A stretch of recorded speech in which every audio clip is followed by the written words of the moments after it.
The story opens with the scene of a magnificent kingdom. Drops of blood were still falling on the ground, along with someone's panting breaths. A girl was kneeling on the ground, surrounded by corpses. Her eyes were sharp and cold, blood still flowing from her wound. Looking at the people in front of her, she calculated silently, that is the male lead, and that is the second male lead. Those are the first and second sons of the killer whale family. And that is the youngest. All died with their eyes open. After thinking for a moment, she lowered her head and sighed. I can't believe I still could not make it past 22 in this life.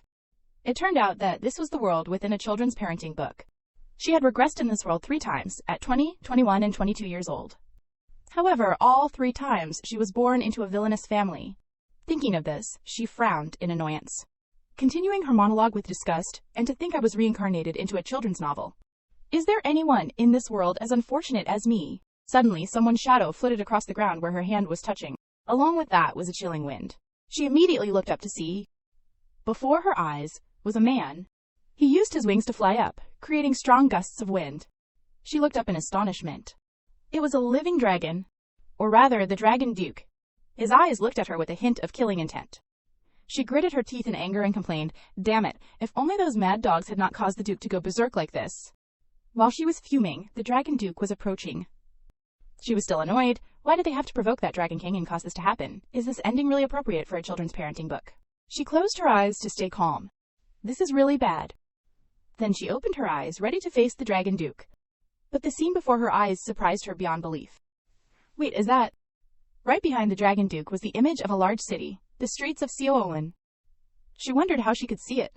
She thought to herself, now if I go in there in front of me is the dragon duke, hovering. Her heart was filled with excitement at the thought that she could go home. It truly was her home. But at that moment, the dragon duke's arm reached out, pointing towards her. Then, he flicked his wrist without a shred of mercy. That was also the moment she ended her 3rd life in the children's parenting book. Despite being close to death, she was not scared, but instead provoked him. She affirmed to herself, in my next life, I will definitely attack that dragon. The lightning bolts emanating from him had helped her end another meaningless life. In a blink of an eye, a new page turned. Before her eyes was a magnificent mansion, looking splendid and luxurious under the sunlight. Some people were whispering about someone. That is the dragon's bride, right? They were talking about the little girl with blue hair being carried by a servant. I heard that she has not awakened any power since she was born. If she is the dragon's bride, it is likely she was sold off. The little girl stared intently at those people, the whispers still echoing in her ears. Well, that works for the family. Despite their words, she was extremely excited to hear what they said. Keep talking. In this life, I am determined to become the dragon's bride. This was the world in the book, titled Becoming the Terminally Ill Daughter of the Black Leopard Duke. When she transmigrated into the book, she changed the original plot to have a better life. However, the result was utterly disappointing. The first time, she was extremely angry with the ending. However, ironically, things could not end, but instead there was a repetition of regression. She was cursed by time. After the failures in her 1st and 2nd lives, the first time she failed because she tried to seduce the original male lead, and the second time she died suddenly from tetanus, it was truly a case of bad luck, following bad luck. And in her 3rd life, she died from being too ambitious. She got caught up in the male lead schemes and was killed. But this time, before she died, she saw the Dragon Duke's power. If she had that power, she could return home, return to her beautiful city of Seoulin. At this moment, the servant carried her out of the banquet hall. Then, she was placed in a cradle, seemingly too roughly, causing her to hit the back frame. She rubbed the sore spot and complained silently. Be careful. Next, the servant left, leaving the baby alone in the room. They are so cruel, even to children. Light from the window shone throughout the room. She sat there blankly, looking forward, thinking, it is understandable. This place does not need me. But in the next second, she denied it. Not yet. At the same time, someone's shadow was standing behind her. Footsteps entered the room. It was the current head of the killer whale clan, Ocula. She asked the servant behind her, where is it? Ocula stared at the baby in front of her. She crossed her arms and asked, is this it? The servant replied, yes, clan head. Looking at the baby, she put her hand on her chin, pondering something. It turned out that today was the day our little girl would be named. Her eyes were full of anticipation for her new name. But Ocula turned to the servant and asked about something else.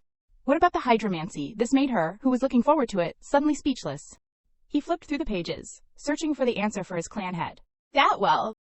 To explain a bit, hydromancy is a special power, passed down through generations of the killer whale clan. With this power, aquatic creatures can use their magic power even on land and, of course, use it as they wish. The stronger the hydromancy, the more capable they are of removing magical limitations for aquatic species. Akila glanced at the child and clicked her tongue in annoyance. Tisk, what useless thing do I have here? Then, she turned and walked away. The servant awkwardly asked, "What about the baby's name?" Akila continued walking without looking back. She said a name, Calypso. The little girl's eyes widened as she heard her new name. Akila emphasized it again. It will be Calypso. In the room with 3 people, Akila was leaving. The servant obeyed. Yes, I will record it. Calypso, meanwhile, thought blankly, is that it? It can't be that quick. Looking at the backs of the 2 people leaving, Calypso felt uneasy. If I am ignored like this, I will be abandoned and die. To be sold and become the dragon's bride, I have to survive until at least 10 years old. Thinking that, she immediately took action, opening her mouth wide, preparing to say something. The sound of weight echoed throughout the room, surprising Akila and the other person, freezing them for 5 seconds. Immediately, Akila turned around with a puzzled look and asked, "What did it say?" Calypso, standing in the cradle, shouted, "Grandma." Akila turned to the servant and questioned, "It can talk already. Who taught it?" This made the servant flustered. Well, yes. Normally, children around 2 years old can say simple things. Akila raised her hand to signal him to stop and interrupted him. But normally, killer whale children usually speak slowly and with a lisp until they are 5 years old. Immediately after, she walked quickly towards Calypso. Seeing this, Calypso smirked. Just as planned, Akila came to the side of the cradle, slightly bending down, expecting the baby to say it again. Without hesitation, Calypso called out, "Grandma." She raised her hands, signaling to be picked up. Akila was a little surprised. I see it not only knows how to talk, but also listens and understands. At this time, the servant also came to the side and explained, "I have not heard anything about this from the nanny or maids." Calypso, with an innocent expression on the outside but a mischievous grin inside, thought, "This is the skill of a regressor." This made Akila ponder with a slight headache. Does it perhaps have a genius fish head? Sensing something was amiss, Calypso repeated, "Fish head. Grandma, fish head." Once again, this surprised the 2 of them. Akila looked at her with affectionate eyes and smiled gently. Then, she lifted Calypso up with one hand, looking at the baby in front of her. She thought this was probably a good thing. It looks just like Pierre. Although it does not have hydromancy, its brain is developing quickly. Next, Akila smiled slyly and asked Calypso if she could prove herself useful. Hearing this, Calypso's eyes widened, as if she was thinking about something. She remembered the time Akila turned and left, leaving Calypso standing there, watching her back. Suddenly, Calypso raised her tiny hand. She gently stroked Akila's hair, making her freeze, unsure of what she was going to do. In her eyes, Calypso was smiling adorably and innocently. But in the next second, Calypso pulled a strand of hair from the side of Akila's head. Along with Akila's surprise was Calypso's extremely cunning face. Akila was still dazed, as if she did not understand what had happened, while the servant behind her flinched. He probably had not met anyone who dared to touch the clan head, like Calypso. The little girl tightened her grip on the hair she had just pulled, thinking to herself, "Prove it, of course I can." Outwardly, Calypso, with a radiant and dazzling face, put her hand on her chest and affirmed, "Grandma, I am a good girl. I will prove it." In her mind, the goal of this life was affirmed. She would definitely return home. The servant was now trembling from the previous scene. However, instead of getting angry as usual, Akila smiled with amusement. Then she burst out laughing, still holding the baby aloft. Akila brought Calypso close to her face, full of excitement. "I did not expect that guy who gave up on life, Pierre, to produce something like this. Not bad." And the next second, she threw Calypso back into the cradle. The force of the throw was quite strong, causing Calypso some pain. Calypso immediately got angry. She cursed silently. Why does everyone treat children the same way? Akila turned to leave, but did not forget to instruct, "I will let it slide for now. This summer, send it to the educational facility." The servant hurriedly followed, his face still a little panicked, and replied, "Yes, clan head." Taking a second step, she threatened, putting pressure on the child. "If it does not achieve results at the educational facility, get rid of it for me." Her sharp eyes glanced towards Calypso, along with a cunning smile. There will be no second chances. That expression made Calypso shudder a little. But that was not enough to scare her. Calypso's eyes shone with determination. "Just you wait and see. I will grow up quickly and become talented, then leave this family, forever." Outside the mansion, sunlight shone everywhere. Inside, Calypso was being held by the nanny. She calculated silently, "The goal is to survive safely until I am 10. Calypso cautiously looked at her hands outstretched in front of her. but I am still too weak because my physical abilities are too poor. In this life, I will be studying at the educational facility. If I have a guardian, things will be much easier. In her mind, she thought about the scene of her destroying the house to escape the family, calculating silently, if I can't get into the educational facility, it is not like there is no way for me to survive. Suddenly, the nanny put her down on the ground, making Calypso a little puzzled. Right after that, she respectfully said, "In a week, we will arrange to move you, miss." Calypso's face darkened as she turned to look at her. Her attitude changed so quickly. Just because I was recognized. The nanny's face was still bright as she looked at Calypso. She said, "All right, go out." The nanny immediately obeyed. "Yes, miss." Calypso's eyes became a little worried. She started pacing back and forth, pondering. The one who seemed to drive everyone crazy because he was said to have extraordinary power. A person with overwhelming power that makes everyone afraid, but his use of hydromancy is limited. Not only that, but he also has unique hobbies and does not deeply interfere in the power struggles within the family.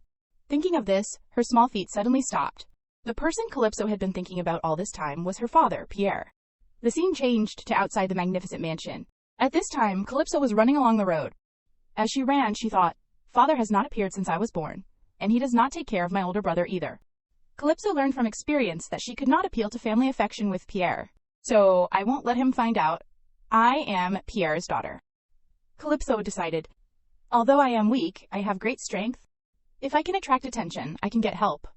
Calypso stopped and reached out to open the door in front of her. She felt a little helpless as she thought about her previous life. "The butler told me some information about father. I did not expect the things he said could help me now." As soon as she stepped inside, Calypso saw a man sitting there. She was a little surprised. Suddenly a gust of wind blew, causing her hair to flutter. Calypso looked directly at the man sitting in front of her. It was a handsome man with blue eyes, handsome enough to make hearts flutter. Seeing this, Calypso became a little shy, clutching the strap of her bag. Then, she smiled a bright, innocent smile. "Hello, mister." Calypso ran closer with excitement. She asked, "Do you know where the educational facility is?" Looking closely at this man, Calypso was astonished and silently assessed. "Wow, in my previous lives I kept dying young, so I could not meet the real person. It is true what they say about good looks and bad luck." After Calypso's question, along with her cute, sparkling eyes, the man remained silent, as if thinking about something.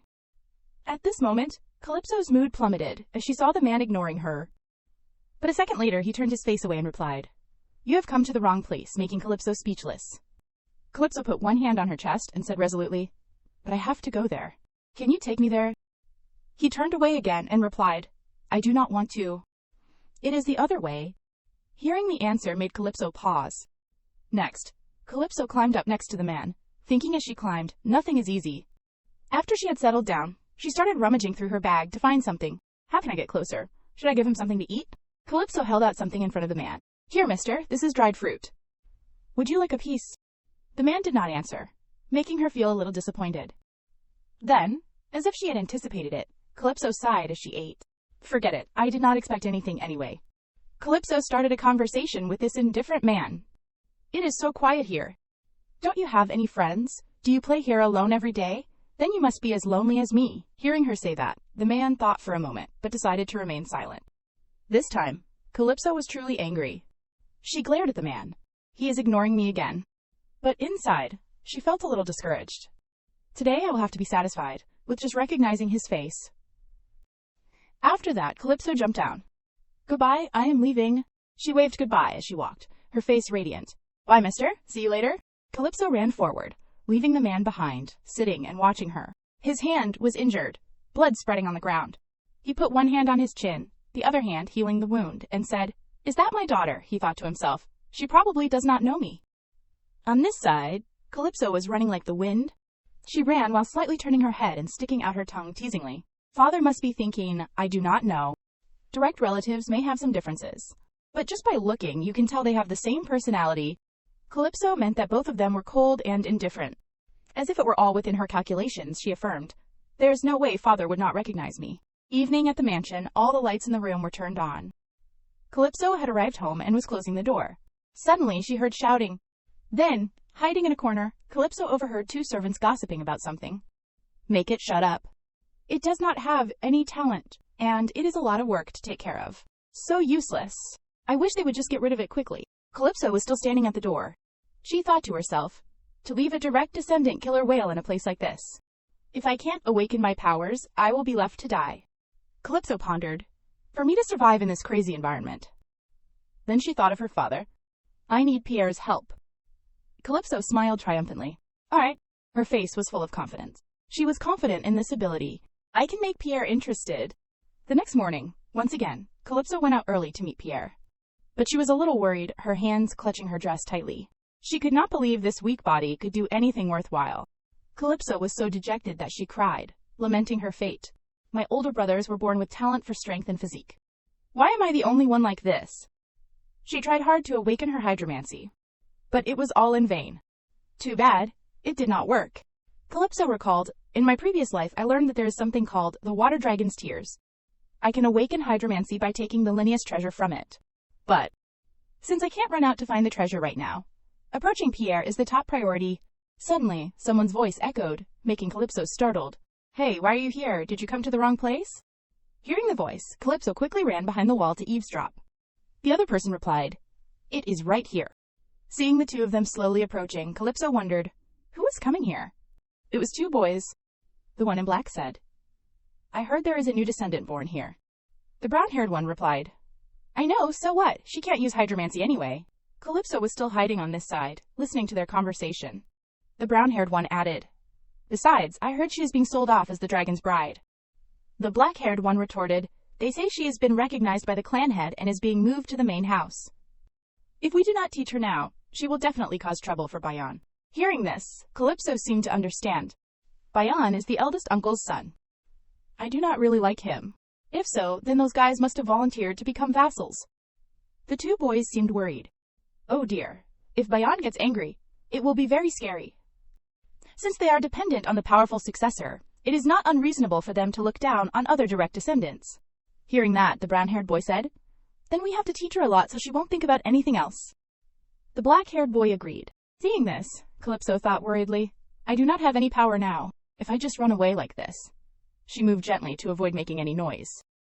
But life is not a dream. Calypso's foot stepped on a branch, causing a snapping sound. Hearing that, the two of them looked over cautiously.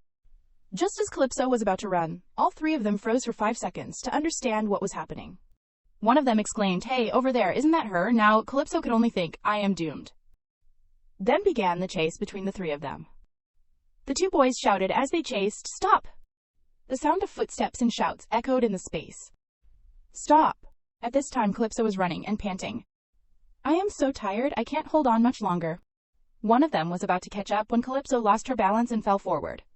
Her legs tripped over each other. Calypso was scared. I am caught. At this time, the two boys were blocking her way. The brown-haired boy asked suspiciously, So, are you really a direct descendant? You look so young. Then came their taunts and contemptuous looks. You can't use hydromancy. How did you get recognized by the clan head? As if they had hit a nerve, Calypso's eyes flashed. Her small hands clenched tightly. Calypso provoked, Come here. You talk big. Calypso staggered to her feet in front of the surprised boys and said, You guys are those bastards under Bayon, right? Both of them were surprised to hear that. The black-shirted one asked, Is she really talking? Am I the only one who hears it? How old is she? How can she talk already? The brown-haired boy, who was sitting, also stood up and replied, I heard it too. Then he poked Calypso's forehead and continued to provoke her. I wonder how you managed to catch the clan head's eye without hydromancy. Ignoring Calypso's glare, he continued, So, you were just a little insect with nothing to show off, huh? Calypso could not stand it anymore and grabbed the finger pointing at her forehead. She gripped it tightly and immediately bit down, making him yelp in pain. No matter how much the brown-haired boy flailed, she would not let go. What was this? Feeling satisfied, she released her bite. The boy, she bit, cried, and rubbed his throbbing red finger while complaining. Calypso spat and asked, Are you done yet? She could not hold back her anger any longer, and, pointing directly at their faces, shouted, If they are insects, then they are land creatures, are not they, you uncivilized fish head? The two kids she pointed at were taken from one surprise to another. Not stopping there, she continued, How dare you compare me to something on land? The boy in black gave a strained laugh. What is she saying? While the brown-haired one burst out laughing. Calypso had successfully provoked him. With a sly face, he said, I was going to give you some advice. Despite her anger, Calypso was also afraid. Talking back was fun, but she could not run away anymore. She looked at the two larger figures in front of her and thought, 2 against 1. I have no chance of winning. She had an idea. Well then, Calypso pointed at them. Do you guys think my father will let this slide? The 2 boys looked at each other in bewilderment. Father? Then they both imagined Pierre's cold expression. If it is her father, Lord Pierre? Just imagining it scared them to death. The inheritance struggle among the next generation is fierce right now. There is already a descendant recognized by the head of the family. I know it is not good news. But even so, this is going too far, you brats. 2 grown boys attacking a little girl. At this, the brown-haired boy retorted. Don't lie. What does Lord Pierre cherish that he would care about you? The black-clad boy chimed in. That is right. He is the one who refused the invitation from the head of the family. Calypso pretended to wave her hand dismissively. What are you talking about? I am on my way to meet my father right now. She thought to herself. A little exaggeration won't hurt. What will my father say when he sees how Bayan's subordinates treat me? Hearing this, both boys froze, unsure how to respond to the little girl in front of them. Calypso thought to herself, using my father as a shield at times like this is perfect. The brown-haired boy, still annoyed, was about to charge forward, but the black-haired boy stopped him. Hey, let us go. Something strange. The brown-haired boy did not listen and flung his arm away, saying, Get off. He lunged forward with his fist raised. Have to fix your bad habit before we go. You have to pay for biting my finger. Calypso was so surprised by his sudden attack that she could not dodge. She closed her eyes, bracing for the impact, wishing, if only I had the power of water. As if her wish had been granted, a stream of water flowed and swirled around. The water swept the brown-haired child high into the air before he could touch Calypso, surprising the black-haired boy. Then, the brown-haired boy fell to the ground, astonishing both Calypso and the other boy. Calypso wondered. A water vortex. The black-haired boy rushed to his fallen friend. Hey, wake up! He helped his friend up, still astonished. I heard she could not use the power of water. What was that? The brown-haired boy, still dazed, stammered. Oh, a water vortex. Feeling defeated, the 2 boys helped each other up and ran. All right, damn it, just you wait. Seeing them leave, Calypso raised her middle finger provocatively. Take this. Immediately after, she looked at her hands with sparkling eyes. Oh my God, what was that just now? Calypso stood there with her hands on her hips, laughing excitedly.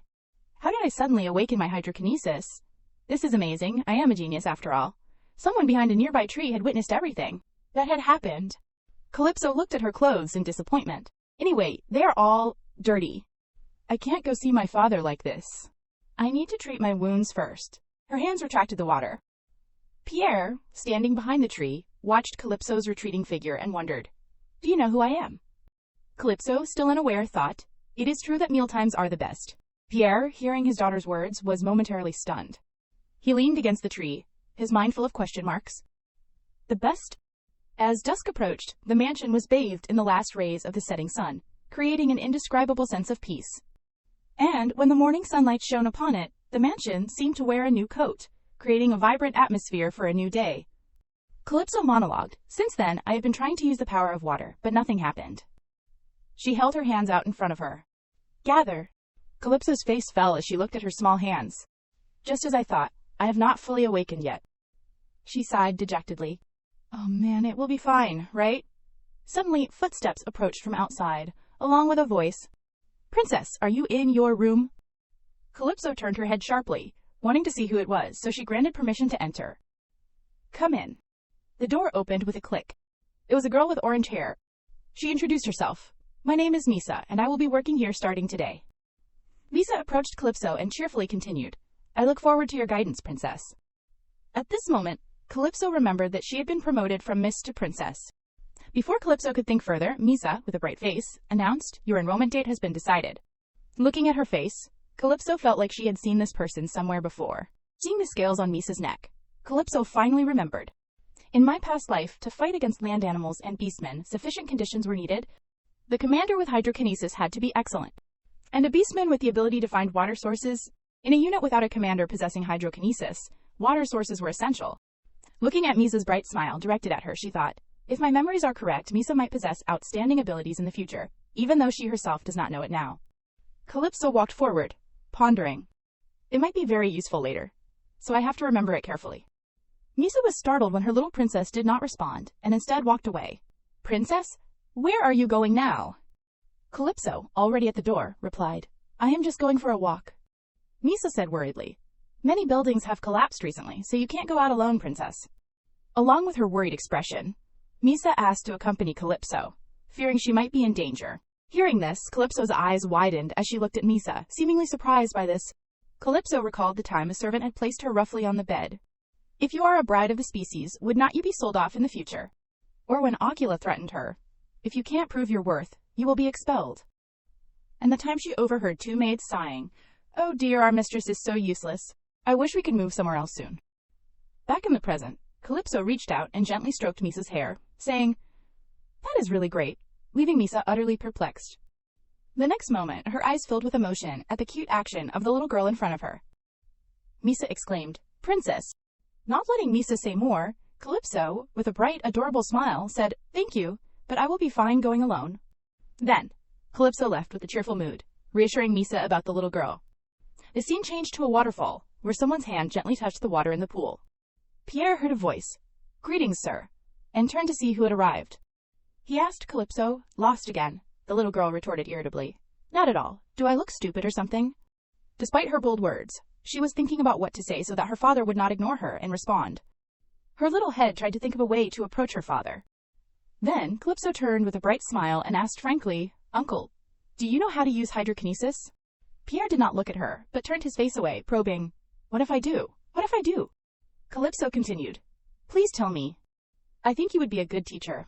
Pierre was a bit speechless with his daughter. He asked, based on what? She pretended to reply, I do not know. From what I have observed, that is how it is. This father seemed to not understand his daughter. Observed what? Calypso's expression turned slightly sullen and whiny. I really want to learn. Can't I? Like flipping a switch, her face suddenly brightened. I am giving you a chance to nurture a genius disciple like me. Pierre, looking at her like that, asked, who are you like that you do not know shame? Calypso said, probably like my father, making Pierre flinch, his eyes wide with surprise, as if she had attacked but forgotten to defend herself. Calypso showered her father with praise. My father is super handsome and very powerful. He is the best man in the world. As if being coaxed by a child, Pierre pondered, am I really such a man? The little girl continued to embellish, and he loves me very much. Her tone softened slightly, and I love him very much too. Please always love me. I am worried I will get hurt. I am weak, so when I get hurt, I can only cry. Hearing this, Pierre fell silent, lost in thought. Calypso remembered her father from the real world. Her father was gentle and warm. My princess, Daddy loves his daughter so much. Does it hurt? Let Daddy blow on it. A happy little family of 3. My parents loved me so much that I forgot I was adopted. Now she could only recall those beautiful memories. Nothing can replace my family. Even if it is just to see my mom and dad again, I will definitely go home. Thinking of this, her small hands clenched her skirt, as if to show her determination. At this point, Pierre finally spoke and asked her, then why do not you learn from your father? Calypso fumbled for an explanation. My father is very busy. You look like you have nothing to do, so please help me. Suddenly, she felt pressure from somewhere, making her face look a little panicked. Realizing it was coming from the person next to her, she glanced at Pierre. Pierre was now in a state of extreme anger, the water behind him surging powerfully. Calypso stared at the man in front of her, startled. Calypso covered her face with one hand, thinking, he is using hydrokinesis to pressure me. She explained, in a year, I will be going to the educational facility. If I want to be first place there, I need to use hydrokinesis. Hearing this, Pierre offered some advice. If you try to awaken it too forcefully, you could die. However, contrary to Pierre's concern, the little girl was very determined. Okay. You only live once, what is the big deal about dying? Besides, I do not even know if the educational facility has anything to do with hydrokinesis. Why would not it to be number 1? Of course, you need that power. Hearing his daughter say this, Pierre was at a loss for words, inwardly complaining. Who raised this kid? What kind of teaching is this? Calypso said, my father wants me to become the best killer whale. Pierre did not answer, but wondered in confusion, why are you lying even when you know I am your father? The little girl's determined expression, along with her words, so help me please, uncle. After talking for a while without receiving any response from the man in front of her, she continued to feign a pitiful face. Just by looking, you will know. I am very smart. Please help me a little. But before she could finish, she was swept away by the current. Pierre was using his hydrokinesis on Calypso, confusing the child. What is with this unclear contradiction at the last minute? What will I do if I am discovered? He snapped his fingers and withdrew the water. Now, Calypso was brought up to face Pierre by the water. He reminded her, "He wants you to be strong, but does not help you at all. Do you think your father really loves you?" Calypso was not saddened by the question, but instead grinned. She cheerfully replied, "Well, I love my father very much." This answer brought a look of surprise to Pierre's face. The little girl continued to praise her father. "To me, my father is number one. He is the most wonderful and strongest person in the world."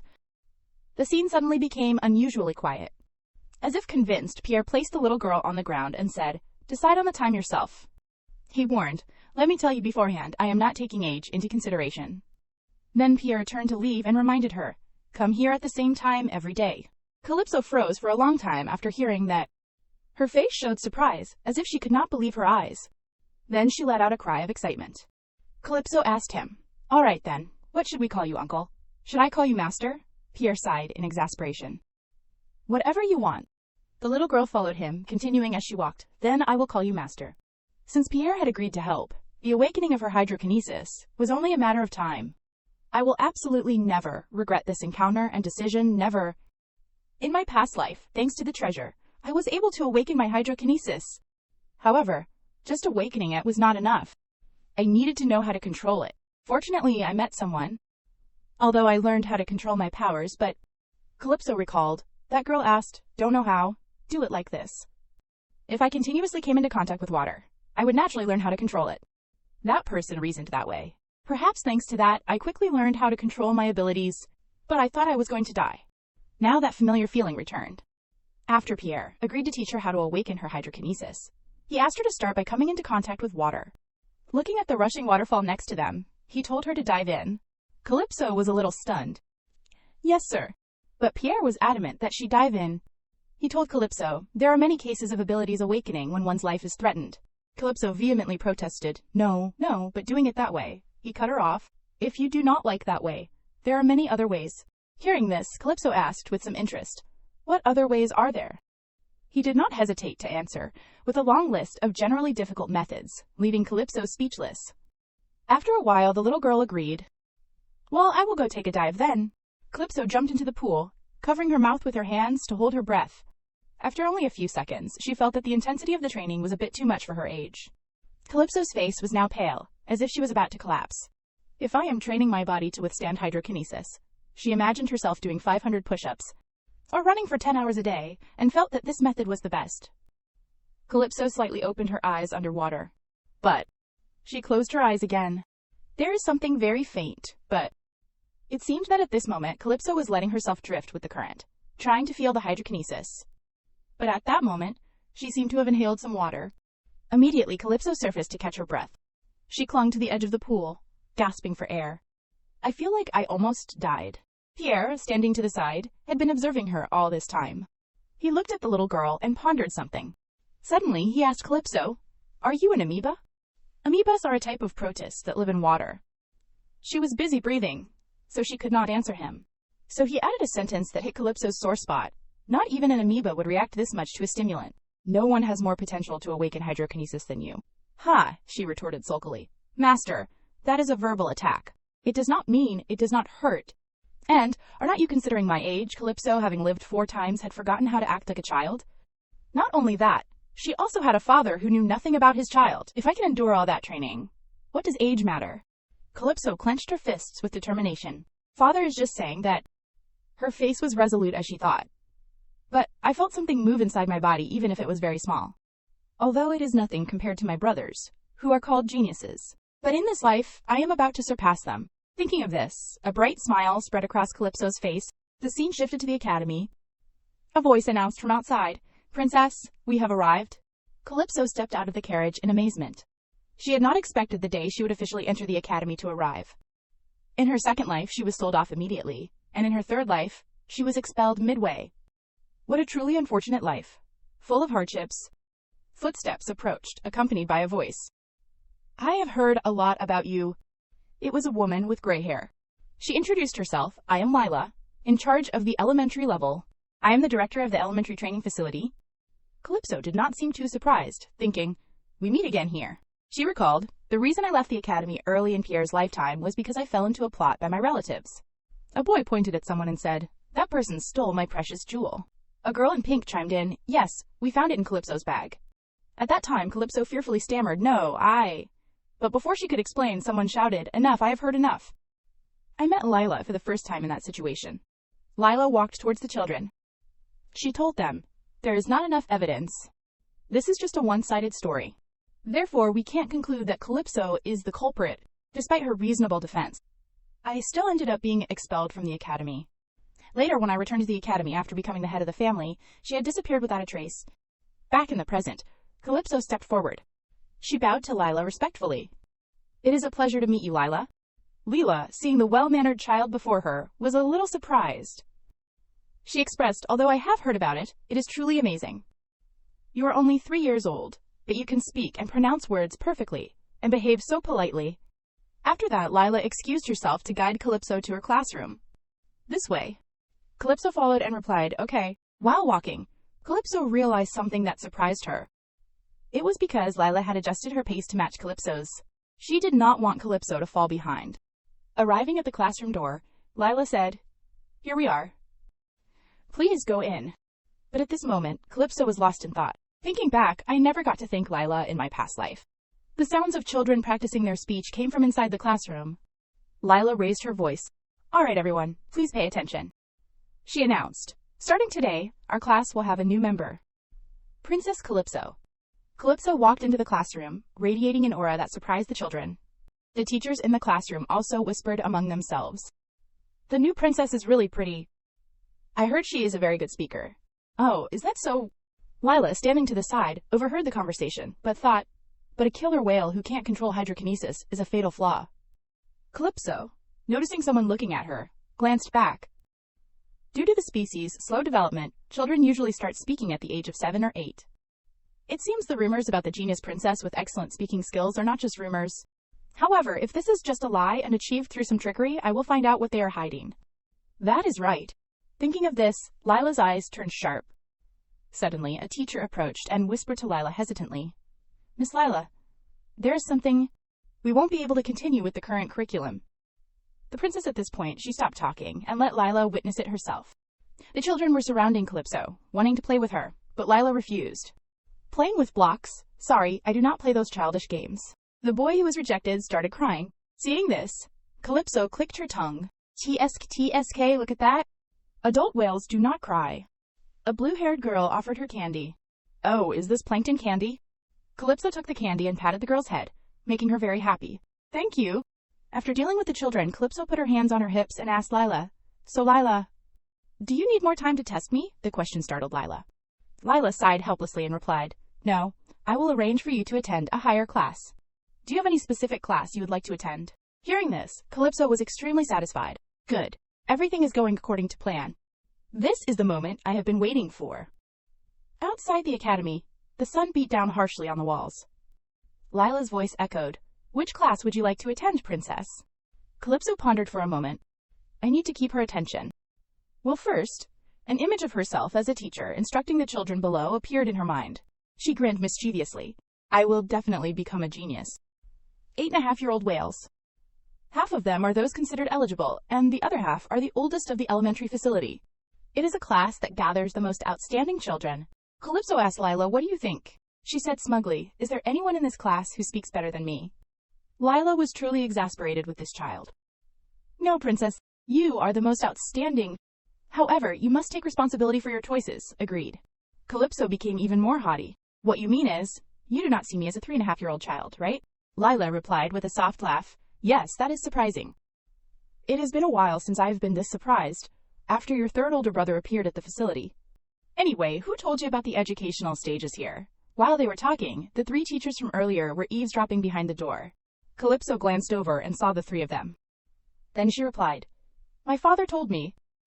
Calypso's answer startled the 3 people who could not believe it. "Master Pierre, really?" Calypso got another chance to brag. My father loves me very much. I told you everything." Contrary to Calypso's cheerfulness, was a frightening silence.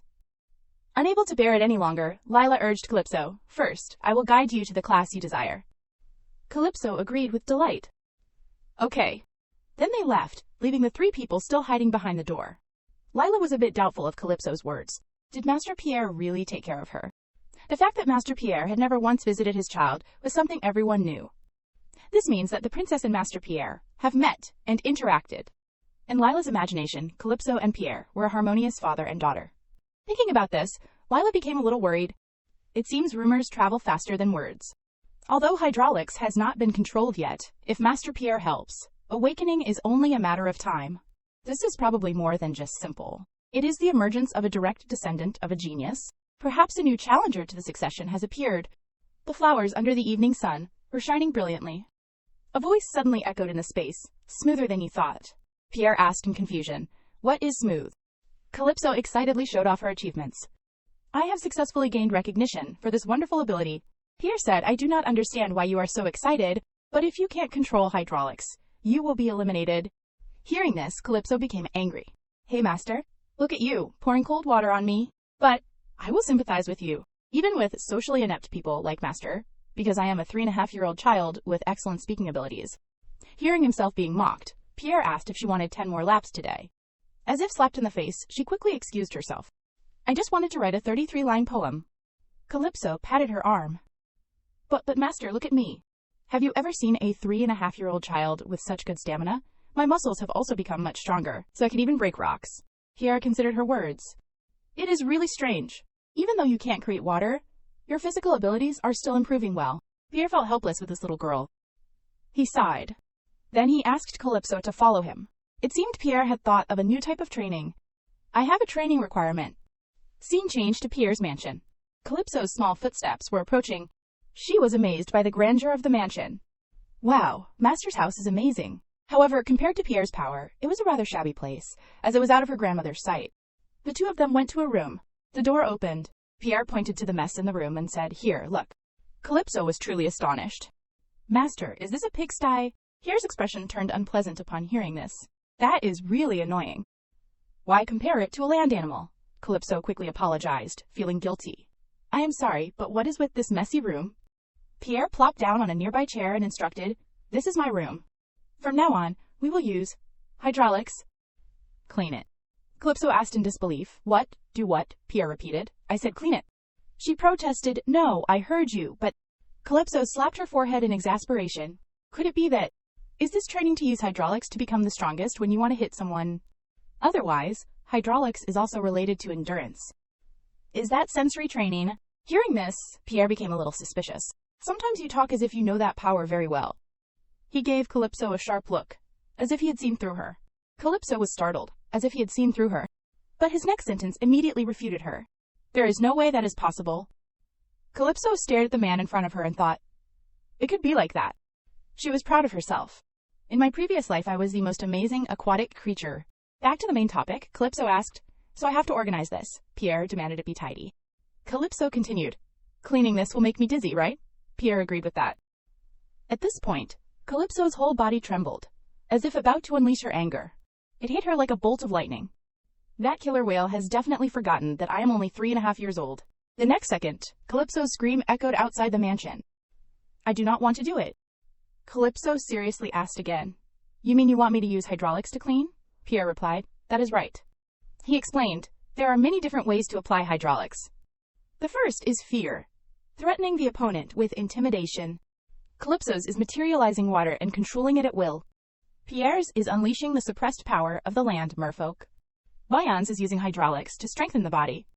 Objects were still arranged on the table. Speaking of which, Pierre paused for a moment. He continued, "Currently, you can only use the strengthening power among them. If your awakening ability has not arrived, you must continuously use this power." Finding it reasonable, Calypso started cleaning the room. She thought to herself, "Did my father deliberately mess up the room to train me? Look at this strange father." Suddenly, she remembered something. She called out, "Master." But when she looked over and saw that her master did not respond, she thought, "Not again." Pierre was displaying an expression of not regretting anything in the world. Calypso thought, "Are all sick and ailing people like this?" Evening, still at the mansion, Calypso was still diligently cleaning the room when she suddenly saw something. It was a handkerchief. She asked Master, "Where should I put this?" Pierre got up from his chair and told her to throw it away. He emphasized to her that it was a useless item. Calypso was intrigued. Pierre's reaction indicated this was something that could not be discarded, as data from her past life suggested. She replied, I understand. I will throw it away, but secretly tucked the handkerchief into her pocket. Calypso asked, But, is not this yours? Pierre turned his back and answered, Number. He said it belonged to his wife, leaving Calypso stunned. Suddenly, Pierre turned on the light, startling Calypso. Oh, I am startled. Why did you come in without turning on the light? She recalled, despite being reborn and reincarnated many times. All I know about my mother is that she was also an orca beastman and a good person. I only know those two things. I do not know anything else. I do not intend to find out more either. Finishing her thought, she continued cleaning. Pierre watched her from the side and asked, Seems like this job is too easy, is not it? Calypso, startled, retorted, Not at all, Pierre said. Really? Then move faster. Pierre sighed. Do you want to stay up all night? Calypso turned back to her cleaning, annoyed. This father. She lifted a cardboard box, thinking, Anyway, continuously using this power helps me gain more experience. I definitely feel my muscles developing more than when I just run. Pierre watched his daughter cleaning, moving things here and there. A rare smile appeared on his face. Morning, at Calypso's mansion. Calypso walked dejectedly in front. I am so tired. The nanny behind her said, So princess, as you requested, the accommodations will remain the same. Calypso replied, Yes, I know. With her body aching after yesterday's cleaning, she fearfully thought, If I go back, it will be difficult to see Pierre. Even though he said he will make me do laundry next time, do not complain about the training anymore. Calypso was gloomy, thinking, What training? Just forget it. Someone came running, calling, Princess. Lila respectfully said, Please follow me, I will lead you there directly. Calypso was surprised, even more polite than yesterday. As they walked, Lila chatted, Princess has become very famous after just one day. Calypso wondered, Me. Lila explained, It seems the news has spread to at least 16 direct descendants of the Orca family. Calypso was shocked by how quickly the news had spread. What yesterday's events have spread everywhere already. Lila continued, The teachers who were with you yesterday, each one said something. Calypso was surprised. No, are they that gossipy? It is because one of them said their father was a flying fish. Calypso was exasperated. If it is the famously gossipy flying fish, then I admit it. It is enough to cause astonishment. Originally, the more thrilling the rumor, the faster it spreads. You mean my story is thrilling? Lila smiled and asked, To some, is not this a thrilling story? The Orca family consists of about 32 direct descendants centered around your grandmother. If you include close families of other marine species, that number is truly enormous. Because they all choose and support their own successor. So it is natural for my story to become a thorn in their side. The two of them reached the stairs to go up. Lila glanced at Calypso probingly. Calypso was taking one step at a time up the stairs. When they reached the top, Lila complimented her. So, princess, you are not only good with language, but at such a young age, you can climb stairs easily. Calypso replied, That is right. Lila thought to herself, I think with this ability, not only Bayan, but she can also be compared to Bellis, the sons of the first and second uncles, and my brother, who is called the genius of the century. Calypso proudly asked, So? Lila sighed. Honestly, all your actions are very surprising. Calypso cheerfully turned around and said with a smile, It is awkward that you are already so surprised, because it is just getting started. Lila looked up at the class sign and said, This is Class Alpha, the highest level class in this academy. Please come in, princess. Calypso did not enter immediately, but continued talking to Lila. Lila, in just one day, the rumor that I am a genius has spread, and I am even in the highest class. Do you think I am good? Lila replied, Of course you are good. Calypso asked her to convey to her grandmother that this was the first time she had seen such a genius. After saying that, Calypso ran quickly into the classroom. Hearing the little girl say that, Lila chuckled. Is there going to be trouble? Merfolk bear the characteristics and personality of the species they descend from. Therefore, orcas generally avoid fighting, love, peace, and have great tolerance for other species. But among them are also rebels, the killer whales. The teacher's voice echoed in the classroom. Today's report session is over. She instructed the class. From now on, we will be playing a block building game. 2 students complained of being bullied. The teacher shouted, Karan, don't disrupt the class. Karan leaned back in his chair arrogantly and replied, Yes, I know. He complained, Why are we playing these childish games? Another classmate agreed, Karan's right. Luca and Luba were teary-eyed, because they had just been bullied by Karan. They were a pair of adorable twin beluga whale siblings. Karan turned to them and raised his fist threateningly. You guys are far inferior to my fin. What do you want? Luca turned to his sibling. He is doing it again. Luba repeated, He is doing it again. Feeling ignored, Karan angrily yelled, Hey, you twin belugas, shut up. Footsteps approached, and the teacher called out, "Everyone, attention." The teacher introduced. "Today our class has a new student, Calypso. Everyone, clap your hands." Karen was startled when he saw Calypso. "What? Is that kid a descendant? If it is a girl, then definitely." He recalled a conversation he had overheard.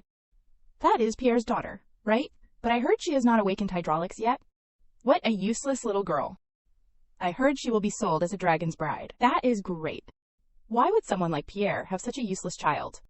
The teacher asked Calypso to introduce herself to the class. Karan sat below, scheming.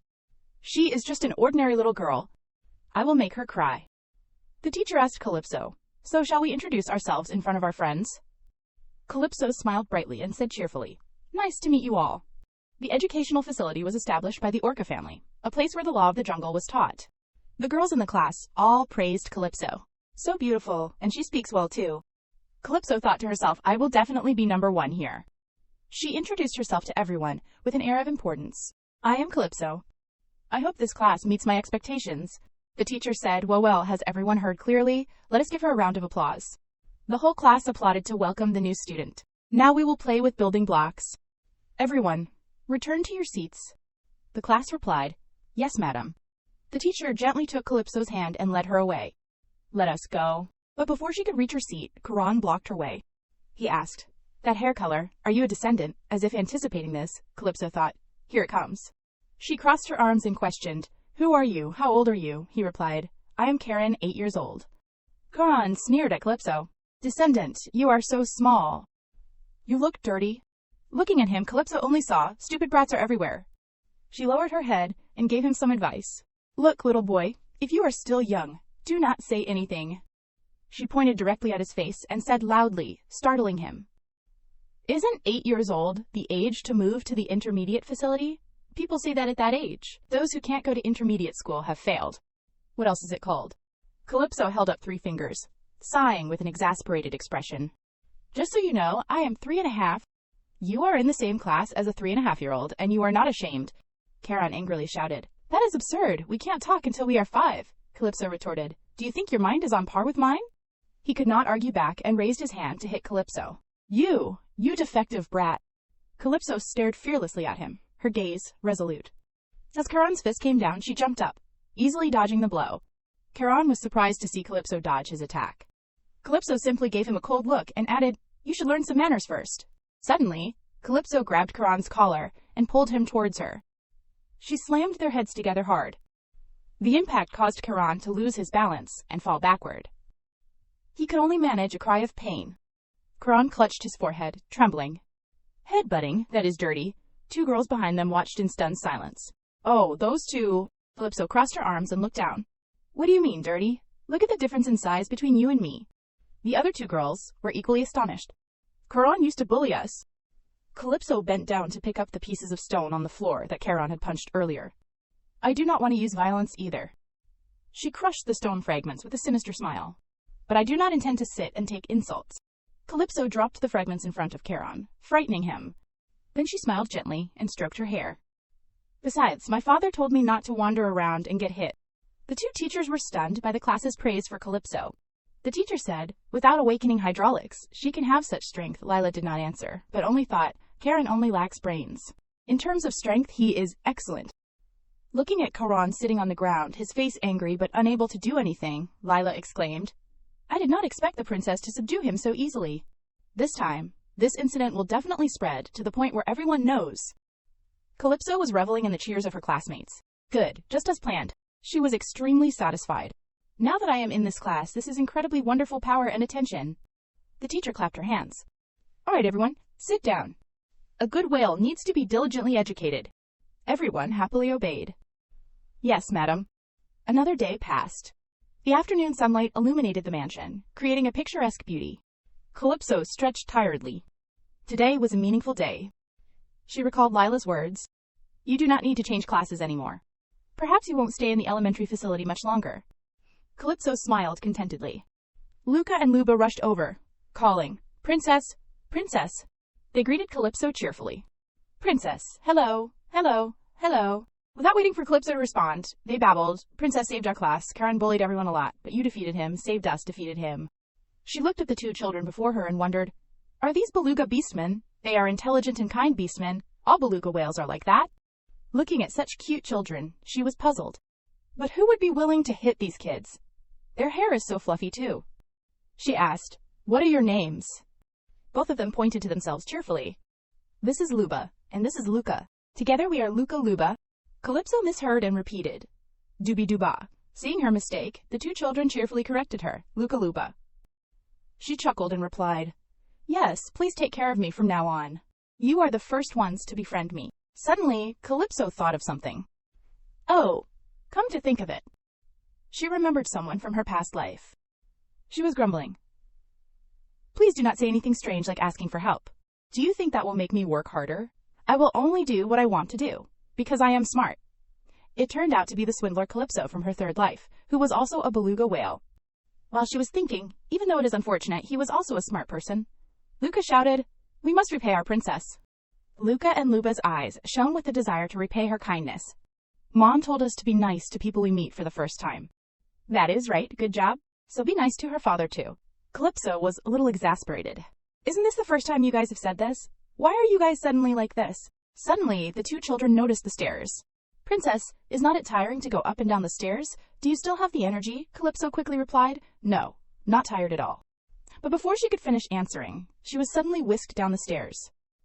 Wait a minute. It was the Beluga twins, happily carrying her down, explaining as they went, "Whales help their friends. From today onwards, Princess is our friend." Calypso's scream echoed through the space. When they reached the bottom and met the servant who was there to pick her up, she seemed accustomed to these children. Then they said goodbye to each other. Calypso thought that she seemed to have some cute subordinates. Upon arriving back at the mansion and getting out of the car, she encountered a group of servants lined up and bowing. Calypso found it strange. "What is this? Everyone's here, even people I have never met before." A handsome blonde-haired servant greeted her. "It is an honor to meet you, Princess." Calypso asked him, "What is going on?" He replied, "During your stay in this building, to keep up with your wishes, Princess Calypso, we have been assigned here to make your life more convenient." Calypso looked at the maids who were gossiping. "What should we do if I have to leave the main building?" Calypso sighed. "So that is why the servants here have that expression. Good. I will gradually find fault with all of you. I like it. I will choose my own nanny." Calypso pointed directly at Misa, who was standing there, and said, "Misa." Calypso's face brightened as she declared, "Misa is the only one who is gentle with me. I choose her." She glanced at the servant from before and added, "And especially the one who takes care of my meals the most." The servant asked curiously, "Meals? You mean?" Calypso did not want to explain much and said, "I guess you probably do not know. There are cases where the staff here do not even provide me with proper meals." The servant replied, "But Princess, that is the survival rule of the strong." Calypso feigned a sigh. "The rules of the Orca house, right? I know." She continued, "However, enduring hot baths to the point where I could get burned is also a rule our family follows. I feel neglected and overly abused as a child, and I do not think I am going through a trial." The servant was a little surprised. That happened. Calypso once again brought up her father to threaten them. "So, I will definitely tell my father about this." The other person asked in panic, What do you mean, Mr. Pierre?" She replied, "Father is very curious about me." He awkwardly tried to salvage the situation. "We, Princess Calypso, if you allow us, would like to correct our address from now on." Calypso thought to herself, "If I do not take the initiative, I will be in big trouble." She said softly, "It is okay for me, but other children might get hurt. I will also talk to my father about this." She thought to herself, "I will make you pay for your sins." The other person, seeing that the situation could not be salvaged, cried, "Yes, I understand. Thank you." Calypso turned and tugged on someone's skirt. She smiled brightly and said to Misa, "Everything's settled. Let us help each other, Misa." Misa sat down and gently took Calypso's small hand, agreeing, "Yes, Princess. I will do my best." Morning, at Calypso's mansion. Misa was working diligently. As she worked, she thought about Calypso's words from yesterday. "I feel abandoned, and it is child abuse. I also do not think I am supposed to be going through this ordeal." Misa remembered the young lady saying she was a genius. Sunlight still streamed into the mansion as it always did. Inside, Calypso was sitting on her bed, reading. She suddenly remembered something. I remember now. The white whale family was destroyed in my previous life, right? White whale beastmen and dolphin beastmen are exceptionally intelligent. But in my third life, when I touched the white dolphin family, everything perished. The culprit was my uncle's son, Bayan. for the simple reason that they offended him. Now Calypso did not need to recruit talent for the struggle. After all, she would be leaving soon. She was determined to punch her grandmother before disappearing. Suddenly, behind Calypso, 2 servants were preparing to do something. They suddenly rushed over, smiling and asking Calypso, "Are you studying, princess?" startling her and causing her to drop the book in her hand. All 3 were incredibly excited. "Oh my goodness."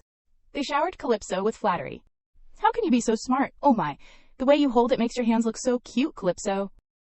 You are so adorable." When she opened her mouth to speak, They were delighted once more. "Oh my, your voice is so cute too." She watched them getting along, and thought to herself, I was worried about their personalities, since they are from the main building. I was worried for nothing. The mansion was filled with their laughter. Calypso curiously asked, "Herring?" One of them immediately replied, "Yes, we are Herring Beastmen, and we are friends from the same hometown." They introduced themselves in turn. The gray-haired girl was Elle, the red-haired girl was Bio, and the blonde-haired girl was Dide. They were all Herring Beastmen. Bio compared, "Calypso, how can you speak so well? You are so cute and smart, even Lord Bellis is not like that." Calypso did not explain, but said wearily, "Let us go to sleep." That is enough for today. Behind Calypso, there were footsteps. Misa approached. Calypso introduced, "Let us start by greeting my nanny, Misa. Everyone, please get along well." Misa also smiled brightly and said, "Please take care of me." They chatted excitedly. "Have you worked here before? Nice to meet you." "I am just a nanny, so feel free to talk casually." Calypso walked to the door and said goodbye. "Well then, everyone stay here. I am going to see my father." After that, Calypso dashed off, thinking to herself, "If I stay, I won't have a chance to escape because they talk nonstop." The 3 of them looked at Calypso and felt, I guess the rumors are true. It feels great that this place is finally showing signs of life. A few days later, life has been really peaceful lately. It has to be said, the most peaceful of all my lives. Very peaceful. Everything is fine. Except for one thing. A pile of clothes was being put into the water. Calypso yelled at her master, "This is training." Pierre was standing by the window. Still with the same expressionless face, he lowered his eyes. Pierre threw down a bar of soap and replied, "How many times do I have to tell you before you understand?" He shouted, "Stomp." Calypso was angry, but could not do anything, only cursing in her head, "This damn father." She looked at the pile of clothes and pouted. The training is getting crazier and crazier. Looking at the messy pile of clothes in front of her, by the way, who said Pierre likes cleanliness, this pile must be over a year old. Calypso asked again, "Master, how do I wash this?" Pierre looked and asked back, "Can't you summon water yet?" Calypso excused herself, "I am not even 8 years old yet." Pierre replied, "If you can't even do that, it is a bit serious." Calypso angrily said, "This is why I do not want to talk to real geniuses like you. Even though I am like this, I still get a lot of attention in class." Pierre pretended to be serious and teased, It seems the level of newborn killer whales has recently dropped to a fairly low level." Recalling how frustrated her 3 older brothers were with Pierre in her past life, she affirmed, "Now I understand why those guys often call father bad luck. Yes, only now can I sympathize. It is really terrible." No longer arguing, Calypso stomped on the pile of clothes. "I have never been trained so badly. I guess I have to pull it up." Calypso wondered, "I can't stomp on it. What should I do, master?" Pierre replied, "If you have the strength, where would you stomp?" Calypso stared intently at the pile of clothes under her feet. Seeming to have figured it out, "It is here." She stomped hard. Calypso was happy because she had stomped on the right spot. "Master, see, it is all right now." I stomped them down. While working, Calypso thought, "If my strength is like this, it will make up for my small body, right?" Suddenly, Calypso said, "Just as Master taught me," causing Pierre to pause for a beat. She added, "Master, you are the best." Pierre's face then showed an unclear emotion. The sky gradually turned yellow, seemingly about to get dark. Even at dusk, Pierre still stood still, watching Calypso washing clothes. She happily washed and thought, "I am sure father has realized he is my father." The more she thought about it, the happier she became, a smile clearly showing on her face. He has received attention all his life, but he is not interested in anything. Pierre recalled a certain girl, seeming like Calypso's mother. She said, "Let us bet, young Master Killer Whale. One day, you will definitely be surprised by someone like you." Calypso was wringing out the clothes. She called out, "Master," pulling him out of his memories. The little girl asked, "You are already down here. Even though I am not done yet, I am almost finished." Calypso's cute face was splashed with water while working. "Anyway, I can't call him father yet, can I?" Pierre was thinking about something, causing Calypso to look at him with confusion. Looking at the clothes being hung to dry, Calypso boasted, "I did it all." "I am great, are not I?" Pierre replied, "Nothing special." "It is not that difficult." She asked further, "I wonder whose daughter I am to be this amazing." Pierre asked her back, "Whose daughter?" The little girl happily replied, "Of course, I am your daughter." Pierre froze for a moment upon hearing this. He asked with a hint of regret, "You are 3 years old, but that person has never appeared and taken care of you." Calypso gasped in astonishment, thinking, "Do you know you are taking care of me now?" Pierre continued, "The more I look, the more I see that your intelligence is not bad." The little girl, being praised, was delighted. "Of course, because I am a disciple trained by master." Pierre, as if used to this phrase from Calypso, said, "You do not need to mention me every time you open your mouth." The little girl looked at him firmly. "What?" "Master's the one who taught me." But at this point, Pierre had looked away. Calypso then assessed that face again, as if not interested in anything in this world. Calypso turned and asked him, "Why are you always alone, master?" "Because you do not like crowds." Pierre recalled his younger days, sick and bedridden. The servants outside whispered, "It is a pity about Pierre's hydraulics. Because his body is too weak, he can't contain that great power." So Pierre had experienced such a thing. He looked up at the sky and explained, "Let us see. It is best if I do not get involved with the people of that troublesome family." Calypso asked, "So you always have that indifferent expression, like you could disappear at any moment?" He pondered a bit after hearing what she said, then replied, "That is not wrong." Calypso's small arm reached out. She hit Pierre's leg hard, causing him to stumble in surprise. He turned around to ask, "You?" But before he could finish, Calypso interrupted, "How could you?" She pointed at him and shouted angrily, "How could you say such things so easily? The people who stay will live in pain." Calypso rushed over and hit Pierre. "Don't say such things in front of a 3-year-old. Are you crazy, master?" She thought angrily, "Isn't tomorrow the day father has to make up for his regressed daughter?" Calypso clenched her fists and said resolutely, "No, master's life is too listless." She demanded that her master learn the beauty of life. Hearing this, Pierre was surprised. "What?" Calypso explained. "You taught me, so we are business partners." He turned away and said, "I do not even understand what you are talking about." Calypso put a hand on her chest and grinned. "Trust me, I will show you how interesting life can be." After that, Calypso ran off. Looking at Calypso's bright and lovely face, Pierre fell into thought. He recalled the words the other person had said. "Mr. Pierre, I do not know if you know, but your daughter is now going around saying that you love her very much." After saying that, the other person laughed heartily. Pierre was a little startled. It is a ridiculous rumor, right? Looking at the cute little girl in front of him, he thought, "What are you trying to gain by creating such a rumor?" Calypso turned back and called him, "Master, what are you doing? Come here quickly, you are so slow."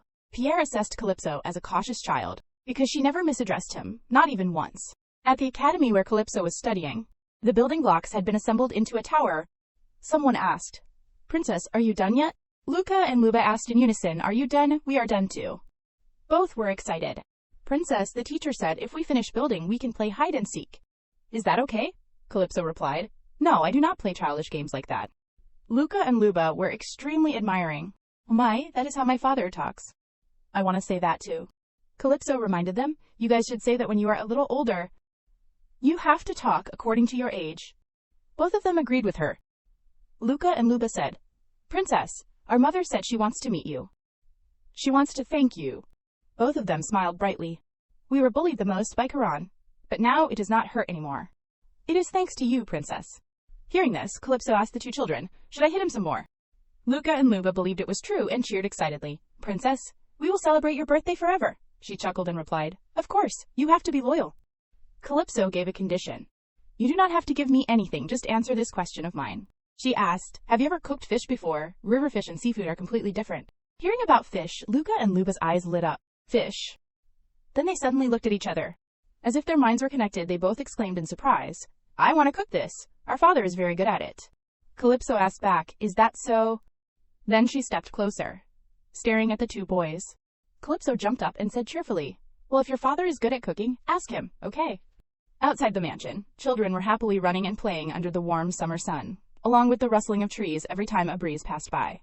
Calypso, on the other hand, seemed unhappy. Her face was sullen, her round cheeks puffed up like two buns, making anyone who looked at her want to pinch them. From somewhere, a plate with a sausage was brought in front of her. Dear Calypso, ah! Hearing that, Calypso obediently opened her mouth and ate. The Herring sisters could not hide their excitement. They looked at her with sparkling eyes and screamed in joy. Then the three of them turned and chatted excitedly amongst themselves. Then they excitedly turned to Calypso. How can you have such a fair and cute face? Exactly.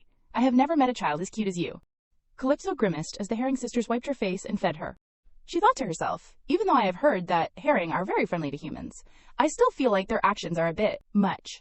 But food is very important for growth. Thinking of this, she quickly opened her mouth wide and took a bite of the egg that had just been brought to her mouth. All I need is rapid growth in dragons, Calypso thought, holding 2 forks with food in each hand. Suddenly, one of the 3 Herring sisters spoke up. Come to think of it, the Dragon Festival will be held again this year, right? The Dragon Festival is a big festival held by the royal family in the Dragon Empire. To be precise, this is a festival that displays the authority of the royal family. It shows that the Dragon Duke is also in the palm of the royal family's hand. Another person, hearing the girl mention this topic, sighed in disappointment. This time too, only land animals and beastmen are invited. The red-haired girl, hearing this, clearly showed disappointment. What a pity, I also wanted to try going once. The first girl spoke up again, throwing cold water on the red-haired girl. However, there is no way aquatic beastmen are invited. Calypso had now finished eating and was wiping her mouth, hearing them mention the Dragon Festival. A thought arose in her mind. I also want to meet the Dragon Duke at least once. Suddenly, the red-haired girl's face brightened again. She clapped her hands as if she had suddenly remembered something and asked the other 2 loudly. Have you guys heard? The head of the family will be back soon. Calypso could not hide her surprise when she heard this. She looked at them curiously. She frowned and asked, coming back. The other 2 immediately could not stand the sparkle of her cuteness and turned away, covering their faces and exclaiming to each other. The red-haired girl, smiling from ear to ear, turned to Calypso and asked, Princess, did you just wink? Calypso quickly denied it, but the 3 of them had already surrounded her. The blonde girl even excitedly wanted Calypso to repeat the cute action. Calypso was helpless, but could not bear to refuse their request, as it was just a wink after all. As expected, as soon as she did the action, the 3 of them immediately screamed in happiness. Then, the blonde girl quickly returned to the main topic and explained, the head of the family has been away for a while. He said that he would hold a meeting as soon as he arrived. Calypso asked, it seems like you know a lot. The girl happily explained, because our herring sisters are everywhere. Calypso sank into thought. It is a family meeting. Is there any way I can be enrolled in it? Right now, I can't suddenly awaken my hydraulics, so I think it is best to introduce. Thinking of this, she suddenly recalled her previous life. Now, my brothers, words naturally come to mind. You have defeated me. I will follow you on the path to becoming the head of the family. You win. Step over my corpse and move forward. Move forward. Just thinking about them, a look of horror appeared on her face. She was dazed, not knowing who to meet first among her 3 idiot brothers. The blonde girl's voice suddenly brought her back to the present. Calypso, ah, she said, holding a piece of carrot in front of Calypso. Calypso cried out in alarm. I do not eat carrots. The girl's face fell, tears threatening to spill from her eyes. She apologized. I did not cook it very well. Calypso, hearing this, was flustered, not knowing how to coax her. She repeatedly denied that she meant it that way. Oh, it is not like that. Just this once, okay. Calypso helplessly swallowed the carrot. The other 2, seeing this, clapped and cheered as a reward for her action. A while later, Calypso's meal finally ended. The herring sisters quickly packed up and left, waving goodbye cheerfully. See you at lunch tomorrow, Princess Calypso. Tomorrow I will bring something tastier. She smiled back at them, but her mind was still preoccupied with the family meeting. What are my brothers doing? I have to find them. Outside the intermediate facility, Calypso was stealthily hiding behind a bush. She thought to herself, if I go this way, I will reach the intermediate facility, right? She recalled the backgrounds of her 3 older brothers. All 3 of them are in intermediate facilities. It will be troublesome if I get caught, so I have to be careful. Thinking this, she tiptoed, carefully scouting the surroundings.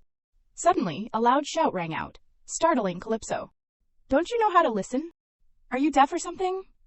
There were 3 children about her age in front of her. One of them yelled, Are you ignoring me? Or are you too stupid to understand what I am saying? Calypso, seeing this, could not hide her curiosity and poked her head out to see what was going on. There was a white-haired boy sitting silently huddled in a corner, showing no sign of wanting to resist the bullying of the 3 children. Calypso suddenly realized, that is Agenor, my 3rd brother. Agenor Aquaciadel. Calypso froze, dumbfounded. She could not understand why her brother was being bullied. Agenor trembled and sobbed as if about to burst into tears. The purple-haired child spoke again. "Don't you know you are supposed to come greet us first?" The red-haired child next to him also chimed in. "Like that dirty white hair? How did you get into our class?" Agenor cowered in fear and sobbed. "Don't say that." The three children, seeing this, pressed their advantage even more. They laughed and pointed at his face, chuckling and sneering. "Hey, listen to that voice. It sounds like a little goat." Calypso was stunned, as if she suddenly remembered something. I remember my past life." Before, she had asked a servant about Agenor's school days. Agenor, in his school days, he was a crazy guy who liked to be bullied, pretending to be weak in order to be bullied, and then attacking those who bullied him. The red-haired child grabbed his collar impatiently and lifted him up. "Hey, why are not you saying anything?" From the ground, ripples of water slowly surged. Agenor's attitude had changed. He no longer had the fearful look from before. His face darkened, and then he gave a chilling smile. Calypso thought, "Anyway, if he uses his power now, they will all die. Before I can participate in the meeting, I can't let the news of my brother defeating his classmates become a hot topic. It will become a big problem." Thinking of this, she quickly rushed out of the bush she was hiding in, wanting to stop the fight. The red-haired boy had lost his patience. He shouted, "Are you deliberately ignoring me? Still not answering?" He was about to raise his fist to hit Agenor. Suddenly, Calypso rushed over and yelled, "Wait!" They all froze, turning to look at her in unison. Calypso sternly told them to stop. The red-haired boy frowned and asked, "Hey kid, what are you doing interfering?" The blonde-haired boy next to him was startled, as if realizing something. He quickly pulled the red-haired boy back and said, "Look at that hair color." The red-haired boy was bewildered, not understanding what was happening. What about the hair? Then he looked at Calypso more closely, and seemed to recognize her identity. Her hair color was a characteristic that could only be seen in descendants of the family. The red-haired boy panicked. "Why is she so small? There have been rumors these days. It seems she is Mr. Pierre's daughter. Anything related to descendants is troublesome. Let us go." Then they pushed Agenor aside and hurried away. Even while turning to run, the red-haired boy did not forget to turn back and glare at Agenor, warning, "You are just lucky." Calypso stuck out her tongue and taunted them. "Brats." Agenor then spoke up, questioning her. "Hey, what was that?" He put a hand on his head, and his silver hair suddenly changed, returning to the same color as Calypso's. He glanced at her coldly. "Why did you get in the way?" Calypso recalled what he had said to her in her previous life. "You know, Calypso, if you had met me when I was young, I would have been so embarrassed. I did a lot of childish things, and a lot of unfair things too. It makes me quite regretful. I wonder what it would have been like if I had met you sooner." Calypso did not back down either. She put her hands on her hips and said, "Why do not you come closer? Agenor Aquasiadel, you are my older brother, are not you?" Agenor dusted off the dirt and sand clinging to his clothes and frowned in annoyance. "What are you talking about?" In Calypso's imagination, she thought that if she put on a cute face and uttered the words, "Are you my brother?" Agenor would joyfully embrace her and treat her with utmost care. She clutched her head in disappointment, thinking, "Isn't this a childcare book? Why are not you touched?" Agenor quickly brushed past her and reminded her, "Don't get in the way and go home quickly." Seeing this, Calypso rushed out to block his path and said, "Aren't you going to greet me?" Agenor looked puzzled. "Why should I greet you? You just saved me." Calypso pointed directly at Agenor's face and said firmly, "I know you were planning to kill them. No matter how talented you are, it will become a reason for your expulsion, you know?" Agenor remained cold, crossing his arms as he replied, "But I can still do it without being expelled, even if you had not intervened." Before he could finish his sentence, something suddenly whizzed past Agenor. He was startled and could not react, only thinking that the movement was indeed very fast. Then, Calypso leaped high, appearing right in front of Agenor. She lunged forward, swinging her fist. Agenor could not react, only stiffening, standing still in place. Then, Calypso quickly flicked Agenor's head. Agenor clutched his head in pain, while Calypso gently landed after the impactful flick. She smiled brightly and thought, "Only sweet punches can make people more alert, huh? Thank you for the lesson, father." She silently thanked her father. Agenor was stunned, stammering, What was that power?" Calypso spoke as she slowly approached. "What? I am a cute little sister, who is much stronger than her older brother." Agenor gritted his teeth in anger. "That is ridiculous, how?" But once again, Calypso did not let him finish his sentence, rushing forward and grabbing his collar. "Brother, do you know how to do laundry?" Agenor looked bewildered, not understanding what was happening. Immediately, Agenor was slammed to the ground. After handling her brother, Calypso calmly dusted off her hands and continued, "When you do laundry, the stronger the force, the faster the stains fade." Agenor painfully got up, wanting to counterattack. Calypso, as if seeing through his thoughts, asked, "Are you planning to attack me again?" Of course, for the third time, unable to finish his sentence, Calypso landed another head flick on Agenor, sending pain shooting through him. She reminded him, "Behave yourself. Even though my hydraulics have not awakened yet, my strength is not to be trifled with. No matter how many times you try to attack, you won't succeed. Admit it. Admit it." Hearing this, Agenor trembled with anger. He clenched his fists and shouted, "Hey, do you know how old you are to have that kind of power? You must have taken some kind of drug, right?" Calypso was exasperated that her brother had not even heard of how his sister was born and raised. She scoffed, crossing her arms. "It is because you are weak." Agenor was speechless, only able to angrily grunt. Calypso pondered, "I hope you will be stronger in this life to stop the original male lead from causing trouble for the Dragon Duke. I need someone to stop him first. So, to allow you to overpower the original male lead, I will train you myself." As she thought, Calypso's expression turned vicious, making even Agenor shudder. "Oh, look at those eyes, a face that looks like it wants to attack me at any moment. To subdue that proud Agenor, I have to use that method." Calypso quickly turned to Agenor and said, "Call me little sister." Agenor coldly refused, "I do not want to." She then approached Agenor and put on a mysterious air, "Want to become stronger." Then Calypso began to tempt him, "I have great power, right? It is amazing, is not it? I can teach you if you want." Agenor gritted his teeth, torn between his pride and the desire for power. Then he quickly succumbed, sighing, "How can I become stronger, little sister?" Calypso rejoiced inwardly, as her plan succeeded. "We share the same killer whale blood. How can you resist the offer to become stronger?" Calypso was satisfied. "Good, I will show you some ways. So you have to listen carefully, and do what I say." "What, you do not wanna?" Calypso feigned regret and reluctantly turned away. "Is that so? Then I will go and propose it to Brother Atlan." Agenor lost his composure upon hearing this. He immediately rushed over and shouted to stop her. "No, I will do it. I will do as you say." Calypso triumphantly held out her hand and said, "So you promise to do as I say." Agenor was subdued, helplessly agreeing to extend his hand for the deal. Then the two shook hands. Calypso recalled her past life. After Agenor acted like a madman during his school days, another incident was kept hidden. The classmate who insulted their mother, saying she was unworthy, and no one paid attention to him. I heard he had an accident afterward. Returning to the present, Calypso began to nag, "Listen carefully. From now on, no fighting or trying to kill others. Attacking, destroying evidence, anything, is forbidden, especially burying others." She raised her hand, wanting him to promise. "This condition only lasts until you defeat me. Once you defeat me, you can do whatever you want. Do you agree?" Agenor quickly agreed. Then, they both hooked their pinkies, as if to prove the agreement had been established. A moment later, Calypso brought Agenor to Pierre and said, "Master, do you happen to need another disciple?" She cheerfully introduced him as her brother, and also Pierre's son. Pierre coldly asked, "So?" He pondered for a moment, and then warned, "Stop joking. I do not need any more." "Go home," he said, glaring at them. Calypso still did not give up. "But I defeated him today." Pierre asked, "You won. Yes, I worked hard to avoid that blow, so I subdued him as a subordinate. But now I do not know what to do with him, so can I bring him here? This person is also lonely, like me." Pierre fell silent for a long while. Then, he sighed in defeat. "I give up. Do whatever you want." He turned and left, leaving a bewildered Agenor and an overjoyed Calypso. Pierre thought to himself, "I can't understand that girl. The third son is always tagging along. A daughter pretending to be clueless while knowing so much. What are they planning?" The next morning, at the mansion, Luca and Luba cheerfully greeted Calypso. "Princess, we have prepared food to eat with you. Let us eat together again." Calypso quickly agreed, "Yes, let us go. You guys are always so energetic." At the lunch spot, a spread of delicious and beautiful dishes was laid out on the picnic blanket.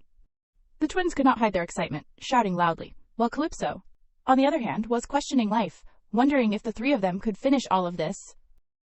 Luba spoke to her first. "Princess, Father said we should invite you over to our house." Luca agreed. Right. He probably said he would prepare a lot of delicious food too." Calypso picked up a plate of glittering food and remained silent for a moment. Luca and Luba were still planning Calypso's upcoming visit. "Remember to tell Father to prepare that thing, okay? Yeah." Afterward, the three of them enjoyed lunch together. After lunch, they returned to the mansion. Luba suddenly handed Calypso a letter. "Oh, this is what you asked for the other day. I personally asked Father for it." Calypso happily accepted it, and thanked him. "Great, thank you." Then, Luba turned to leave. not forgetting to bid her farewell. Ah, father's here. Goodbye, princess. Be careful on your way back. Calypso's eyes lit up, looking in their direction. She saw Luca and Luba's father. He seemed to notice her gaze and looked up. Then he smiled and nodded in greeting. Calypso was surprised, just like the twins. White dolphin beastmen, the white whale family. In my past life, I never interacted with them, because they disappeared before I became the head of the family. Currently, the killer whale family has a tradition of females holding the position of head. But Ocula could not give birth to a daughter. One of my grandchildren will inherit regardless of gender. Use your own strength to earn it. The grandchildren who never had a chance to inherit now hold such good news. And one of the most promising candidates right now is my uncle's eldest son Bayan. Strong but cruel. The white whale children crossed him, and the entire family was eliminated. I remember now about the crime that Bayan committed against the white whale family. Suddenly, someone bumped into Calypso. It turned out to be Charon. He sneered, "What? Where are your eyes?" Calypso coldly did not want to cause trouble with him. If you want to cause trouble, choose another way. Doing this is not cool. You think I will jump at you like you? This guy blushed in embarrassment, not knowing what to say. He stammered, if you keep your head up like that, you will turn into that thing, as a girl you should be neat and polite. Who is as arrogant as this? Calypso retorted, holding her head high, eyes looking straight ahead. That is the polite way. Didn't you know? He became angry from embarrassment and shouted, "Then show your skills, show me your skills, ha, you will be expelled anyway." Calypso frowned in annoyance, cursing inwardly. Is this guy talking nonsense, or is there a reason to expel me? Why bother wondering? Who allowed you to defeat Lord Bayan's subordinates? Prepare to repent. Calypso then remembered the people who had caused trouble with her earlier. Oh, so that is it. Those were the ones who claimed to be Bayan's subordinates. Calypso chuckled and said, "Fine, then expel me quickly. I am curious how I will be expelled." She put on a carefree expression to provoke him. Seeing this, the guy trembled with anger. He stammered, "Do you think I am joking? I am serious?" Calypso laughed. "Who said you were joking? Run back and tell Bayan. Tuck your tail between your legs and run now, so you can report to Bayan in time." As if hitting a nerve, he blushed and muttered, "Insolent." He turned around and looked towards the sword hanging on the wall. Then he decisively took it down and immediately swung the sword, rushing towards Calypso. As he charged, he shouted, "I won't let you get away with this." Calypso easily dodged his amateurish sword swings, annoyed inwardly.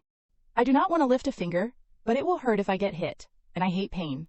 Calypso kept backing away to avoid the attacks, while the guy just randomly swung the sword in his hand. Calypso suddenly jumped, remembering her father's words. Don't just grit your teeth and take the hits. She then soared into the air and kicked him.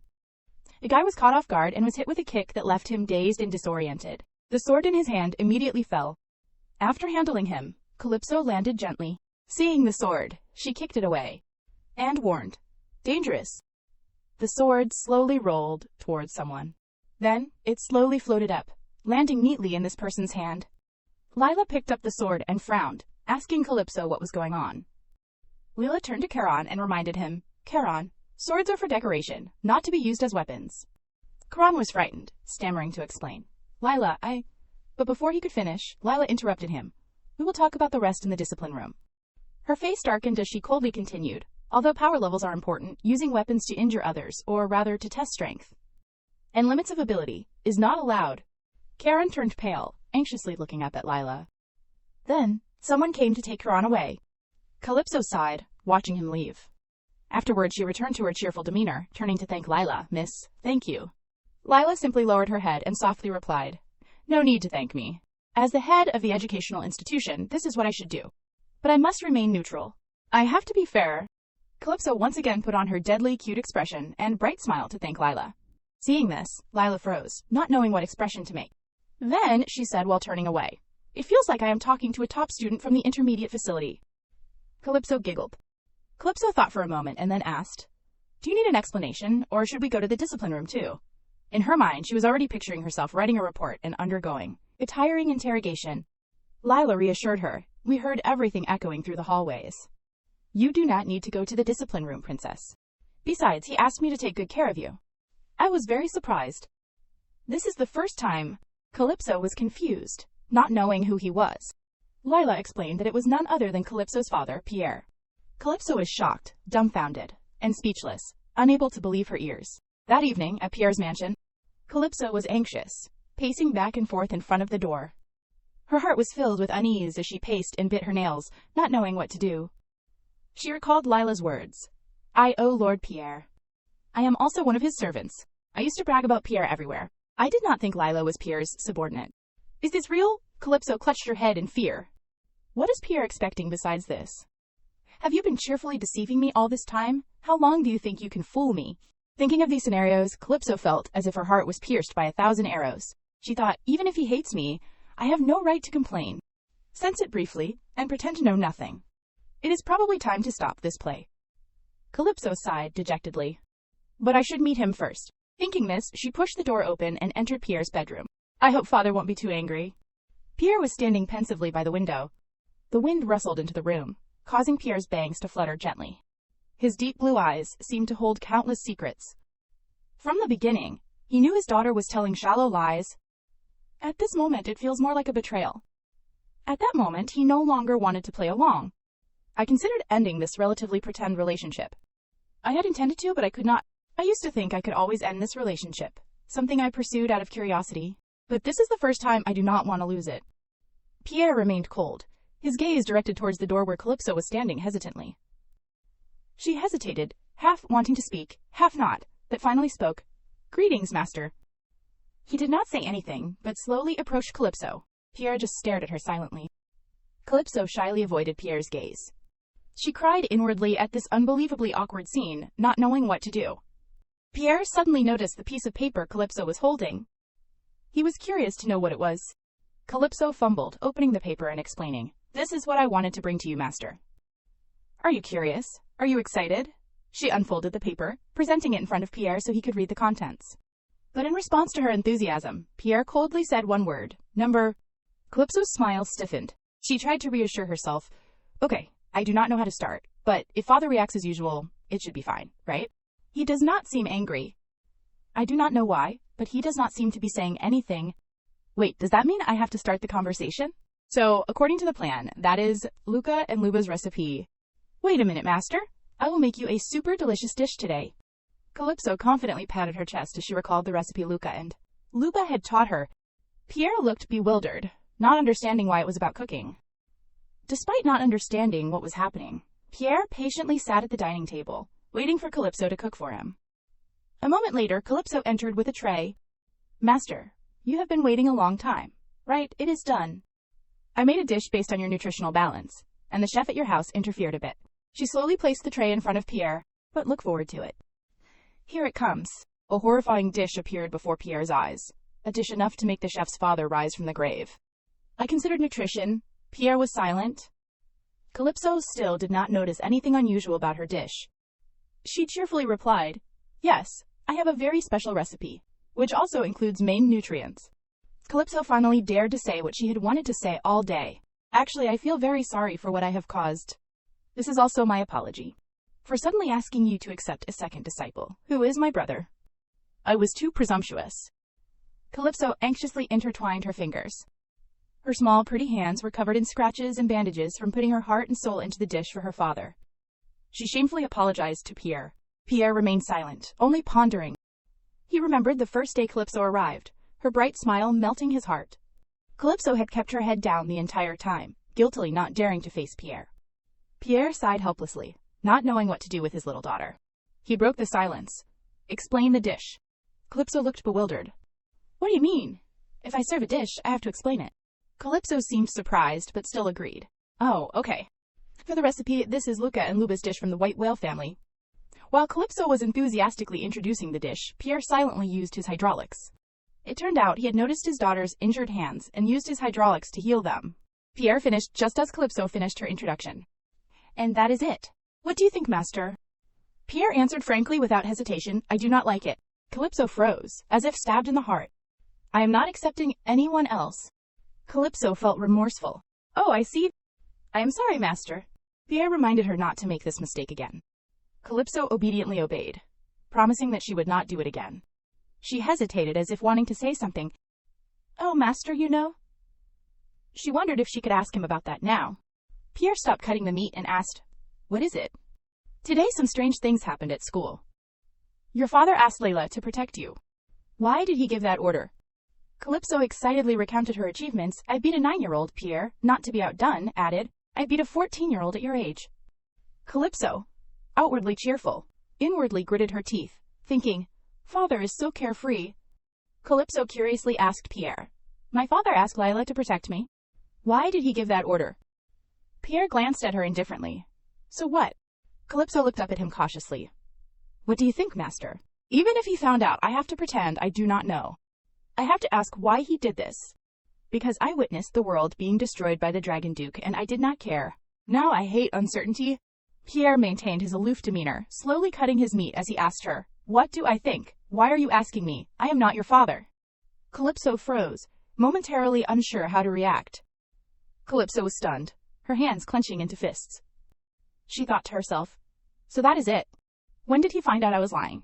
Why is he helping me? Pierre, on the other hand, continued to eat calmly. He sighed. This is the first time I have eaten a well-done steak. Seeing this, Calypso decided to go along with the flow. She continued, But master, you and my father are the same age, so I was curious. I thought you would understand his feelings because you are both adults. Inwardly, Calypso was full of doubt. If he has seen through my act, why has not he said anything? Pierre looked up into the distance and calmly answered Calypso's question. Not all adults are the same. Calypso remained silent after hearing this. She thought irritably. So father just does not want to talk about it. I won't listen. It is so unfair. Her face clearly showed resentment and annoyance. Silence fell for a moment. Pierre finally put down his fork, stopping his meal.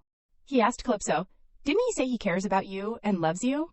Calypso paused at his words. Pierre continued. Why did not he say it himself? That your father cares about you and loves you very much. Surely that is the answer, Pierre said with a gentle smile.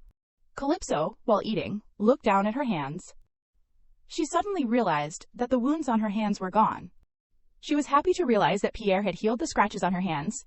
Calypso held her hands preciously, as if to replace the hug she wanted to give him. The next morning, at Calypso's training ground, Agenor grimaced, his face darkening, as he stood with his hands on his hips, watching Calypso and Pierre. He was puzzled. What is with this scene? Calypso was lifting a rock half the size of her small body, counting 335. While Pierre, behind her, continuously gave commands, Put more strength into your legs. Agenor was speechless at the two of them. He stepped back in awe. How heavy is that? Lifting a rock 335 times at the age of 3. Now she is using hydraulics for her strength. As if feeling the challenge was not enough for Calypso, Pierre continuously threw rocks towards her. Calypso screamed in fear. Master, you would not throw that. Would you? That is murder. I still want to live, murderer. I am going to throw it. Agenor, witnessing this scene, was shocked. He finally understood that his defeat was inevitable. Pierre's third son, Agenor, was a genius recognized for his talent since childhood. But that was not enough. He always wondered about his limits. He wanted to compete with the strongest, but because his strength became famous, no one wanted to challenge him. So he changed his methods.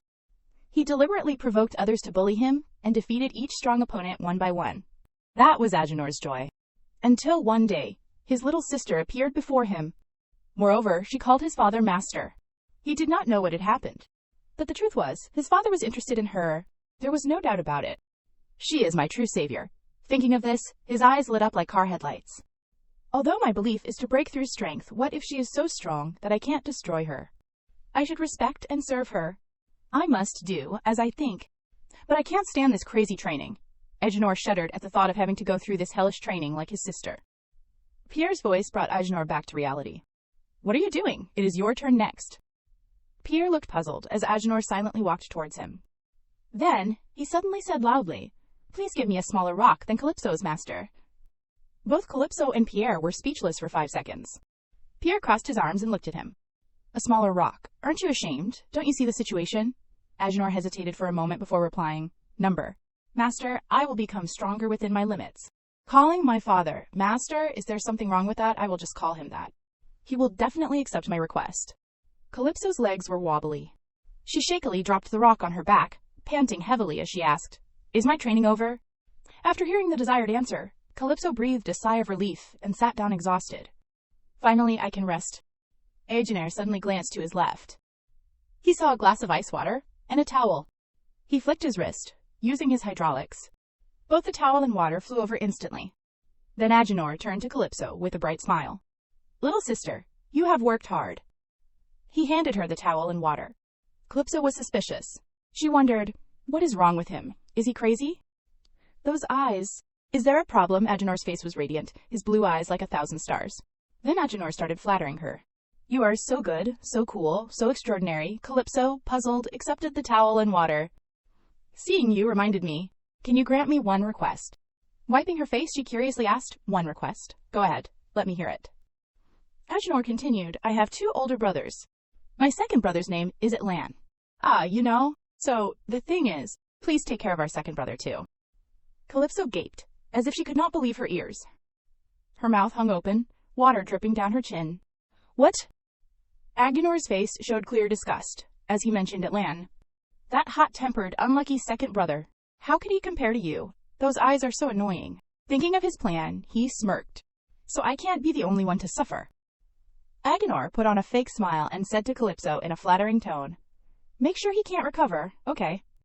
After training, Calypso sat alone on a stone bench, lost in thought, oblivious to the lively scene of the children playing. She recalled Agenor's words from earlier. She wondered what had happened between Agenor and Atlan. Second brother Atlan. Somehow, he has a similar temperament to Bayan. But there is something different about Atlanta, a more mischievous side. Since they both hate losing, they are probably not close. Calypso remembered. In her past life, the 3 of them had been perfect partners. It could not be considered a normal relationship anymore. The atmosphere between them was always very close, especially in times of crisis. The scene of their parting appeared again in Calypso's mind. She helplessly watched Atlanta stand in front of her. He had reminded her to live well. They were so close that they could sacrifice their lives for each other. Calypso quickly returned to reality. The past life and this life can't be the same. Anyway, I have not had a chance to meet Atlanta yet. Forget about Agenor's crazy talk. Suddenly, the Luca and Luba twins appeared behind her. Princess, what are you doing here? Calypso voiced her question. Come to think of it, you 2 are brothers too. Are you 2 on good terms? Hearing this, both of them bristled, shouting as if she had hit a nerve. No, we are not on good terms. They took turns complaining about each other. Luba always insists he is older. You are wrong, ask Mother. Exasperated, Calypso stepped in to separate them, speaking softly. All right, calm down. I understand. Stop it. Luba suddenly remembered something. But Princess, wait a minute. Calypso also realized. Oh, that is right. It has been days since he has been absent. With Charon's absence, the atmosphere had become strange. It feels like they are divided into 2 different factions. They could all feel the electric sparks in the gazes of those around them. Calypso agreed. That is right. I am also wondering what divided them. Back inside the mansion, Calypso stopped. She turned around when she heard someone call her name. Lila approached her and asked, Princess, are you leaving now? Calypso replied, Is there something you need from me? Lila lowered her voice. Please come closer. You know about the upcoming family meeting, right? Calypso said she knew about it, and that she would be attending as a candidate to inherit the head of the family position. Lila worriedly warned her, yes, please be careful. You know, potential candidates are always nominated at any time, but they always disappear, right before the family meeting. Calypso smiled and said, Thank you for your concern, but I will be fine. Father will protect me, and Lila is here too, right? Lila smiled gently and replied, That is right, but never let your guard down. There are too many loopholes in this large family. Calypso paused for a moment, then turned and said, I will be careful. She thought to herself, Father won't protect me. I have to prepare myself mentally before the family meeting. I am also worried about the divisive atmosphere. Outside, the carriage was waiting to pick up Calypso. Agenor was also in the carriage with her. He suddenly spoke up. That is probably because they will follow different successors. Calypso frowned and complained. Why are you here? Agenor replied excitedly, Because we are going to see Master together. Calypso was annoyed that Agenor was with her, but Agenor, on the other hand, did not mind Calypso at all, and even recalled her grand entrance with the Luca and Luba twins. I was so surprised when you appeared like that the other day. Calypso was embarrassed, remembering that moment. Agenor unconsciously smiled and asked, Do you have followers already? How many have you got? I am not the first, am I? Could I be the first if I take down the others? His face was clearly filled with a perverse look as he spoke. Calypso frowned and said, If they bother me, they will die by my hands. Agenor expressed regret, because he also wanted to try doing that. Calypso angrily grabbed his collar and warned him. Agenor simply covered his mouth and chuckled mischievously. Then, Calypso let go of Agenor and continued, If they are following the successor, it must be Bayan and Sorte, the family candidates, right? Agenor adjusted his clothes and said, exactly. The atmosphere at the intermediate facility is similar. Little sister, how are you going to handle the family meeting? Calypso said that this was her first time attending the meeting. Upon hearing this, Agenor reassured her. Don't worry, I will introduce you. Calypso thought it would not be bad to be introduced by Agenor. It is best if father helps, but that is impossible. Agenor did not forget to remind her, be careful. Before the family meeting, everyone will be preparing. I have even faced our eldest brother and second brother before. But I have never thought of you, little sister. Have I been too indulgent with you? Take advantage of me wisely. Calypso chuckled at his behavior. Then she pinched his cheeks teasingly. Don't be like that. Agenor yelped in surprise at the sudden attack. Oh no, surrender, I surrender. A few days later, outside the mansion, Calypso read a piece of paper and sighed. These past few days have been peaceful, have not they? The paper read, silently follow me to the back garden. If you do not come, I will threaten the twins you care about. Calypso crumpled the paper angrily. She grumbled. Such cliched lines, like a third-rate villain. She clenched the crumpled paper in her hand and decided to meet the person who wrote the letter. In the backyard of the mansion, Calypso followed the instructions on the paper and arrived. Caron was also there. He frowned and said to the person next to him, no doubt about it. That brat actually came. Bayan sneered. Is that a puppy? In the end, there is nothing to see. It is just like a piece of rat droppings anyway. Calypso was enraged at being compared to rat droppings. A murderous aura surrounded her. Then, she shouted, how dare you compare me to that terrestrial term? Moreover, this is no different from you guys capturing a little girl and bullying her. Bayan's followers, seeing this scene, fearfully stepped back. Calypso retorted, you damn fool, your brain is smaller than a jellyfish. Bayan chuckled. Right, that rumor made me curious. Then, as he approached, he pointed at her provocatively. How amusing. So you can talk, huh? Looks like Grandma ignored you, did not she? This action officially angered Calypso. She suddenly grabbed Bayan's hand. Then, Calypso easily flung his hand away, surprising Bayan. Calypso sneered coldly. If it is just talking, Grandma would not even care, you idiot. Release the twins. Her action stunned Bayan, freezing him in place. Calypso used her hydraulics as she warned, I will make you pay for this. Calypso glared at Bayan, warningly. Bayan smirked. Funny. It seems you were not lying about being Lord Pierre's daughter. Calypso affirmed his words. Yes, my father is the famous Pierre Aquasiadel.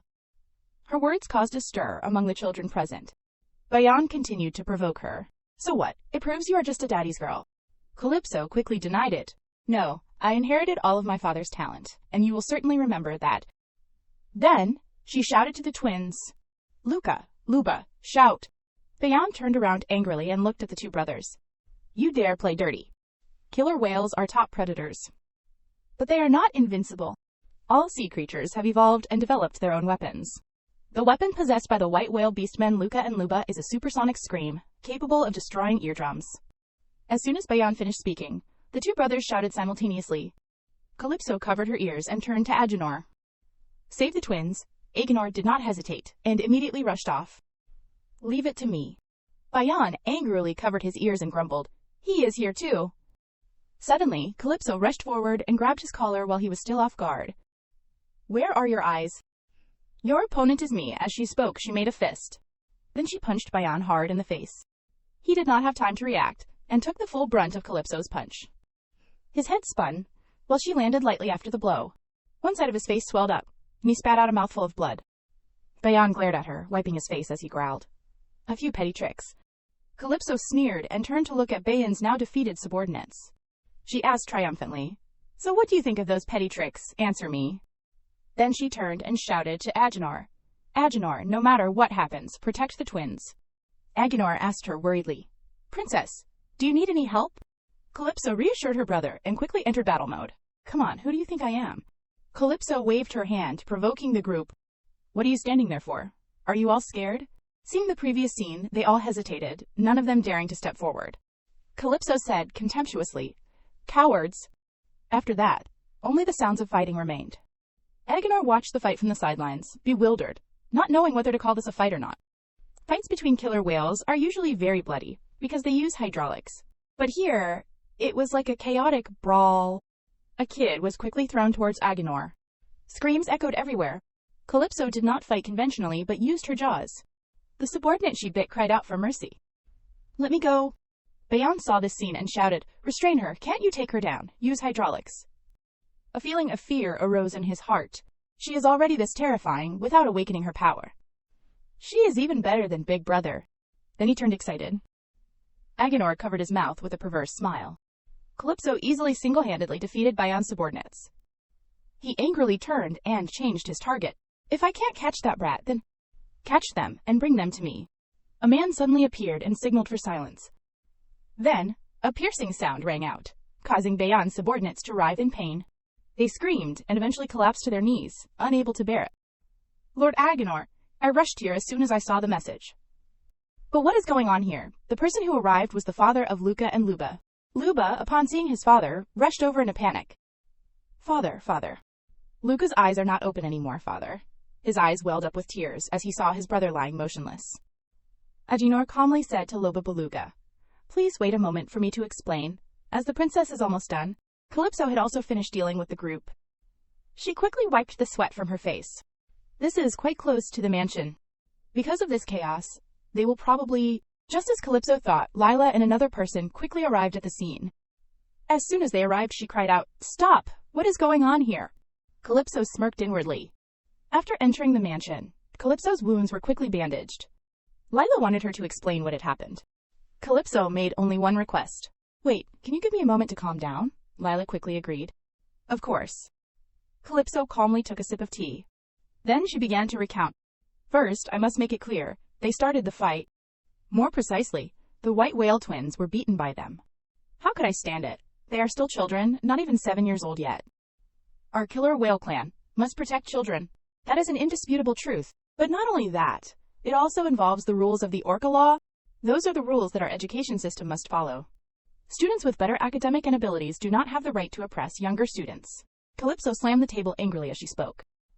She continued, "It is an old rule almost everyone knows, but as long as it is not discovered, it is fine.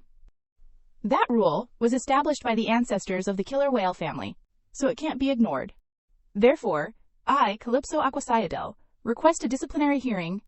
Calypso speculated in her head, "Based on what Bayan knows about my abilities, he must think I will keep quiet and let it go. But I hate those who break the law more than I use violence, so he does not know my personality very well yet. That is why you should not underestimate someone who has regressed, my dear Bayan," she thought, smirking triumphantly. Leela waited for her to finish speaking before replying. "As you wish, a high-level disciplinary hearing will be held. Since it involves the princess, she must also participate." Calypso agreed without much thought. "Sure, it is not difficult." Lila continued, "And the guardian must be present with the princess at that hearing." Calypso froze upon hearing this. "In other words, even if the princess is present, you still have to invite Mr. Pierre." Calypso was stunned as she realized she had just dug her own grave. She did not dare to imagine how terrifying Pierre's reaction would be upon hearing this news. Just thinking about it set shivers down her spine. After a while, the two finally finished their conversation. Lila quickly instructed her, "You may return now, princess." The large door slammed shut behind her, leaving Calypso still dazed and not yet fully recovered. She thought dejectedly, "I only intended to hold a disciplinary meeting, so I never thought about the need for a guardian. Lila told me to bring the invitation to Mr. Pierre." She worried. "What should I say? I took down Bayan, so can you participate in the disciplinary council as my father? What if he tells me he is not my father?" Just thinking about Pierre, Calypso was terrified. She ruffled her hair, not knowing what to do. At that moment, Loba Beluga suddenly approached. "Princess, I have been waiting for you." He politely introduced himself. "I am Loba Beluga, the father of Luca and Luba, and I come from the house of the white whale." Loba Beluga quickly thanked Calypso for saving his children's lives. She anxiously inquired about their condition. Loga politely replied, "My wife, Mrs. Beluga, has taken them home. I must thank you once again, because if you had not informed me, I would not have arrived in time." Calypso scratched her head shyly. "I only did what I had to do. Besides, Luca and Luba got caught up in this because of my personal matters. I apologize on behalf of those stupid killer whales." Killer whales believe they can do anything as long as they are strong enough, so they always ignore morals or established rules. I am also responsible for Luca and Luba being involved in such wicked acts. I apologize." She bowed her head sincerely as she spoke. Loba Beluga replied, "It is hard to expect kindness from killer whales. As you said, they are beings who have departed from morality. But after seeing you, my thinking has changed. I must receive an apology from Bayan, the one who perpetrated the violence. Hearing this, Calypso felt a burden lift from her heart. She smiled. Almost everyone feels that way, but they find it difficult to express. I am glad you expressed it so truthfully. She recalled her previous life. Beluga. They are so pitiful. Bayan demanded their obedience. But they refused and were killed. Among them was Loba Beluga. Although he was just a white whale, he was an excellent warrior. I clearly remember Bayan being the type of person who would not reconcile even in death. Calypso quickly replied to Loba Beluga, "Thank you. I will visit Luca and Luba soon." Upon hearing this, Loba Beluga smiled gently and said, "Yes, they will be very happy." Sometime later, in the library, a group of students were chatting amongst themselves. "Hey, have you heard the rumors about the princess? You mean she fought and won against Bayan?" Bayan's whole team participated and was completely crushed. At the primary, intermediate, and advanced education facilities, rumors about the little princess defeating Bayan spread rapidly. Ridiculous. How could a princess who is only in primary education do tukra? That, I heard she has not even awakened her hydraulics yet. Everyone was buzzing about this news. A gray-haired boy excitedly spoke to the person next to him. In short, the princess and Bayan fought, and the princess won overwhelmingly.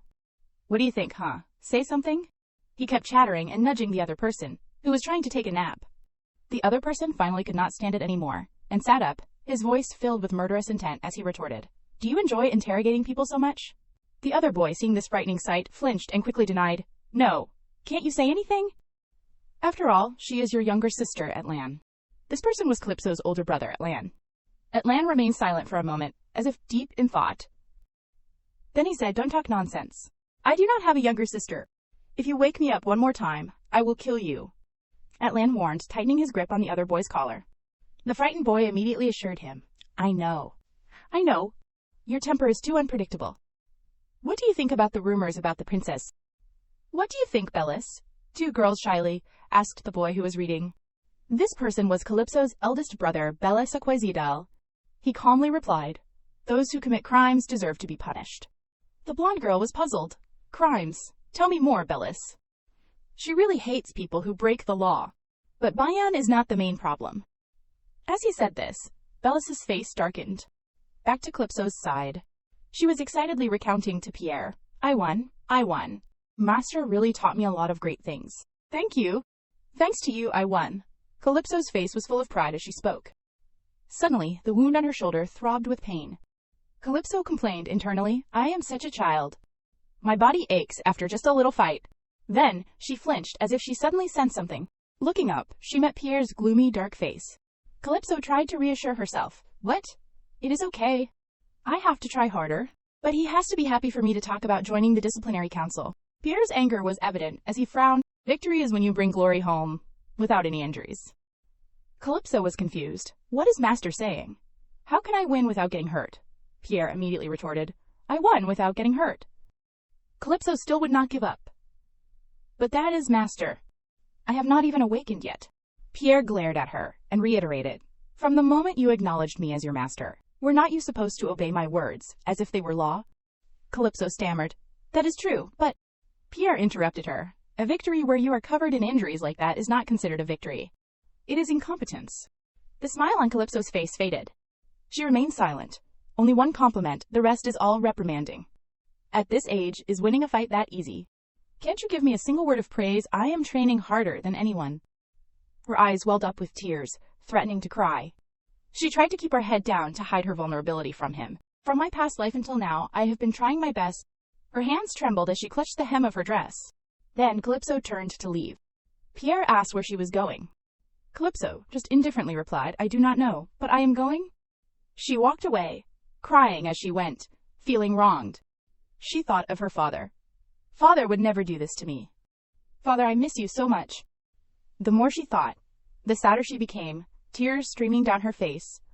Calypso just turned and walked away. Pierre silently watched her from behind. Suddenly, a stream of hydraulics rushed forward, enveloping Calypso's body. Pierre had used his hydraulics to pull her back. He spoke softly, "Your body is a weapon." Calypso was still sulking. She frowned and asked, "So?" Pierre explained, "If you do not take care of your weapon properly, it will break or rust. Your body is the same. As your master, I am reprimanding you for neglecting your weapon."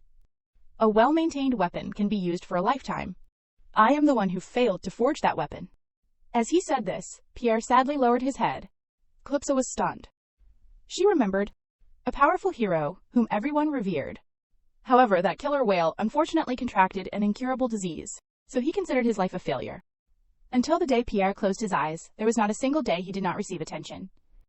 Unable to overcome his weak body, he lived in that unwanted attention until his death, so he discovered he possessed both a phenomenal body and strength. The healthy body he could not have. Pierre raised his hand, using his hydraulics. The bandages covering Calypso's face slowly fell away, revealing her unscathed face. Calypso asked, wronged, are you saying it is my fault that I got hurt? Is winning like this wrong? How can I achieve a proud victory like you? If I do not struggle like this now, I won't even be able to receive the hydraulics that you obtain so easily. Pierre replied, even if I give you the answer, you won't listen. Then, he slowly approached Calypso. The relationship between master and disciple will inevitably include separation. Didn't you want me to maintain a distance and an objective attitude? Calypso was bewildered. Your voice sounds bitter, or am I imagining things? No, this is... Thinking of this, she unconsciously reached out. Calypso grabbed Pierre's collar and voiced her question. Master, are you worried about me? Pierre avoided her gaze and asked, your father loved you very much, right? So what would he say at a time like this? Calypso smiled brightly and replied, he would scold me for making him worry so much, then he would definitely hug me tightly. And finally, he would say, I love you, my daughter. So, master, can you repeat what I said one more time? I was so worried about you, Calypso. Pierre narrowed his eyes, his face showing clear affection. He reached out and stroked Calypso's head. Then said, I was so worried about you, Calypso. Calypso smiled happily and thought about the reason she had come all this way, despite her limping. Now, she finally understood. The scene changes to a few days later, at the mansion where Agenor resides. Inside the dining room, the table was laden with cakes and tea. Agenor curiously asked, so we will attend together? Calypso confirmed, yes, that is how it will be. She recalled, that day I was so preoccupied with my rage that I had not even mentioned giving that paper to father. I could not do anything. There was no other choice but to abandon the idea of bringing father along. No matter how many times I think about it, I still can't find a suitable reason to ask father. Agenor was puzzled as he saw Calypso's constantly changing expressions, turning back and forth. Agenor asked again, but will it be okay? The highest position requires parents to attend. Calypso put down her plate and said, we will manage somehow. With you and me, it would be awkward to suddenly make such a request to master. Agenor naively thought that they just needed to tell their father everything. Calypso shook her head vehemently at his suggestion. No, no way. Until I meet the Dragon Duke, I still want to live with Pierre, as we are now. Agenor smiled brightly and said confidently, I am not worried. My little sister must have already planned everything. By the way, I did not expect the high-level disciplinary meeting and the family council meeting to be held on the same day. Calypso frowned in agreement. That is right. With the rumors I have created, just my attendance alone will attract attention. I want to see the expression on the face of the grandmother who ignored me. Since Bayan won't be attending either, I will have to deal with this myself. Without Agenor, dealing with Bayan's people would be very difficult. Agenor, you helped me without any reason. Thank you so much. Calypso sincerely expressed her gratitude. Agenor gave a mischievous grin. What are you saying? This is fun. It is the first time I have fought to protect someone. Seeing this, Calypso also laughed cheerfully. Really, that is exciting. A lot will happen. Agenor was enthusiastic. That is what my little sister said, right? Calypso, seeing this scene, was exasperated with her older brother. Suddenly, someone pushed a tea cart towards them. The red-haired girl exclaimed excitedly, oh my, I knew you would need more tea. Young master is here too. Look how well you two get along. Then both the red-haired and blonde-haired girls crowded around Agenor, exclaiming non-stop, oh my, young master, you are so handsome. You two look so much alike. Agenor, sitting in the middle, could only blush and remain speechless. Suddenly, he ducked under the table and shouted, hey, our little sister needs to discuss tomorrow's disciplinary meeting. Calypso, at some point, had already ducked under the table, wanting to escape first, leaving her brother alone to face the other two. Seeing her plan fail, Calypso sat up, pretending to cough a few times, and said to the two girls, oh, all right. You herring sisters can leave now. The two of them bowed respectfully to Calypso and left the room. Afterwards, they quickly returned to their discussion. Agenor, tomorrow you have to do exactly as I say. Listen carefully. First, this way then. Agenor quickly agreed. Understood. I will do as you say. But are you sure we do not need to call father? Calypso smirked mysteriously. Then, chuckling as if hiding some plan, she reassured Agenor. Trust me, Agenor. We can handle this ourselves. Agenor did not react, although he completely trusted his little sister. He still harbored a bit of doubt. The next day, the day of the Supreme Council meeting, Calypso stepped down from the carriage one step at a time. She was dressed impeccably in preparation for today. Supreme Council, let us begin. As soon as she got out of the carriage, Calypso puffed out her cheeks and complained silently. This outfit is overwhelming. She recalled the Herring sisters constantly nagging, "You need a suit, princess. Leave it to us." Even when I said it was not necessary, they would not listen. Well, I can feel their sincerity. Not bad.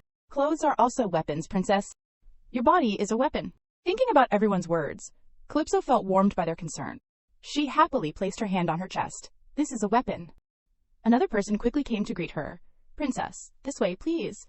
Calypso quickly replied, Okay, lead the way. She thought to herself, I am glad they did not ask for a parental invitation beforehand. I always want to maintain a teacher-student relationship with Pierre. I can do it. I am used to solving problems on my own. Inside the courtroom, there was a constant buzz. Calypso calmly walked in. The courtroom doors slowly opened. A woman gasped, covering her mouth as she looked up at her. Oh my God, is that Calypso? Calypso entered with the aura of the main character.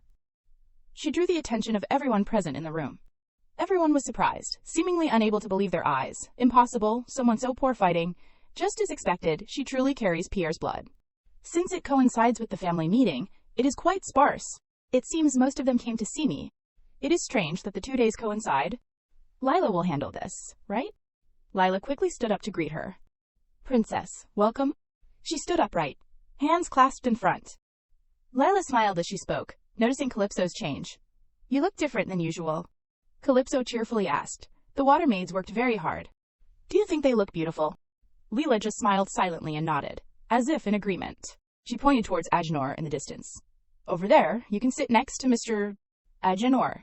Agenor, seeing Calypso looking his way, waved happily to call her over. Lila thought, resembling Pierre is also noteworthy. But the princess is beautiful, in a different way. Perhaps she is influenced by her mother. Seeing the Calypso siblings chatting happily, the crowd started gossiping again. The princess is sitting next to young Master Agenor. Didn't the young master say that his relationship with his little sister was terrible? It seems that the story about Pierre's children meeting and fighting is false. Let us see. Calypso stealthily glanced back. Bayan was also there. She just happened to catch his gaze, glaring at her with fury. As expected, my uncle did not come. Next to Bayan was an elegant woman. Calypso did not back down. She gave him the middle finger and cursed silently. Where are you looking, you bastard? Perhaps my uncle went to the family meeting. Since he had to attend to my grandmother, his wife came instead, I guess. This is difficult, because that is truly the power from my uncle's side. A talented heir will be valued more than an incompetent one. The sound of a gavel echoed, and the presiding officer spoke. Everyone, please be quiet. We will now begin the Supreme Disciplinary Meeting. Lila began reading the oath. In this place, all are allowed to participate in the meetings, regardless of rank. I ask everyone to swear in the name of the sea that they will only speak the truth. First Bayan, the perpetrator of this agenda. Although Bayan looked annoyed, he complied. I swear upon the sea, and the victims of this agenda, Calypso and Agenor. I swear upon the sea. Suddenly, someone interrupted. Hold on. As the chair of this disciplinary committee, I have a few points to raise. This person was the chair of the Intermediate Facilities Board of Directors, belonging to the killer whale family, Chaya. She continued, this meeting was convened to discuss the conduct of underage students, so I believe everyone was informed about the requirement for a guardian to accompany them. But why do not Calypso and Agenor have guardians? Calypso remained silent, anxiously clutching her dress. What was coming had finally come. I thought I had slipped past it thanks to Lila. She must have tried to help in her own way after seeing father did not come. On the other hand, that person is her old friend, and an extremely principled one. Calypso slowly stood up as she replied, I do not have a guardian. A guardian is necessary for those who are not yet adults. But Agenor and I do not need that, so we will be our own guardians. The room immediately erupted in noise, everyone buzzing with curiosity. Why is that? Is there a reason why Mr. Pierre did not come? But is not this the law? Maybe he is ill. Lila quickly reminded them, Order, everyone, please keep order. In this case, Calypso and Agenor have the right not to have a guardian. Chaya slammed the table and shouted, interrupting Lila, that is impossible. The law is the law. For someone who does not even follow basic rules, the meeting cannot proceed. Summon your guardian immediately, Calypso. Calypso cursed inwardly. Damn it, her damn friend is not helping me at all. Agenor anxiously asked her what to do next. Bayan was smirking triumphantly. Why not continue the meeting? If she says she does not have a father, what can we do? The others joined in, laughing. Perhaps Bayan is right. Maybe they are at a family meeting, or doing business. Chaya frowned, her face darkening as she yelled, Order! Calypso and Agenor have no guardian. Calypso had been standing still. Despite telling herself to stay calm, she could not control her trembling body. Chaya then said, This meeting is scheduled to be cancelled. Calypso tried to reassure herself. Calm down and think. I have been expecting this. Think of a way to turn the situation around. Suddenly, a familiar voice echoed, surprising everyone present, including Calypso. All eyes turned towards the door. The law is the law. Of course we have to obey it, right? The person said, slowly stepping inside. I am the guardian of my daughter's son. The red robe clearly indicated an important position. I would like to participate. It turned out the owner of that voice was Pierre. Calypso was surprised, not understanding what was going on. Then, the bewildered little girl clutched her head. This was the first time she had felt this panicked since her fourth regression. Looking at Agenor's surprised expression, this was definitely something he had not expected either. She did not know how or why her father was here, but if she panicked, it would surely look strange. In the fleeting memories in her head, her father loved her very much, but in reality, there were too many rumors that refuted it. Calypso suddenly stood up, under Agenor's dumbfounded gaze. In this situation, she decided to put on a bright smile, rush forward, and call out to her father. Meanwhile, Calypso kept praying in her heart that her father would respond to her. She dashed like lightning, arms outstretched towards Pierre, still praying in her heart. In the next second, she arrived safely in Pierre's arms, her hands embracing him tightly. Pierre looked at the little one he was holding in his arms and softly apologized for being late. Calypso immediately hugged Pierre tighter, asking if he was okay. Her flustered expression showed her fear that he would not arrive in time. While Calypso was still lost in thought, Pierre just gently stroked her head, replying that he was feeling better now. Then, he softly apologized to her for being late, leaving Lila and the chairman stunned with surprise. Pierre asked Lila if she needed separate confirmation of his presence. Layla could only reply that it was not necessary. They confirmed he was there. The chairman suddenly greeted Pierre. It has been a while, implying they thought he would not come. To Bayan's astonishment, he said his daughter was so worried that she forgot to inform him of the time. Because of that, he arrived a little late. Calypso, nestled in his arms, was stunned that he could come up with such an excuse. Bayan, upon hearing this, was so angry that he gritted his teeth. He suddenly stood up and shouted, This does not count, because Calypso arrived at the wrong time. Leela, seeing Bayan lose control, told him to calm down. Young Master Bayan, the chairman, is aware of all the rules. Bayan's heart grew gloomy. Did these people think he would just stand by and hand over the Eye of Insight? His hand began to gather power. Suddenly, a strong voice from beside him told him to calm down. Bayan, on the verge of exploding, was startled back to his senses. His power dissipated. Bayan's mother looked sternly at her son and asked, Hasn't the chairman already approved, implying he should not continue to cause trouble? Finally, Bayan could only curse under his breath, suppressing his anger. Calypso, watching the fool being forced to restrain his rage, thought to herself that behaving like this would not benefit him. At all. Because his punishment was already clear. Didn't he realize this meeting was just to decide on the details and the extent of the punishment if he self-destructed? It would be good for everyone. Besides, thinking of this, she glanced at her father's cold, gloomy face. If her father used his power, she could already see his corpse on the ground. She felt a little regretful. Besides, Bayan's mother's face was not looking very good either. At this time, someone invited Pierre to sit down. He carried Calypso and sat down quite a distance from Bayan. Calypso, in his arms, did not forget to give a bright smile. Seeing his daughter smile so happily, Pierre tilted his head and smirked at her. Calypso, seeing this, wondered if her father had just publicly mocked her. While everyone was attentively listening to the chairman's speech, the sound of footsteps came from behind the door. The door opened, accompanied by an apology. The butler appeared from behind the door, seemingly out of breath from rushing to deliver the homeowner's order. The order was for the Supreme Disciplinary Council to immediately stop the meeting and move to the trial hall. Therefore, this disciplinary meeting would continue in the presence of the homeowner, along with the family meeting. Calypso was stunned, her face slightly pale. She had not expected things to turn out like this. This was truly ridiculous. If they went to the family meeting, that bastard would have the advantage. Therefore, upon hearing this order, Bayan could not help but smirk smugly. At the disciplinary council held at the academy, the chairman's power was enormous, so Bayan's current punishment was guaranteed. But if it was moved to the family meeting, there were many forces supporting Bayan. Calypso fell into deep thought. If they moved to a location advantageous to him now, not only would he not be judged fairly, but he could also avoid any punishment. Agenor, beside her, asked what they should do now. Everyone whispered, wondering what the homeowner wanted to do, but they certainly could not object, because they knew their grandmother's orders were absolute. Calypso could only sigh regretfully, because she really wanted to see him humiliated. Pierre, seeing his daughter so dejected, comforted her. It is okay. The little girl could not help but wonder what her father meant by it. It is okay. Pierre understood what his daughter was thinking. He meant she did not need to worry about those things. He also added that she did not need to force herself to be so polite. He knew his daughter was not used to such things. Afterward, they both went to the trial hall. Wherever the three of them went, they shone brightly, causing the people around them to look up in amazement. Everyone was staring at them in awe. Feeling slightly embarrassed, Calypso told her father that he could put her down. She could walk by herself. But her father disagreed, saying her legs were too short and who knew how long it would take to get there. Calypso felt a little annoyed, but could not refute him. Then she thought it over. Anyway, if the rumors spread, it would be good for her, so whoever wanted to look could look. Then she wondered about her father. What benefit did he have from this? Suddenly, Agenor asked his sister if she had ever been to the trial hall. Looking at her brother's sparkling eyes and cheerful face, Calypso said she had never been there, but in reality she had. Agenor then explained to her about the traditional family meeting, usually held in the three main halls. The trial hall was one of them. We are here, this is it.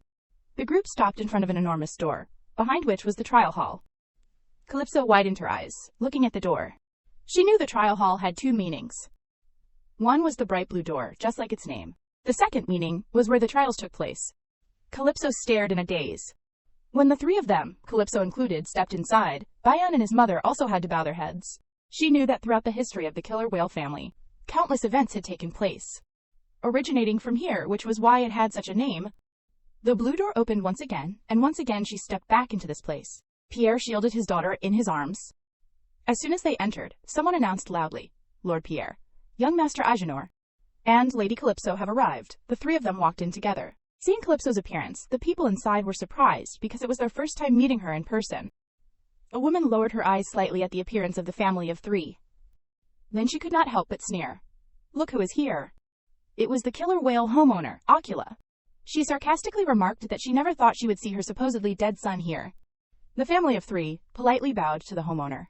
Ocula started spewing venomous words. Why show your face here? Just drop dead and do me a favor. The atmosphere became silent. The onlookers also started to become fearful. Suddenly, Calypso cleared her throat. She smiled brightly and politely greeted her grandmother. She used a sweet, flattering tone, praising her youthfulness and asking for her guidance. Pierre and Agenor beside her were speechless. Ocula finally noticed the little girl present today. She pointed at Pierre and said mockingly, Look at that, flattering at such a young age. Much better than your thick-skinned father. Calypso whispered into her father's ear, telling him that her grandmother liked being praised, so he should try it. Pierre silently looked at his little daughter in his arms. Her sparkling eyes looked at him encouragingly, urging him to try practicing slowly. Agenor, standing aside, was speechless, knowing the problem was not like that. At this moment, Pierre suddenly laughed. Calypso, not understanding what made him laugh suddenly, widened her eyes at him. Pierre simply complimented. That is good advice.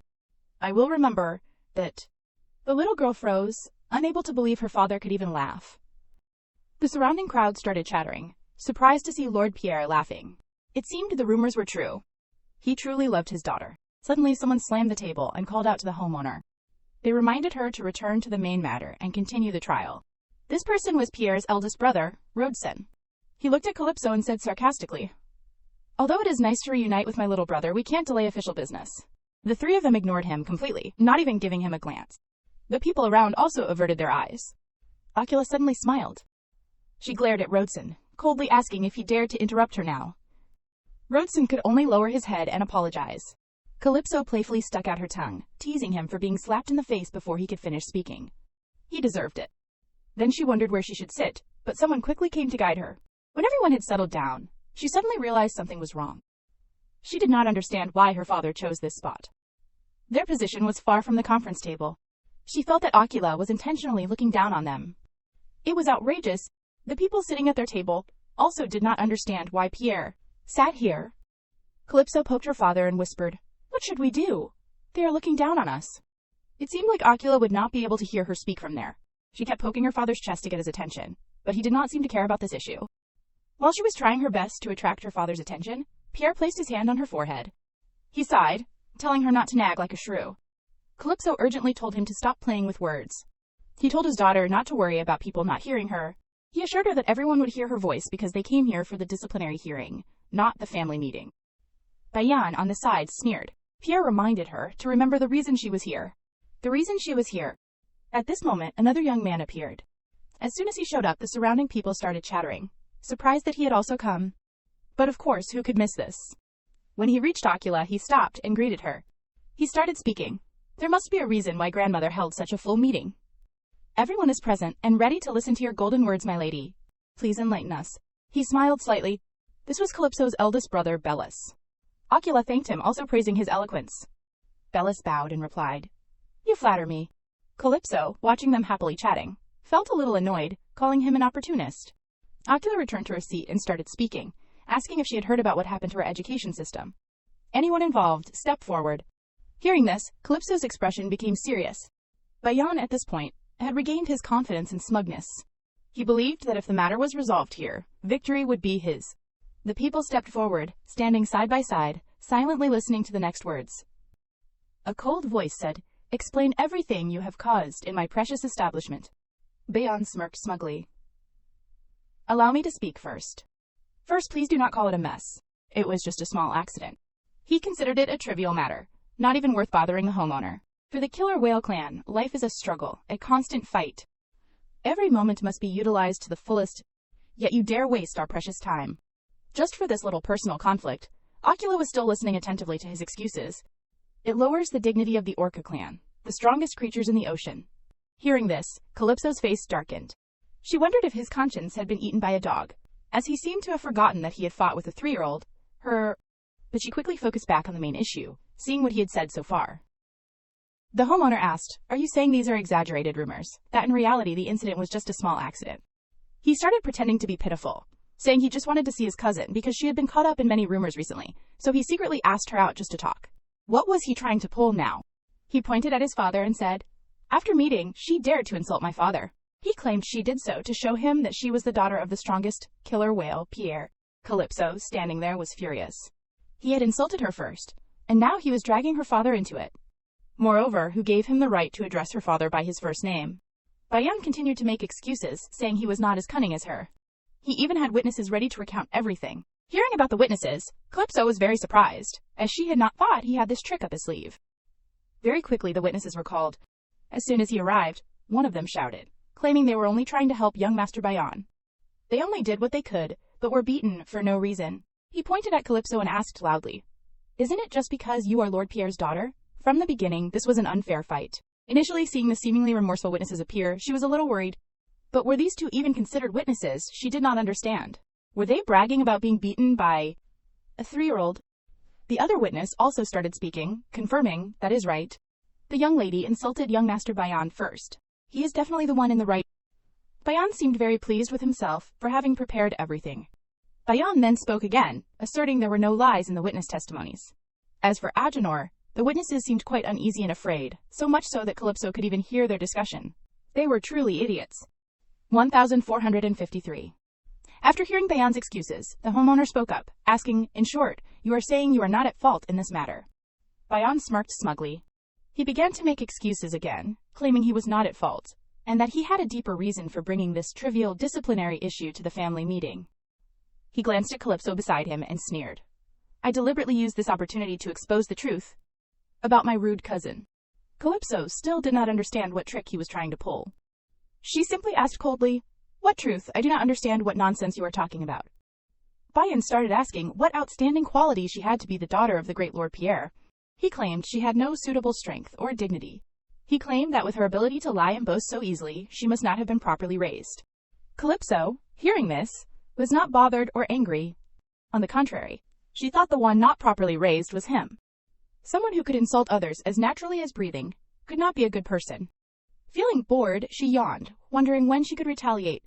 Ocula, hearing this, asked, So you think she is an uneducated brat who has disrupted family discipline? Bayan, hearing the homeowner ask this, was overjoyed and immediately replied, Exactly. She walked over and leaned closer to get a better look at Calypso. A mere commoner, not even recognized, dares to challenge one of my future heirs. Calypso frowned. She considered Calypso's actions reckless and a sign of not knowing her place. Ocula's hand began to use her power. That power enveloped Calypso, and she was lifted into the air, Calypso felt extremely uncomfortable, like something was squeezing her tight. Damn it, she could feel the power of the current homeowner, her grandmother. Although extremely uncomfortable, she could only endure it, knowing this was a battle of wills. At the moment, she almost could not breathe. Something unexpected happened. When she opened her eyes again, the uncomfortable feeling of not being able to breathe had disappeared. Her grandmother's water power was gone. Could it have been blocked by a greater power? It seemed like this power was slowly lowering her down. A voice called out to the homeowner. Pierre's face was grim, his voice extremely cold. She is only a 3-year-old child. He was the source of the power that saved Calypso. Akila, seeing him worried about his daughter, replied, "It is all right. If she can't withstand this, it is a disgrace to our family." She asked him how he had raised her, questioning the basic foundations of Orca society. Letting a weak little girl act recklessly without knowing her place. Calypso was furious. This old woman almost killed her, and now she was saying these things. Akila asked Pierre if he really raised her himself. This question made Calypso freeze. Wait, if her father said he had not raised her and immediately denied her existence, how would she face everything? The lie she spread, that her father loved and cared for her, would be exposed. Seeing Pierre about to say something, Calypso was extremely tense.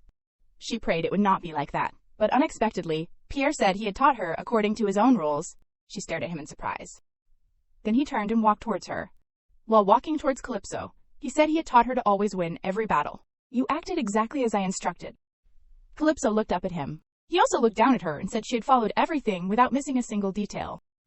Akila sat back down, muttering in disbelief. She grimaced at the affectionate father and daughter across from her. The thought of living to see her son protecting someone else had ruined her mood. Pierre stroked his daughter's head and said to Akila, "Let us hear the whole story again, but this time from my daughter's perspective." Looking up at the homeowner sitting on the high chair, he asked, "Isn't this your role?" Calypso understood that her father was giving her a chance she had been waiting for, a chance to make a name for herself and showcase her abilities.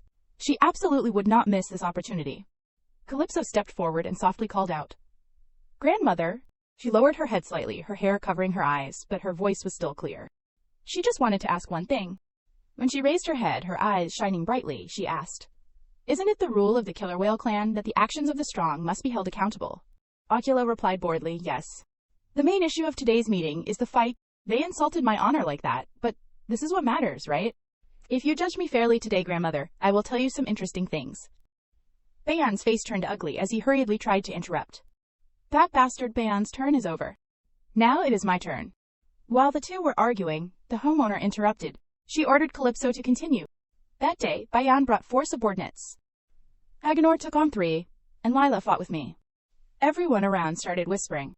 But in the end, I won the fight. Calypso pointed at Bayan and said he had been completely defeated by a 3-year-old. He blushed with shame. Inwardly, she cursed that idiot Bayan 100,000 times. Wasn't he happy to be a witness then? Now she would show him. Calypso smirked wickedly. "Thank you, cousin Bayan, for helping me." Calypso continued to affirm that the witnesses were right. The Pierre's daughter was a good fighter. "According to the rules of the Killer Whale clan, I am the victor. Bayan cannot challenge me, the winner." Moreover, on that day, one of her friends got involved in a fight, even though he was not a member of the Killer Whale family. Bayan threatened to kill her friend if she did not participate in the family war. With a dignified posture and a clear voice, she affirmed that her actions were all to protect her friends. Calypso asked Akila what her fault was in this whole matter. Killer whales play a role in the school of aquatic creatures. For her, only killer whales decide everything through battles, and she also received instructions not to do that with other weaker clans. Hearing this, Akila chuckled. Unexpectedly, this little girl knew more than her age suggested. She understood that even though she had been threatened, Calypso reluctantly participated in the fight and won. She had to praise her story as being very interesting. A second later, her tone and gaze suddenly changed. She wanted Calypso to present a witness. Finally, this question had arrived. This was exactly what she had been waiting for. Calypso's small hands tightened on her dress. She knew Agenor was her brother, so he could not come forward as a witness. Luca and Luba were still being treated. In the end, there was not a single witness on her side. Calypso frowned and thought. Could it be that there was not a single person who stood up for her? Suddenly, at this moment, a hand was raised, accompanied by a voice that rang out, "Esteemed homeowner." The owner of that voice and hand was an incredibly beautiful white-haired girl. The girl said she wanted to participate as a witness for this incident. Akila, slightly intrigued, tilted her head and agreed. "If you dare to speak up, then speak quickly." It turned out that the child threatened with death in Calypso's story was the twin sons of the white-haired girl. This was Luca and Luba's mother. As soon as these words were spoken, all eyes turned towards her. But she wondered why the Beluga family had enough power to be present at this occasion. The white-haired girl introduced herself. She was Lila Beluga, the head of the Beluga family, and also the mother of Luca and Luba. She said that her children had suffered violence at the hands of Bayan. They had serious head injuries and were on the verge of death. As soon as she said this, everyone in the meeting turned pale and started whispering amongst themselves. Hearing this, Calypso was also incredibly worried, but she remembered Lord Loba Beluga saying that the children were not in critical condition. Then she saw Loba Beluga wink and signal her to be silent. Calypso immediately understood that this was their plan. It was a witness who could lie, but was she allowed to do such a thing? However, very quickly, a sinister smile spread across her face. If he could do it, why could not she? The white whale family was amazing. On this side, Lila continued her presentation. She hoped the homeowner would consider this a serious matter. Why did her children have to face death in a fight between killer whales? As a representative of all the vassals, we can never sit idly by. She knew that she was just a weak vassal, but after the incident she hoped to receive respect because she was certain that the great killer whales would not be injured or anything. Loba Beluga spoke up at this moment. He was the one who reported this matter to the head of the primary facility. If there was not enough evidence, he asked the homeowner to invite a few members of the family as witnesses. At this point, Calypso cheerfully spoke up, saying she thought there were enough witnesses already. Immediately afterwards, she met the homeowner's cold gaze. Suddenly, she burst out laughing. She also agreed that the result of her duel with a child less than 3 years old spoke for itself. As for those who did not know their place, they were not worth her attention. Hearing this, Bayan was incredibly shocked, flustered, and wanted to explain further. But he only received a cold shut-up from the homeowner. He could only darken his face and close his mouth. At this point, she said that there was nothing surprising about that, but she had realized that what Calypso said was true. Finally, she would give her verdict. Bayan Aquasiadal tried to show off his strength, but ended up hurting the child of a major vassal. Furthermore, despite violating the strict regulations of the educational facility, he tried to cover up his mistakes, dared to lie and deceive the homeowner. Considering all of this, Bayan Aquasiadal was forced to leave the facility and was put on probation for a year. Although punished, looking at his expression, there was not a hint of remorse. As for Calypso, justice had finally sided with her. Bayan's father, Rodesin, hearing his son's verdict, immediately could not stay still. He shouted loudly, "Mother, wait a moment."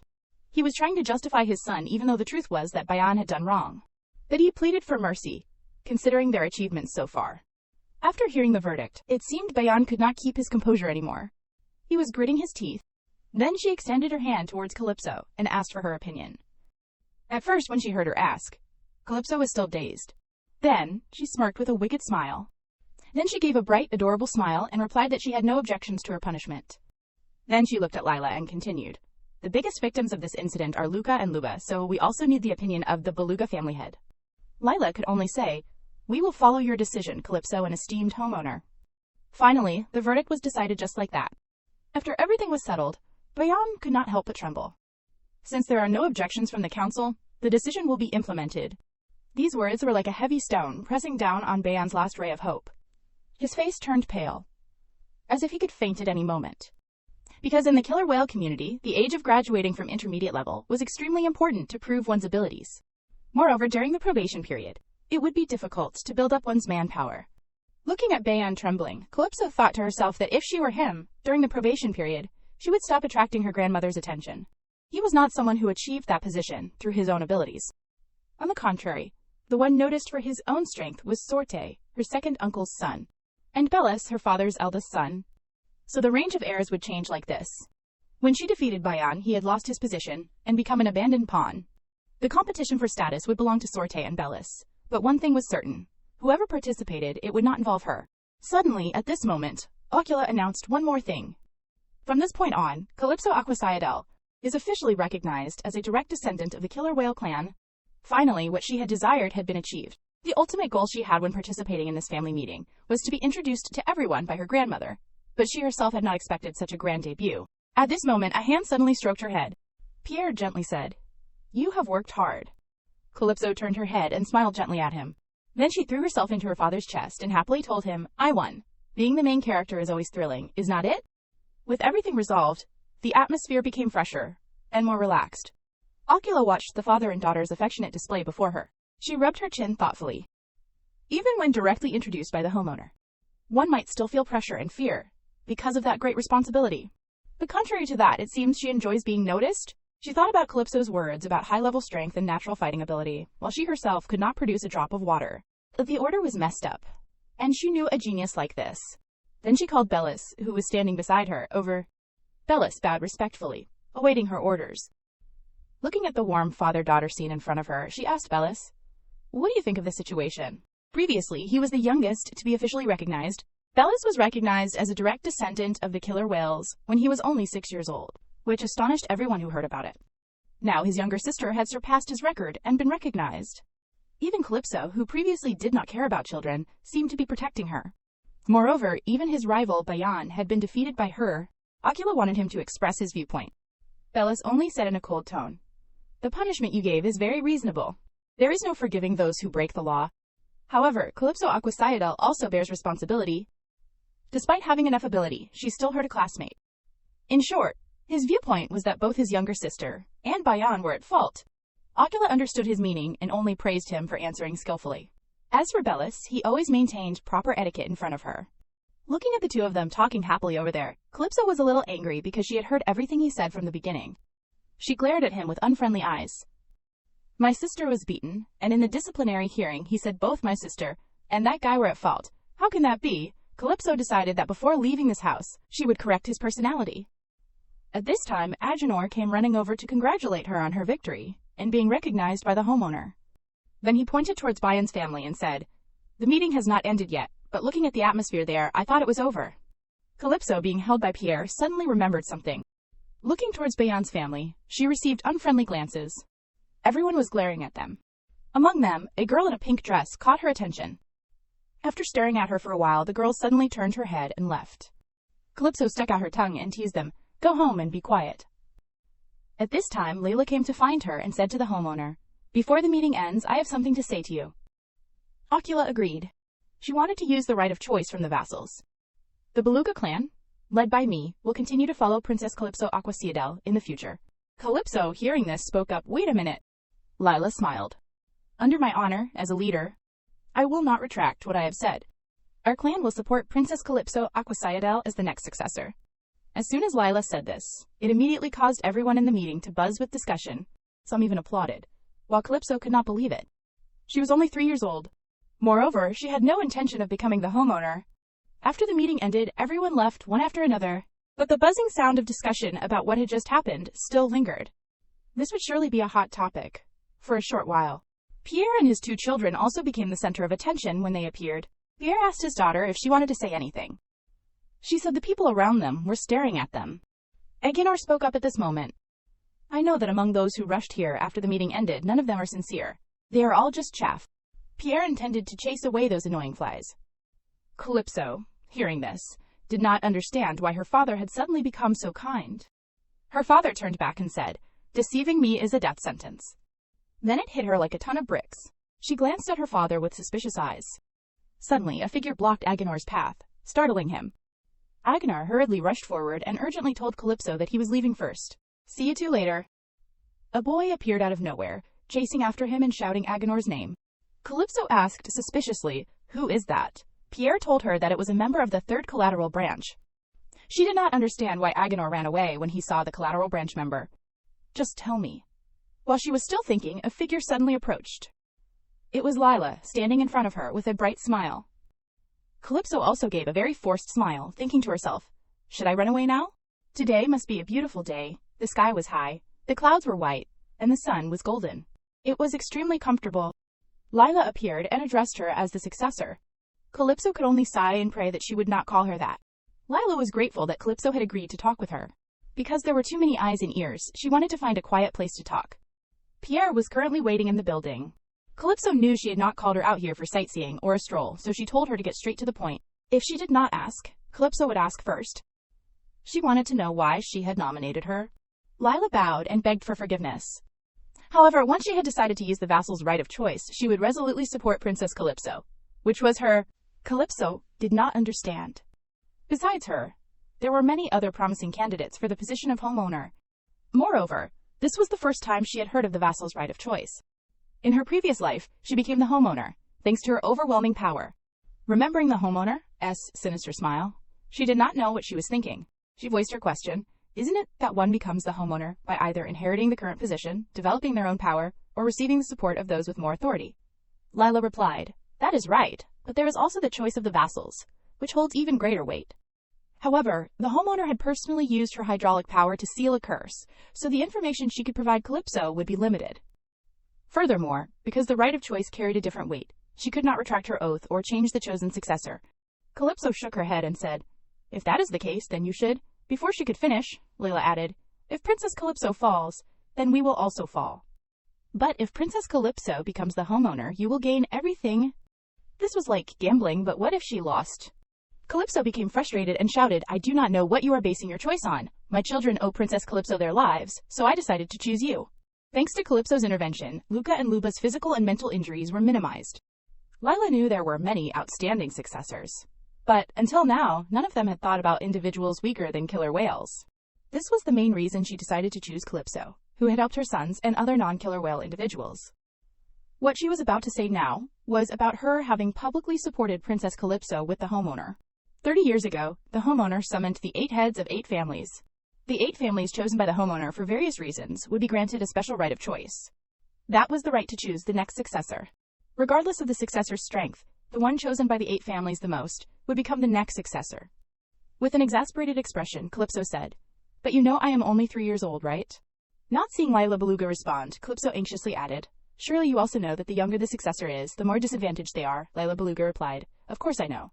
The falling flowers around them made Calypso shine, as if resonating with Lila Beluga's words. But today, the one who salvaged that unfavorable situation is none other than you, Princess. We are confident that you are the precious jewel we have found, so our choice of you as the successor is also a good thing. After listening, Calypso ruffled her hair and groaned, oh my god. Lila Beluga looked at her with gentle eyes and continued. As a mother, I could not help but become weak in front of my children, because they almost lost their lives. Hearing those words, Calypso was startled, and asked, what? You are saying both of them were in mortal danger? Lila Beluga smiled and replied, I apologize, Princess. My husband did not tell you the whole truth. Lila Beluga recounted, when we just brought Luca back from the hospital, my husband and I ran in when we heard the loud cries, Luca. When we ran in, Luba was crying and turned to us, saying, Dad, hurry up and save Luca, hurry up and save Luca. They said Luca had convulsions and almost died. Hearing this, Calypso became angry, her eyes turning frightening. You should have told me sooner. If not, I would not have let that bastard get off so lightly. Seeing Calypso's murderous aura, Lila Beluga gently said, it is okay. He has fully recovered. Lila Beluga smiled softly and said, as a mother, when angry, I am willing to do anything. All parents are like that. Pierre, who lived in seclusion for a long time, also came here for his daughter. Suddenly, Lila Beluga beamed and said, anyway, the next head of the killer whale clan will be none other than you, Princess. What can I say? I am so looking forward to it. Calypso panicked, thinking, how can I tell her now that I have no intention of becoming the homeowner? I do not want to be the homeowner in this life. Noon in the mansion. Sunlight streamed through the windows, permeating the space within the house. Calypso sat on a chair, dazed and thinking, so tiring. At this moment, Pierre walked in and said, everything has ended. It seems you have succeeded.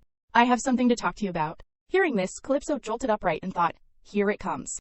I have been deliberately avoiding it, but this time, there is no escape. While she was thinking, Pierre suddenly said, we should talk about the address issue first, should not we? Those words made Calypso pause. What do you mean, father? I deceived you, right? Pierre asked. You know I am your father, right? Calypso replied. Yes, I knew that from the beginning. Pierre asked, why? Calypso turned her face away. While Calypso looked at his radiant face, Pierre continued, did you pretend not to know I was your father? After hearing that, she clutched her dress and thought, from today onwards, it seems my relationship with him won't be the same anymore. So, who will be my guardian until I turn 10? I am the center of attention now. I am sure that from now on I will face countless threats and assassinations. Maybe Bellis will be the first to carry it out, who knows? Calypso lowered her head, gritted her teeth, and reassured herself. Calm down, everything is fine. But this sudden change makes me so anxious. But father came to the disciplinary committee and stood by my side. He also protected me during the meeting. All of this was because father acted on his own. In all 3 past lives, I have never felt like losing all hope like this life. Currently, Pierre was also anxiously saying, I am only asking you one thing, the father you often mention. Is he the ideal father you have always longed for? Hearing that, she remembered her past father, lifting her up, laughing and saying, Daddy loves his golden nugget the most in the world. After saying that, he kissed her cheek. Back in the present, she answered, number. She thought, no matter who it is, I can't make my adoptive father into someone who does not exist. Then she said, my father is really like that. Pierre replied, right. Calypso, hearing Pierre say that, wondered, what are you talking about? How can you understand? She thought and clutched her dress tightly. Now I really want to go home. I want to return to my real home, where my family is. Then Calypso said, feel free to punish me. But before she could finish, Pierre interrupted and said, then, from now on, I will be the father, according to your wish. Calypso looked up in surprise. Seeing her reaction, Pierre asked, is that okay? Calypso clutched her dress and thought, why damn it, I can't trust anything I am not sure of anymore. Just because I did not grasp everything tightly, I witnessed the world's destruction. She thought and asked herself, what about the years you abandoned me? If you had not come looking, you would not have remembered me for the rest of your life, huh? Why the hell did you do that? Seeing her silence, Pierre said, here we go again. Then Pierre stood up and walked closer to her, saying, it seems that these words have no effect on you, huh? Seeing Pierre approach, Calypso asked with a start, are you angry, father? Pierre replied, number. I will ask for your permission. Saying so, he knelt on one knee. Seeing that gesture, Calypso was surprised. Pierre continued, until all four of us are reunited, please acknowledge me as your father. Until then, you can call me master. Calypso hesitated and wanted to say, actually, I do not hate you. She thought, for such a long time, I resented so many people that I could not even see your face. So how could I dare to resent you? Thank you for making me stronger. However, deep in my heart, there is only one person who is my father. Thinking of this, Calypso remembered her past father.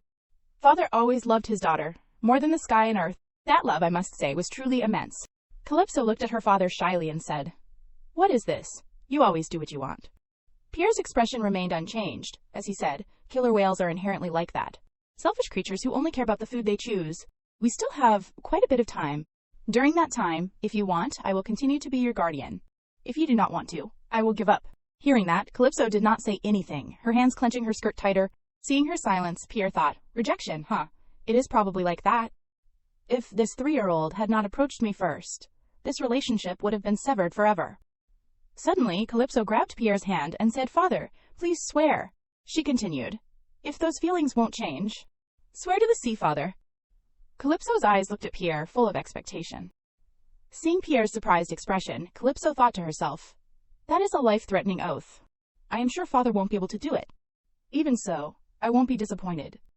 After a few seconds, Calypso was about to withdraw her hand, saying, as expected, it is difficult, huh? If so. Suddenly, Pierre held Calypso's hands with both of his, and said, I, Pierre Quasiadel, swear to become Calypso Quasiadel's father. The term is, until I die.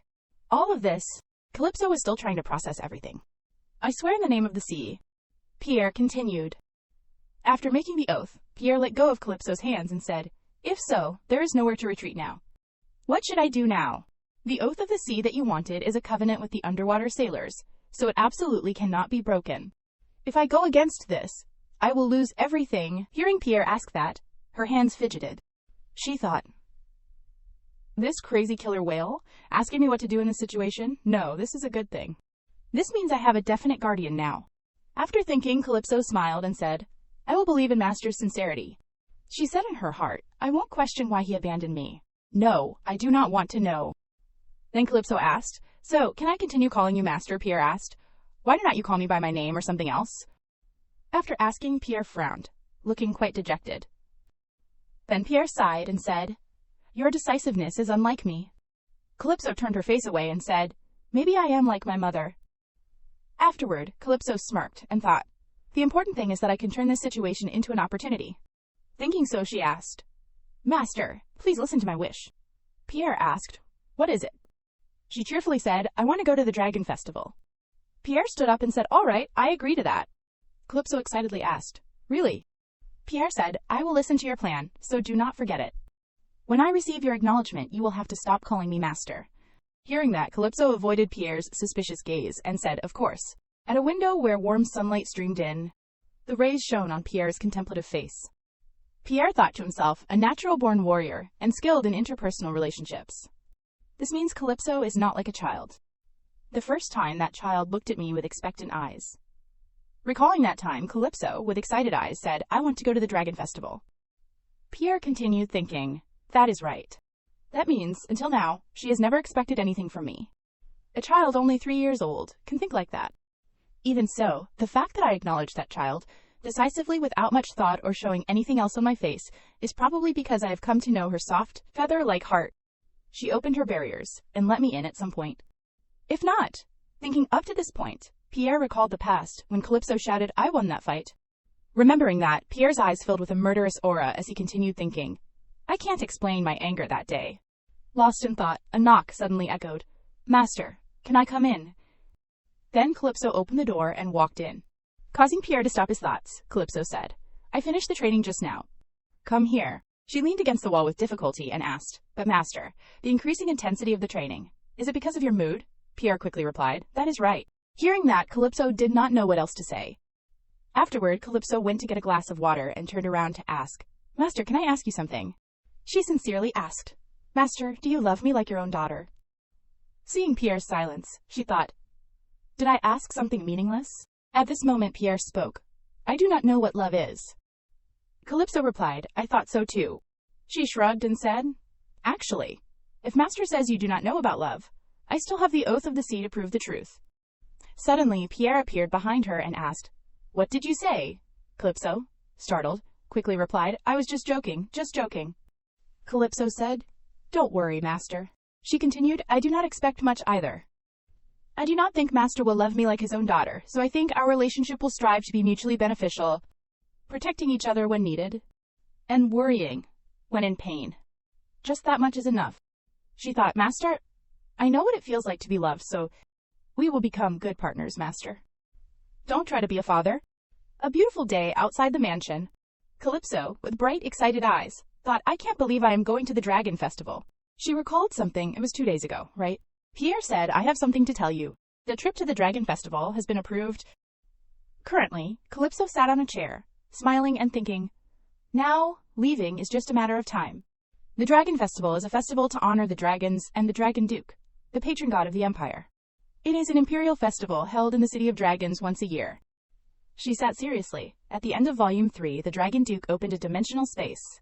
The problem is, I do not know how to open it. But I have to meet the Dragon Duke naturally at the festival, to find out.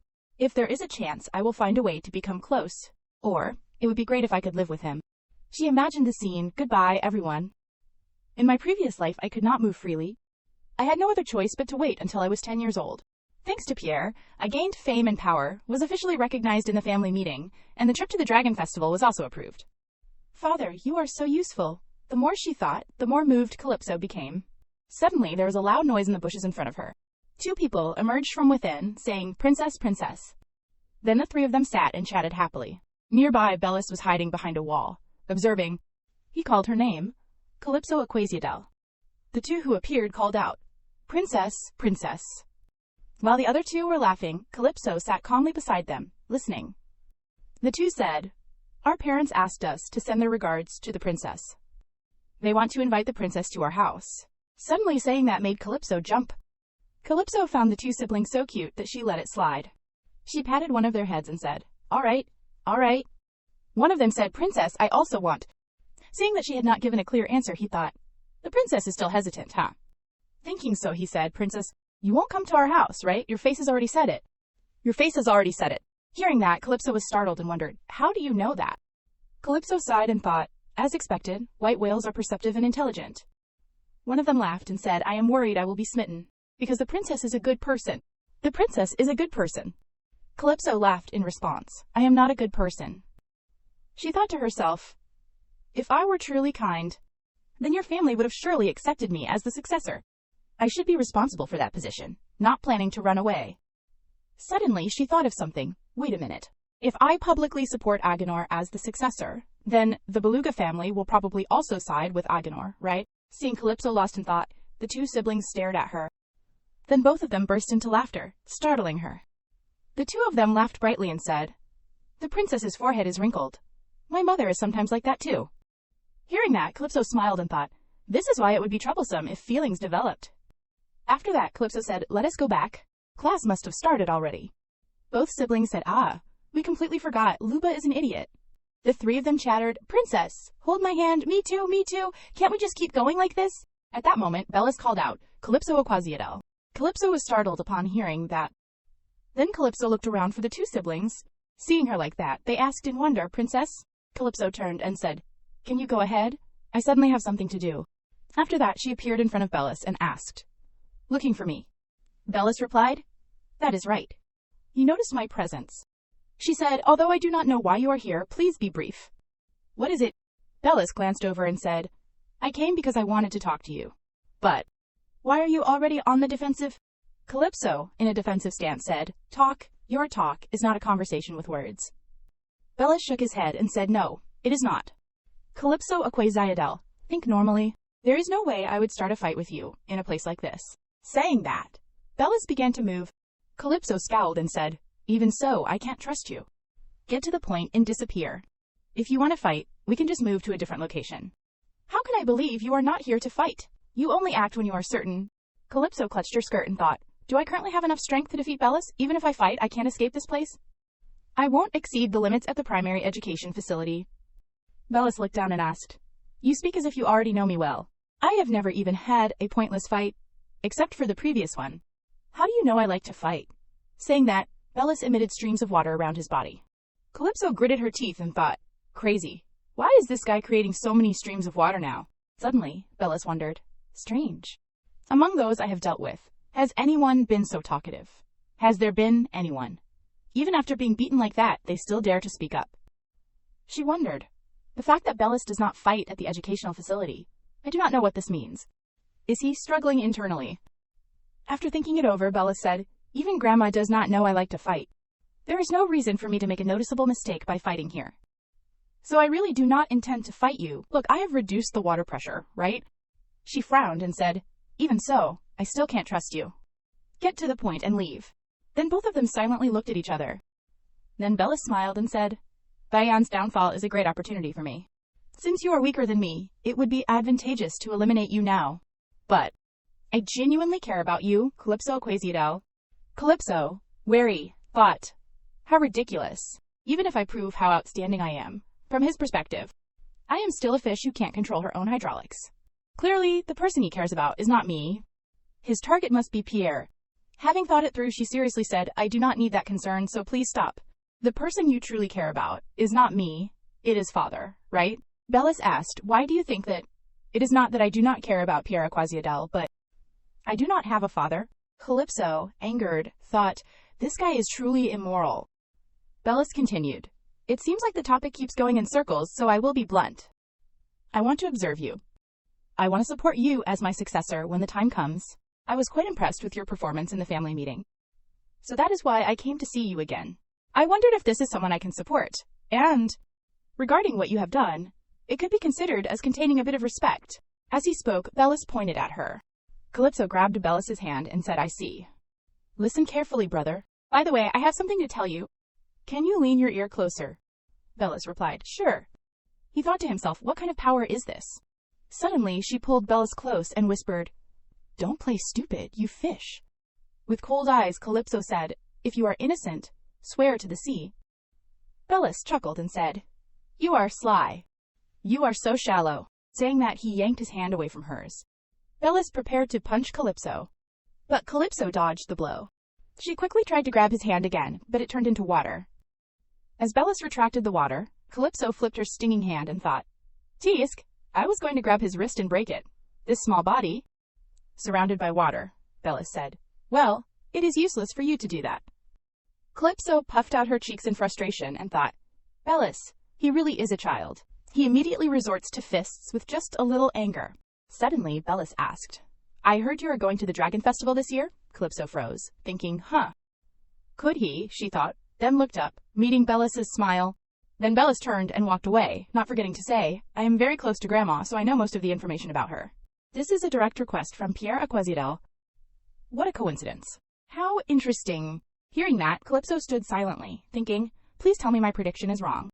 Then Bellis turned around with a bright smile and said, "I was planning to go with you too. I am curious why you want to go there." Hearing that, Calypso was even more surprised, thinking, "I guessed right. Why are you going there, you fish?" Seeing Calypso's expression, Bellis's eyes immediately glanced downward. Then a sly smile spread across his face. Seeing that, she thought, this is bad. That guy's expression is exactly the same as when he made me bleed. He is the type who enjoys hindering his opponents. What a nuisance. And just as Calypso was thinking, Bellis turned around again and said, oh, and one more thing. Grandma has summoned you.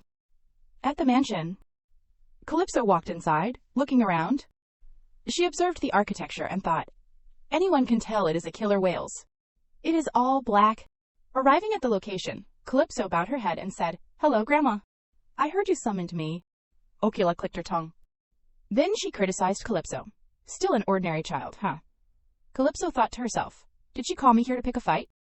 Ocula stood up and said, I did not think you were such a small child during the family meeting. Then she continued looking at Calypso and said, little rice cake, were you cowering back then? Hearing that, Calypso angrily thought, there is no way, this old woman. She looked towards a nearby chair and said, anyway, sit there. I found something curious and interesting, so I called you here. I mean, about what happened at your residence. I heard they requested a qualification check and consecutive measures against the successor, so you want to accuse the maid of abusing you, right? Calypso stared at Ocula and wondered, when did this happen, and why are you only finding out now? Is it because I was recognized in the family meeting that everything changed? Thinking so, she replied resolutely, yes, that is right. The people who were there before me had very little food for each meal, and the accommodations were also terrible. At that time, there was no one my age. Looking at the report documents along with her reply, Ocula said, what does that mean? Everyone is dead. However, do you mean to say that you survived?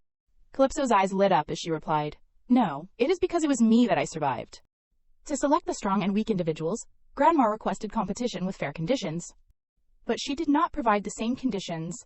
If a child dies because someone deprived them of their rights and abused them, then this is not a competition, it is murder, Grandma. In fact, the records show that the children who came to the building where I lived, most of them died before they turned 3. Isn't this no different from infanticide? However, for you, that is not important. If so, thinking up to this point, seeing Ocula picking her ear without much attention, she immediately spoke, even if no one cares. If the report says, death due to weakness, how can you distinguish between them? No one even knows what talents the dead children had. Perhaps Grandma has missed quite a few talented individuals. That means that maid touched the owner's property. Seeing her expression, Calypso smiled and thought, good, she is reacting. Now, just one more sentence. While she was thinking, the door suddenly opened, and Pierre burst in, shouting, excuse me, Mother. Calypso was startled, then turned to look at Pierre, thinking, Father, why are you here? Ocula stood up, leaning on her hand, and said, barging in like that is rude. Where did you learn such manners? Pierre frankly replied, I learned from you, Mother. With a calm gaze, Pierre said, what the young fish see and learn is definitely from their parents. Ocula glared back and said, son, have you lost your mind from staying indoors too long? Calypso sat there thinking, Master, you are doing great. I need popcorn. Ocula flared her power and said, I asked you, and you are being impudent. Calypso struggled to breathe and thought, wait, using hydraulics here. Suddenly, a stream of water attacked in that direction, startling her. She wondered, why me? Suddenly, a loud sound rang out. Calypso slowly opened her eyes and looked. Then Calypso's eyes widened in astonishment. She saw Pierre standing in front of her, blocking the previous attack. From behind him, she thought, Father absorbed Grandma's power and blocked it. At this moment, Pierre said, vent your anger directly at me. Are you trying to kill my daughter? Unconcerned, Ocula flicked her finger and said, I knew you would step in to stop it. That is why this girl has no manners. Well, it has been a long time since I found a whale I liked, so I decided to cherish and nurture it. Hearing that, Calypso angrily gritted her teeth and thought, how ridiculous, you were just trying to kill her. Saying that, Ocula sat back down and asked, all right, sit down. So what is the reason you came here? Pierre's expression remained unchanged as he said, if you summon my daughter, of course, I have to participate as her guardian. Who knows what would happen if she went alone? Ocula replied, I am speechless. Then she looked at Pierre's neck and said, wipe your sweat and then talk, son. Did you rush here so much that you are panting? Pierre turned his face away and said, I did not run. Hearing that, Calypso was touched and thought, for me, did father run all the way to this distant place? Pierre lifted her up to check and asked, are you hurt anywhere? She replied, no. Seeing that, Ocula asked, even you find your daughter adorable, huh? But Pierre did not answer. Ocula continued, well, all right, I will also ask you as her guardian. We were just discussing the maid's punishment for abusing your daughter. What should we do with her? Calypso, clutching her father's clothes, was surprised by her grandmother's words and thought, "What is Grandma saying? Shouldn't we investigate and confirm the truth first before discussing punishment? And why are you asking Master about it? This person's reaction is definitely whatever." Thinking up to this point, her hand unconsciously gripped her father's clothes tighter. Suddenly, Pierre's deep, murderous voice rang out. "Kill her." Calypso looked up in surprise and said, "Father." Surrounded by a dark aura, Pierre said, "Leave the decision to me." There was once a maid of Acquasia del Rumi who thought, "I am so pitiful. I am always good to everyone, but they all shun me just because I am a pufferfish beastkin." Fights broke out. "Did you just badmouth the pufferfish beastkin? I heard everything. Oh my gosh, stop them, you two. Stop it. You blamed me earlier. Because of you, I was kicked out." There were whispers. "Don't cry anymore. I will find you another job." Sob, sob, what should I do? Oh, Rumi is so strange. Last time, 2 herring friends were kicked out because of her, too. Shh, be quiet, she will hear you. Hearing those words, the maid thought, "Is it my fault she got fired? Of course it slipped from my hands, but she could not catch the falling vase either. Why does everyone only criticize me? The truth is, Rumi does not know. The reason everyone avoids her is because of her selfishness." Eventually, Rumi became a wet nurse at a childcare facility. She looked at the child and thought, "At least, children do not avoid me." Her eyes reddened as she thought, "My life is a failure, and there is no turning back. Their futures are so bright, are not they?" At first, she was not used to killing people. And, one day, a child appeared before Rumi, Calypso Aquasidel. Rumi thought, "Your future will shine brighter than anyone, right?" "The direct descendant of the killer whale," Calypso replied. "That is right." Calypso's eyes widened in recognition. "Oh, the one who poured hot water on me." At this moment, Rumi gasped. Then she yelled, "It is hot," Calypso said. "What? It is just warm water. Why are you making such a fuss? This much should not be a problem, right? I am still alive." At this moment, Rumi realized, as Calypso said, "Lady Calypso." Calypso replied, "Yes, it is me." She asked, "What are you talking about?" Calypso smiled and said, "It is okay if you do not remember, because I remember everything. It has been 10 years. And even if you do not remember, a very capable person will help you remember." Rumi panicked, not understanding, and asked, "What? Wait a minute." Calypso continued, "The one who gave me spoiled food, poured hot water on me, and intentionally pushed me down the stairs should also experience everything I have endured." Seeing Calypso turn away, Rumi thought to herself, "What the hell is this? 10 years? Is she mocking me? Is she falsely accusing me just because of a little grudge?" Suddenly, Calypso asked, "Rumi, you are blaming someone else, are not you?" Oh my gosh, even if the perpetrator does not remember, the victim will remember until the very end. After saying that, Calypso turned and closed the door. Rumi called out, "Lady Calypso." Outside, Pierre was already waiting. Pierre asked, "Have you finished talking?" Calypso replied, "Yes." As they left, Pierre said, "That maid will be declared the murderer who killed countless children. She won't be able to live comfortably for the next 10 years. Calypso tugged on Pierre's clothes and asked, "Master, do not you find it strange?" Pierre asked, "Huh?" Calypso said, "You heard everything I said, right? 10 years, for example." "Don't you think I do not sound like a child?" she asked, as she tightened her grip on his clothes. Pierre looked down, seeing her anxiously awaiting his answer. Pierre stroked her head, and warmly said, "Even a child can feel pain. That is why those who hurt you must pay the price. I have no intention of asking you to answer anything. I said from now on I will be your father, right?" Pierre said as he lifted her into his arms. Calypso rested her head on his shoulder and said, "If I had known it would be like this, I should have come to Master sooner and clung to you." Pierre replied, "That assumption is meaningless now." Hearing that, she breathed a sigh of relief. Then she said, "It sounds like something an irresponsible person would say. Next time, I won't gamble. I will do better," something like that. Pierre asked, "I do not know how much my trust in you has decreased." She leaned back and said, "It has to be shown through actions, right? If my mother were still alive, Master would have been divorced." Pierre quickly replied, "I agree. Be careful not to fall." Calypso's face softened as she looked away and said, "It is strange how quickly Master grasped the topic."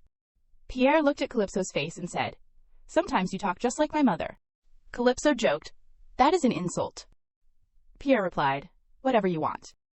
The investigation into Rumi ended after only 3 days. The reason it progressed so quickly was because of Grandmother. Earlier in the study, Grandmother asked, "Do you want the authority to decide?" Then Grandmother narrowed her eyes and said, "Isn't that obvious? I find it very annoying, so you should handle this matter properly."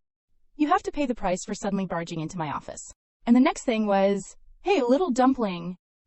Akila pointed at her. Her expression turned serious as she asked, why are you planning to go to the Dragon Festival? At that time, I gave an answer that grandmother found very amusing. I replied, according to the maids, only land animals are invited to the Dragon Festival, right? The Dragon Festival is a place to honor the Empire's guardian deity.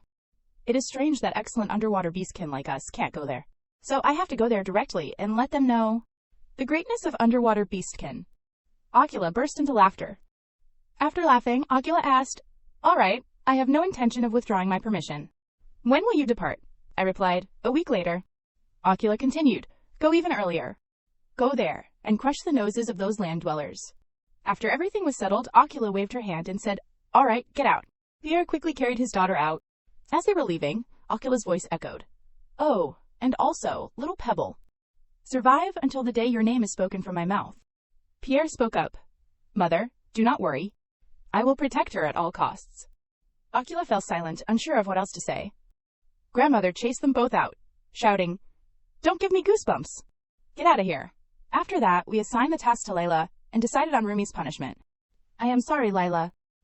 Layla said dully, you told me to do it within 3 days. It reminds me of my time as a research assistant in graduate school. Pierre said, isn't it a worthwhile task? Layla replied, Master Pierre, you do not know anything. That night, Calypso looked out the window and sighed, thinking, anyway, that day has finally come. Tomorrow, I will go to the city of the dragon. Akina, the first dragon to appear in the Empire. That dragon became the guardian deity of the Empire. The city's name was taken from its name. After the first emperor married the blue dragon, of their 2 children, the one with mixed lion blood ascended the throne as emperor, while the one with mixed dragon blood was made a duke. So the dragon duke, of royal blood, thought he would enjoy a luxurious and comfortable life, but, at this moment, the scene shifted to a frightened maid. She trembled as she carried a tray of food towards someone's room. The maid was delighted to be chosen as a servant of the dragon duke's family, but he had summoned her, saying he had a task that only she could do. The man warned her not to reveal anything she saw or heard anywhere, if she did not want to be torn to death. Remembering those words, the maid trembled even more. Who knew that the famous dragon duke did not live in his own castle? Moreover, it was unimaginable that he was a hidden monster. Reaching the door, the maid fearfully said, the meal is ready. Hearing the door open, she flinched, dropping the food tray. She frantically apologized, turned, and ran away screaming, help me! At this moment, the person inside the room stepped out, slowly picked up a piece of meat that had fallen on the floor, put it in their mouth, and savored every bit of it. Soon, morning arrived. Today was the day of Calypso's departure for the city of the dragon. But before leaving, she went to school to say her final goodbyes. A voice called from behind. Luca and Luba cheerfully asked, are you really going to the festival? You are going to the Dragon Festival. Calypso smiled and said goodbye. Luca invited her to stay for lunch, but Calypso patted his head and declined, saying she had to leave right away. Thinking that this might be the last time she could touch his soft hair, she felt sad. Luca seemed to notice something was different about her. Luba held her hand and reminded Calypso, you must come back and visit Ulzibi. Take care of yourself and do not get sick. In response to those words, she only said she would think about visiting if she returned. Then she withdrew her hand and turned away. Luca quickly stepped forward and grabbed Calypso's hand. With tears in his eyes, he asked, Princess, won't you come any more? Calypso smiled, slowly pulled her hand away, smiled brightly, and waved goodbye to Luba and Luca. Then quickly left. The carriage also set off for the city of the dragon. Sitting in the carriage, Calypso thought seriously, no matter what I am, if I jump out of a moving carriage, I will probably die, right? The reason she thought so was because the atmosphere in the carriage was currently very stifling. Seeing that the situation did not seem to be improving, she cautiously asked, Master, it is the 3rd day, so can I ride with the maids and nannies? Pierre firmly replied, Number. Calypso tried to find more reasons to persuade Pierre to let her move to the maids and nannies' carriage, but Pierre maintained his initial stance. Seeing that she could not convince him, Calypso sat dejectedly. She glanced at Bellis, who was sitting opposite her, thinking to herself, what is his intention in following me? When Bayan's power weakened, instead of dealing with it thoroughly, he decided to follow me like this. I only heard that grandmother allowed it, so I do not know what to do. Lost in thought, Pierre pinched her cheek and asked, Didn't you ask me to be your father? So from now on, I will make an effort. Her cheeks pinched. Calypso's words were unclear. Seeing this, Pierre teased her pronunciation. The two went back and forth. Suddenly, The sound of a book snapping shut interrupted their conversation. Bellis said coldly, "Are you abusing a child? Someone strong enough to be compared to the head of the family unexpectedly has a penchant for child abuse, huh?" Calypso was puzzled by his words. She thought, father's already an adult, so he won't be provoked by Bellis. But she may have been mistaken. Pierre coldly replied to Bellis, "Do you want to chase after me?" Calypso looked at the situation before her. It seemed that the atmosphere was even heavier than before. She decided to speak up. "If you two are going to fight, please go outside. If someone dies, they should be buried in the ground, so they won't be discovered for a while. But I really want to go to the Dragon Festival. If someone actually dies from fighting, I probably won't be able to go to the Dragon Festival, right?" Pierre, sitting next to her, was startled by her words. Calypso clenched her fists and said threateningly, "If that happens, it will be very boring, both of you." She thought angrily, "If it does not work, even after saying this much, I will get on Misa's carriage." The atmosphere in the carriage became quiet again. The carriage continued on its way to the Dragon Festival. Neither Pierre nor Bellis spoke to each other anymore. The silence was good. But Calypso really did not like this atmosphere at all.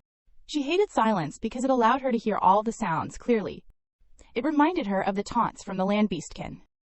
They said she smelled fishy. Perhaps because she was about to go to their land, she kept remembering those unpleasant memories. To shake off the unpleasant memories, Calypso asked Pierre about the Dragon Festival. Pierre said, "I have never been to the Dragon Festival. If it is other festivals, I went to quite a few when I was young, and as an adult I have participated about twice." Calypso curiously asked what those festivals were like. Pierre replied, "It is no different from the festivals held at the Killer Whale Clan. The Water Festival is the same. The Empire has 3 major festivals: the Dragon Festival, the Land Festival, and the Water Festival. Among them, the Water Festival is the biggest event for underwater beastkin. Of course, those land dwellers mocked the Water Festival as a stinky feast, but many fights broke out at the festival, and many people died. The festival you are talking about is fighting with a polar bear, fighting with a 50-year-old great white shark, fighting with a fox." Calypso was confused. What kind of festival is all about fighting? Pierre seemed to take pride in it. "The important thing is that I won." She turned away. "Of course you won. Master is the pride of the Killer Whale Clan." Seeing him fall silent, she glanced over. Pierre's face was slightly flushed, leaving Calypso bewildered. "Master, are you embarrassed?" Pierre said. "I am not sure, as I have never felt this way before." Calypso explained. Normal people would call that embarrassment.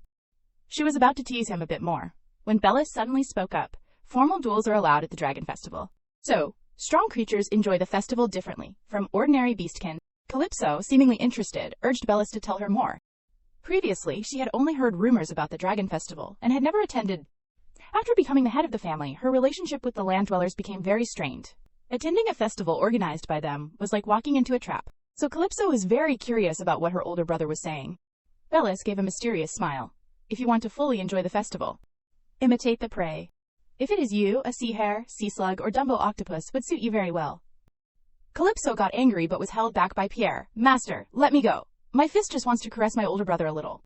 Pierre said, "You can't kill him with your water punch." Then, clenching his fist, he looked at Bellis. "I will kill him." Hearing this, Calypso hurriedly stopped Pierre.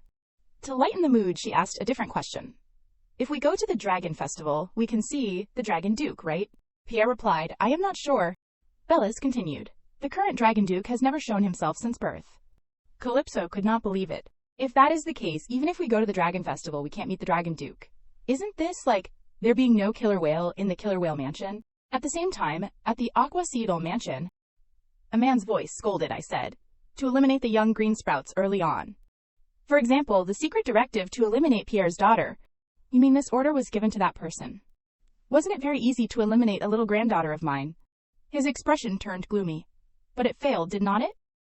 Thanks to that, only my son had to endure such humiliation. So I hope this time it won't fail." A person there hesitantly asked Lord Rhodeson, "Will it be all right with Master Pierre also going along?" Rhodeson cheerfully replied, "It is all right, if everything goes according to plan. Although I am not sure about Pierre, the princess absolutely won't survive." He laughed loudly. The white-haired woman sitting next to him seemed to be pondering something about the plan. Back to the journey to the Dragon Festival. Calypso was gloomy upon hearing that there was no Dragon Duke at the Dragon Festival. This was outside of her expectations. Her older brother had said that the Dragon Duke had never appeared once. There was only one thing she knew about the current Dragon Duke: that he was someone who wanted to live in peace. Considering that personality, it was perhaps understandable that he would not appear at official events. Suddenly Bellis noticed something unusual. All three of them simultaneously looked out of the carriage window. Pierre was quite calm in the face of the situation before him. The carriage seemed to have hit something. It shook violently and lost its balance. Pierre quickly took Calypso into his arms and said, "Let us see which madman dares to attack this carriage." Observed the outside of the carriage. Pierre reached out his hand, displaying his strength. His hand shot out water, aiming towards the troublemakers. The water pressure blasted the carriage door away. The scene before their eyes startled the troublemakers. Pierre, Calypso, and Bellis exited the carriage. The carriage of the maids and nanny also arrived. Misa and the other maids were worried. "Princess, are you all right?" I was so surprised to see the princess's carriage being attacked. Seeing that everyone was safe, Calypso asked her master to put her down. Pierre hesitated, fearing it would be difficult to protect her. Calypso replied, "It is okay, my maids and nanny can protect me." Pierre put her down. Misa quickly hugged Calypso and cried, "Princess, are not you scared?" Calypso reassured her, "I am fine, father is here too." She thought to herself, touched, Misa looking at me like, "This makes my heart flutter." She asked if everyone was hurt. Then, with a bright smile, she admired the fight before her eyes. Pierre and Bellis were now surrounded by the bad guys, but both were able to dodge their attacks. Observing the fight, Calypso realized that there were a few who could use hydraulics. Although my uncle has a hasty personality, he is not the type to act like this. Is it because I am being protected by Pierre that Bayan has collapsed? Or maybe it is because there is not much time left. While enjoying the fight, a sword suddenly flew towards Calypso. She quickly turned and kicked the sword, breaking it. While the bad guy was still in a daze, Calypso gave him a kick of justice, knowing that Pierre had deliberately left an opening for the guy to attack her. She angrily said, "Master, you did this on purpose, did not you?" Pierre calmly replied, "That is right. This is real combat training." Calypso clicked her tongue, thinking, "I have been fighting for over 10 years now." Looking towards Bellis, she saw that his expression looked strange. Before Calypso could think any further, someone grabbed her leg from underground. An ambush from underground. Bellis reached out and used his strength to hold on to Calypso, but it was too late. She was pulled underground. This is a mud wave, and there is even a catfish beastman. A hand grabbed her leg, sending an electric current through Calypso's body. She was extremely uncomfortable. There is even an electric eel. I can't let this be. Calypso used all her strength to kick away the hand, gripping her leg. Then exhausted, she closed her eyes. Her body felt like it was sinking into the sea. Suddenly, a voice called out, waking her up. "Damn it, where did the princess go?" "Over there, search carefully." Calypso was still dazed, not knowing where she was, when she heard a command from above ground, "Just kill the princess, and the mission will be complete." She woke up with a start, scrambling to sit up and think. The trees and terrain are similar, and from what they said, it seems like this place is not far from where I was originally. If it is the ability to move over such short distances, then, as expected, it is a jellyfish beastman. In short, those who attacked the carriage were just decoys, meaning the real ones are those who ambushed from underground. Because I realized the existence of the catfish and jellyfish too late, there must have been someone with cloaking abilities who helped conceal their presence. This shows that my uncle and the conservative faction are underestimating beastmen with poor water manipulation abilities. Clearly, my aunt had a hand in this. The bad guys were still frantically searching for Calypso. Seeing them going elsewhere, she tried to move, but her leg was injured from the kidnapping. She could still walk slowly, but her leg would not hold up for long. So she decided to go to a place like a rabbit's den to hide, when her hand touched something. This earthworm-like thing was struggling because Calypso's hand was on it. It cried resentfully. Calypso quickly apologized and said, "There are evil beastmen in this forest right now who will kill anything they encounter, so please be quiet." Hearing this, the blue creature immediately fell silent in fear. Calypso thought to herself, "This little one, if it is not a beastman, then it is an intelligent creature." She quickly said, "I will let you go, so run away quickly, because a battle is about to break out here." Saying that, she bid farewell and turned away. After searching for a while, she finally found a small cave. Calypso recalled when she ran away from home and lived in the forest in the 3rd episode. "I never thought I would do this again at the age of 3. Looking back, Calypso was surprised to see the blue creature had followed her all the way here. At the same time, the bad guys were approaching. Calypso hurriedly pulled the blue creature into the cave to hide. They do not understand why a child like that did not leave any traces, as if she had lived in the forest before. Calypso knew she could not hide like this forever. The time those guys spent looking for me, the time I spent moving and finding this place. If you count it all, quite a lot of time has passed. Will Father be able to find me? While she was feeling down, a rabbit suddenly appeared from behind, startling her. It was rushing towards Calypso. Sensing the situation was not good, she ran out of the cave. The bad guys, hearing the noise, quickly chased after her. They arranged people to surround and capture her. When she ran and saw that there were bad guys in front of her, Calypso showed her agility as she dodged their attacks. A series of swords flew towards her, forcing Calypso to strain to dodge them. She gritted her teeth and endured the pain from her injured leg. Calmly, she asked the group, "You guys are the collateral branch on Bayan's side, right? Catfish, jellyfish, and anglerfish, I have memorized you all." The bad guys were startled when they heard Calypso speak. One of them shouted, "What are you doing? Kill her quickly, we do not have time." "What if we approach and mistakenly handle it?" they argued. "Are you afraid of a 3-year-old child?" The closest one drew out 2 small swords and threw them towards Calypso. For a moment, she did not know what to do, when a force suddenly shot out, knocking the swords away. This power made them tremble in fear. Then it knocked down all the bad guys there. Suddenly, someone approached, making Calypso anxious. This person slowly walked towards her. It turned out to be Bellis. Seeing him, Calypso sat down, relieved. "Almost died," she said. "At least there is still someone alive. We need a witness." Bellis replied, "You do not need to worry about that." Then, with a gloomy expression, he stared at Calypso. "Are you going to kill me?" Calypso calmly asked, thinking to herself, "If he wants to kill me, it is now. If I die here, they can say the culprit was a stranger." She smiled. "You will regret it if you kill me here. You think father won't know you are the culprit?" The two stared at each other in silence. Suddenly, there was a rustling sound. The blue creature struggled out of Calypso's arms. It looked at Bellis with an angry expression. Bellis looked at the blue creature and asked, "Is this an earthworm?" Calypso retorted, "What earthworm? Apologize, this is probably a snake." Bellis asked if the little girl intended to eat the snake. The little girl countered, "What whale eats snakes?" Hearing their conversation, the blue creature trembled. Observing Bellis's actions, it seemed he had no intention of harming her. Suddenly, from behind, a gloomy aura appeared. Calypso extended her hand to Bellis. "Hey, take my hand. Father's approaching. You can feel it too, right? Hurry, take my hand and score some points." He did not understand why he needed to score points with that person, but Calypso still insisted on holding Bellis's hand. From afar, Pierre was approaching, manipulating his power. Anger was evident on his face. Bellis finally took Calypso's hand.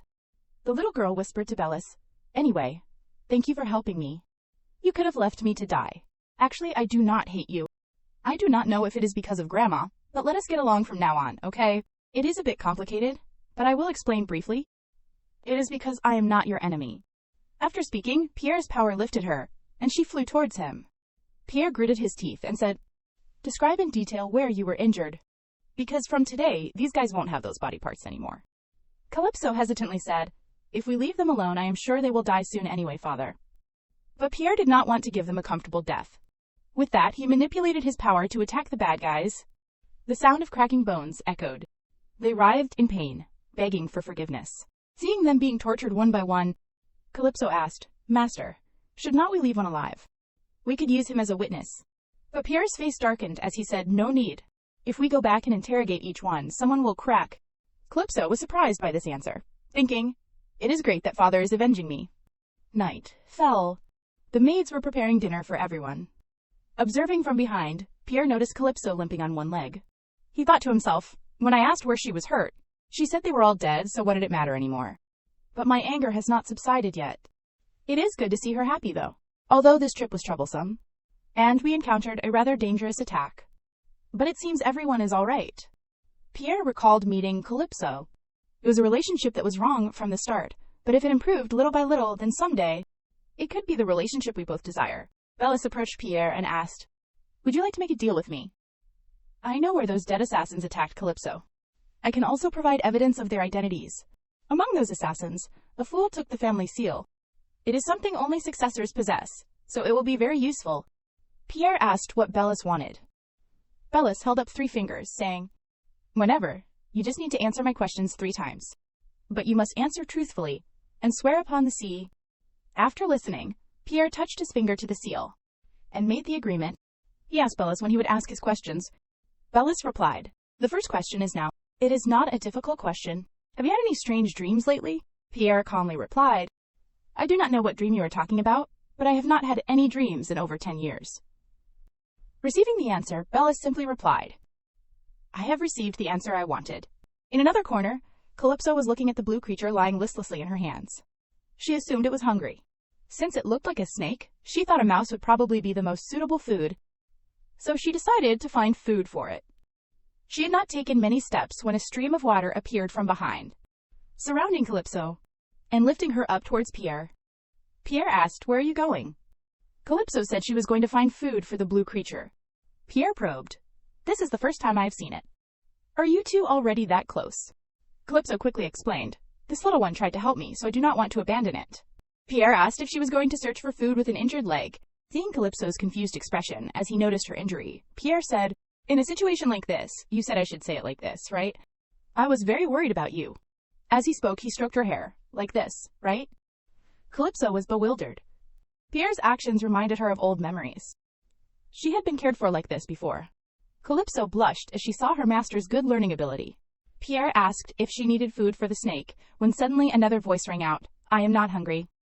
Calypso was surprised. She looked down at the blue creature in her hand, then looked up and asked Pierre if he had just said he was not hungry, but he replied that he had not said anything. Her eyes widened as she looked down at the creature in her hands. Then, Did you say that? The blue creature replied, I am not hungry. Only those with time-related powers can hear my voice. Seeing Pierre staring intently, she said, It seems only I can hear its voice. If I can hear what it is saying, then it is probably a demi-human. The blue creature trembled and said, Water. I need a lot of water. It whispered in Calypso's ear that it needed a lake. Hearing Calypso explain what the creature had said, Pierre replied, Due to various complicated reasons, it is not possible to create a large amount of water with a lake right now. Hearing this, the little girl worried. Thinking for a moment, Calypso decided to run to Misa. Urgently, she said, Misa, find a water source. It is urgent. Seeing Misa's confusion, Calypso said, Misa, you are a grouper demi-human, right?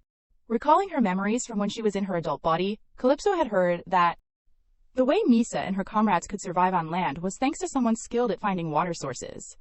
And that person was none other than Misa. Although an incomplete demi-human, she was exceptionally good at finding water. Being a hybrid of grouper and shark, a rare combination, she could easily conceal herself. Incomplete demi-humans are a mutation that appears in hybrid creatures. They have no special skills, or, conversely, possess exceptionally outstanding talents. Fortunately, Misa is the latter case. She possesses the ability to find water sources, a characteristic of demi-humans living in freshwater environments like groupers. However, regardless of their superior abilities, mutated demi-humans are certain to be discriminated against wherever they go.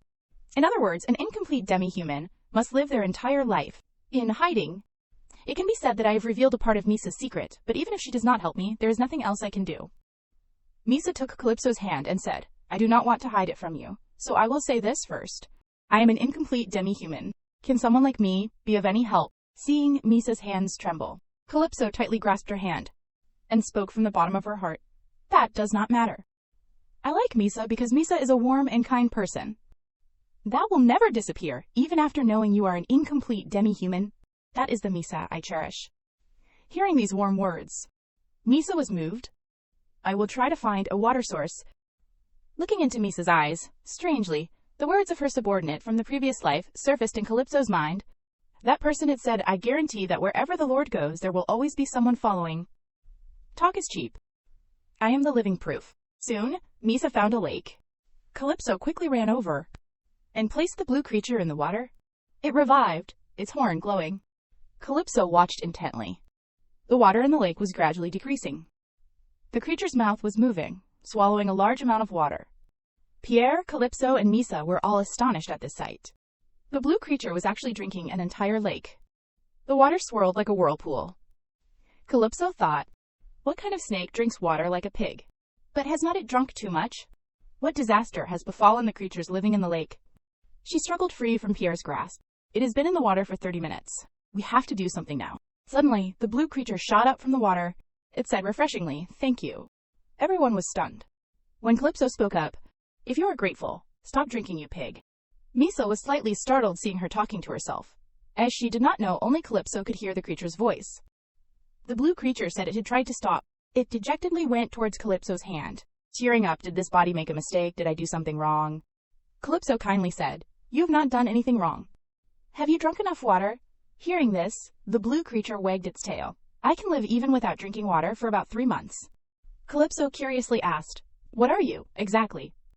Its eyes lit up. My name is Thus. I am family of the great Dragon Duke. 2 days later, since Calypso met Thus, in the carriage, the little girl smiled brightly. Pierre curiously asked if she was that happy. Calypso looked at Thus, thinking, Of course, I have to be happy because this little one is the Dragon Duke's family. Recalling the night they slept together, Thus had said that the Dragon Duke had unleashed his power and created it. Thus was the only member of the Dragon Duke's family, and they had a special bond. In other words, Thus, a family member, would be absolutely loyal, and the head of the family, the Dragon Duke, had a responsibility to protect the lives of his descendants. Calypso curiously asked why Thus was alone in the forest, but it did not answer. She then said, What I can do to help you is take you to the dragon's castle. Back in the present, she pouted. In the end, I could not find out why Thus was left alone, but thanks to that, I have an excuse to meet the Dragon Duke privately. If I take this little one there, the Dragon Duke will definitely have a favorable impression, and this could be an opportunity to develop a relationship, whether it is exchanging information or friendship. After thinking, she happily hummed a tune. Hearing the melody, Bellis was startled. Where did you hear that song? Calypso silently thought, I can't say it is the song my subordinate sang in my past life. She cleverly said she had heard it from someone she knew before. Does it bother you? Bellis replied. Not at all. Calypso was puzzled. If not, then why that reaction? Pierre touched her forehead. I forgot to tell you. There is something special about this dragon festival. The royal family will arrive on the last day. Usually, the royal family arrives mid-festival and stays until the end. Since it is not like that this time, the one responsible for reading the festival's opening speech is the Pantherian Duke's family. Calypso froze upon hearing this information. Pantherion, the Black Panther Duke's family, was the family that held power second only to the royal family. This was where the main characters in the original story appeared. And this was also the family she was sold to for an engagement in her previous life. Calypso gritted her teeth. No matter how many times I am reborn, this resentment won't disappear. Pierre saw her displeasure. He looked out the window and said, And I have good news. We have finally arrived at the Dragon's City. Thus wagged its tail excitedly. The Duke is approaching. He is calling for Thus. The Duke can't even hold a fork without Thus. It looked out the window, sobbing. Calypso hugged. Thus, whether you want to or not, I will definitely take you to the Dragon Duke. At the Dragon Festival venue, a man who looked like a butler stepped out and said, You must be tired. Many distinguished guests have already arrived, so I do not know if there are any vacant rooms left. Please understand. He bowed, but the smile on his face became distorted. Calypso glanced at him. Showing dominance already, huh? The hostility between land and aquatic demi-humans had been going on for a very long time. No one knew when it began. This reached a climax on the day of the meeting, with anger and disgust becoming the main topics of discussion. This chaos stopped with the appearance of the head of the family, Aquila. She became the head of the family after staining herself with the blood of her brothers and was very belligerent. Because after she used force to break up the meeting, the land beastmen became silent. Pierre, on the other hand, lived a very peaceful life compared to his known strength. Could such a person keep calm, even in the face of discrimination? When he heard the butler say that there were no rooms left, Pierre asked, Do you mean we can't stay here? Having been busy comforting Thus, Calypso only now noticed this shocking situation. She clutched Pierre's shirt and called out, Father. Looking at him with teary eyes, she asked, Can't we sleep in the dragon's castle? Pierre was surprised by her expression. On the other side, the butler thought triumphantly, Absolutely cannot let them sleep here. How dare they set foot in the noble Dragon Duke's castle? If they object, I will just pretend there is no other way and give them a room. Pierre stepped in front of him. Then, with a straight leg, he kicked him away. Looking at the scene before her, Calypso could not believe it. Pierre, enraged, glared at him. Seeing Pierre's hydrokinesis, the butler trembled. I am done for. I am really done for. Just as he was about to apologize, the hydrokinesis whizzed past his face, cutting his hair and grazing one of his ears. Out of fear, he revealed his ears and tail. To escape death, he quickly bowed and pleaded, I apologize. It seems there has been a misunderstanding. Pierre asked, How do you intend to apologize for that? He immediately replied, I will lead you to the best room. Hearing this, Calypso excitedly said, Please take us to the room closest to the Dragon Duke. Bellis turned and explained to her that the Dragon Duke was not in this castle. He lived in his own castle. Pierre still had not forgiven the butler. He used his power to lift him high into the air. Compensation, you have not done it yet, so I ask you, how do you intend to apologize? Seeing the situation was getting out of hand, the surrounding guards spoke up. Please stop, he is the head butler of this castle. Pierre did not say a word, but simply used his power to knock the guards away. He growled at the butler. What I want now is not an apology, but compensation. Pierre told Calypso to say what she wanted. She was touched. Did father make things worse because of me? Then she expressed her wish. Father, I want to greet the Dragon Duke. The butler stammered. I apologize. We also have matters we need to ask. So, Pierre glared. If you value your life, answer carefully tomorrow. Now take us to our room. Looking at the spacious room, Calypso thought, if I had come alone as the dragon's bride, I definitely would not have gotten a room like this. The dragon's bride is just a title. In reality, it is closer to a sacrifice. Those among them only live for a few years, or no one survived. What exactly does the dragon's bride go through? The only recorded content is the procedure, the process of deciding the dragon's bride. The story is always the same. The dragon's bride met the Dragon Duke, and that is it. In the original story, the Dragon Duke was someone the female lead deeply respected. What did such a person do to the bride? She began to regret. If I had known it would be like this, I would have paid more attention to the previous volume. There is still not enough information, so when father went out, I tried to ask thus about the Dragon Duke's location, but the problem is, Bellis had been staring at her this whole time. That guy, why is he like this? Calypso felt awkward now that her father was not here. Pierre said he would make it so she would not have to care about other people's gazes no matter where she went. The land beastmen were just weaklings.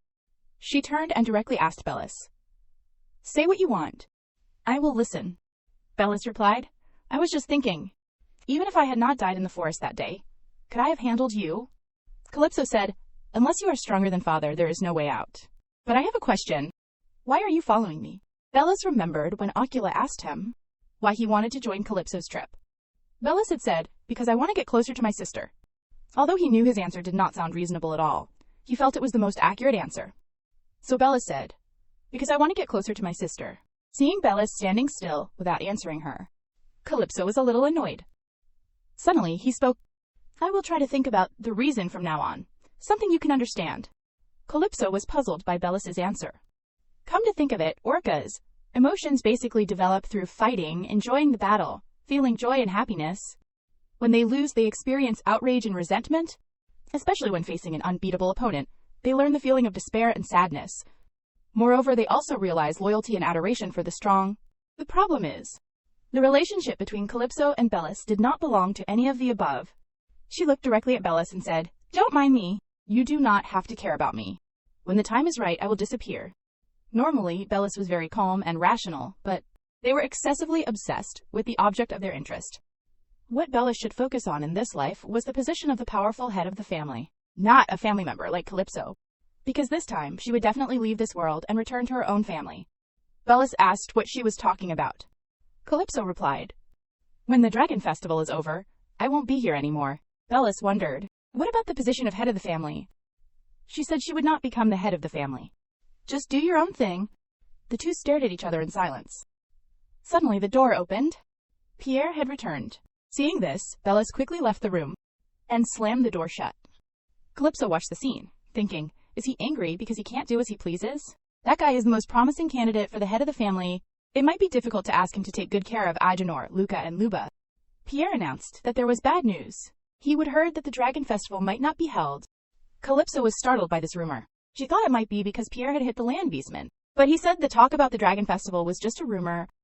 She anxiously asked, why would not it be held? What is the reason? Pierre said many stories were circulating, such as the Dragon Duke being ill.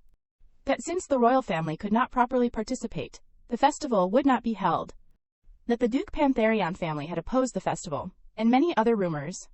Ultimately, it meant the reason was unclear. Calypso tugged on Pierre's shirt and suggested going to the dining hall. She needed to hear the rumors people were spreading directly. On the way, Calypso asked thus if it knew anything about the festival, but it replied that it knew nothing about the festival. As expected, this child does not know either. I have to quickly return it to the Dragon Duke. Thus lay dejectedly, I left the castle because of the Dragon Duke, but I ended up failing and almost died. If I have failed, I should quickly go back, but I can't go to the Dragon Duke alone. I want to ask Calypso for help, but you have to be very strong to reach the Dragon Duke's residence. At this time, in a certain room, There was a blue-haired boy who looked like he was sick. He clutched his chest in pain and called thus his name. The scene shifted to the dining hall, where the land beastmen were gathered. Calypso and Pierre went there directly to hear the unfavorable rumors about the Dragon Festival. But a servant loudly announced our arrival unnecessarily, and, of course, the scorn flew in without missing a beat. Without a word, both Pierre and Calypso took action, teaching them a lesson. Calypso crossed her arms and watched them one by one. Then she went to the fox beastmen, smiling brightly, in a friendly manner, and then stomped hard on his hand. If you do not want to lose a finger, tell me clearly. There is a rumor that the Dragon Festival won't be held. Do you know anything? He uncomfortably said. Ask the servants about such things. Seeing him still talking back, Calypso pressed her foot harder on his hand. Uncle Fox, if you keep this up, one of your hands will be crushed. Pain shot through him, and he yelled, I do not know for sure, but the Dragon Duke does not want to hold the festival. There are rumors spreading that he is sick. Suddenly, someone behind them spoke up. Lies, the Dragon Duke just wants to rule. Another person chimed in. That is also a lie. Clearly, he does not want to see lowly creatures like us. Looking at the trembling fox beastmen, Calypso did not think he was lying. Then it is possible the rumors he knows are false, and someone deliberately spread this rumor. From behind, a man's laughter interrupted the argument. There is a useful one among the sea creatures that came this year. I have heard of you, Pierre. I hear you are as strong as Ocula. He spoke boldly. But in the Duke Pantherian family, if the Black Panthers come, you will be defeated. Seeing her father had not acted yet, Calypso ran over and said, What are you listening to again, father? If the loser talks too much, we have to put them in their place. Pierre replied, You are absolutely right. Then, gently using his power, he made the man's soul leave his body, having dealt with those people. Thus cried out from inside the bag, Help me, Calypso, take me to the Dragon Duke. Back in the bedroom, thus asked if they could go at night. Calypso agreed and asked further if she could communicate using the echoing voice in her head like thus, because she did not want her father or Bellis to hear their conversation. Thus said it was possible since she could hear Thus's voice. Calypso tried to communicate using the voice in her head, and luckily she succeeded. When she met the demi-human in the adult body, Calypso had used hydrokinesis to communicate underwater. She could do everything except create water. At that moment, Thus looked out the window with a start. It made a few hissing sounds as if receiving some signal, and said, The Dragon Duke is calling for. Thus, sobbing, it cried, Dragon Duke, I miss you, I want to see you. Calypso quickly comforted it. All right, do not cry. Tell me, I will help you. What exactly happened to the Dragon Duke? Thus said that it needed a strong beastman. To reach the Dragon Duke, one needed considerable strength. Because the beastmen guarding the Duke were very strong, they had to overcome their strict surveillance to meet the Dragon Duke. I thought Calypso was weak. But that is not the case. You are very strong. Thinking about how Thus thought she was weak when they first met in the forest, Calypso retorted angrily, Weren't you a hateful fellow? I helped you.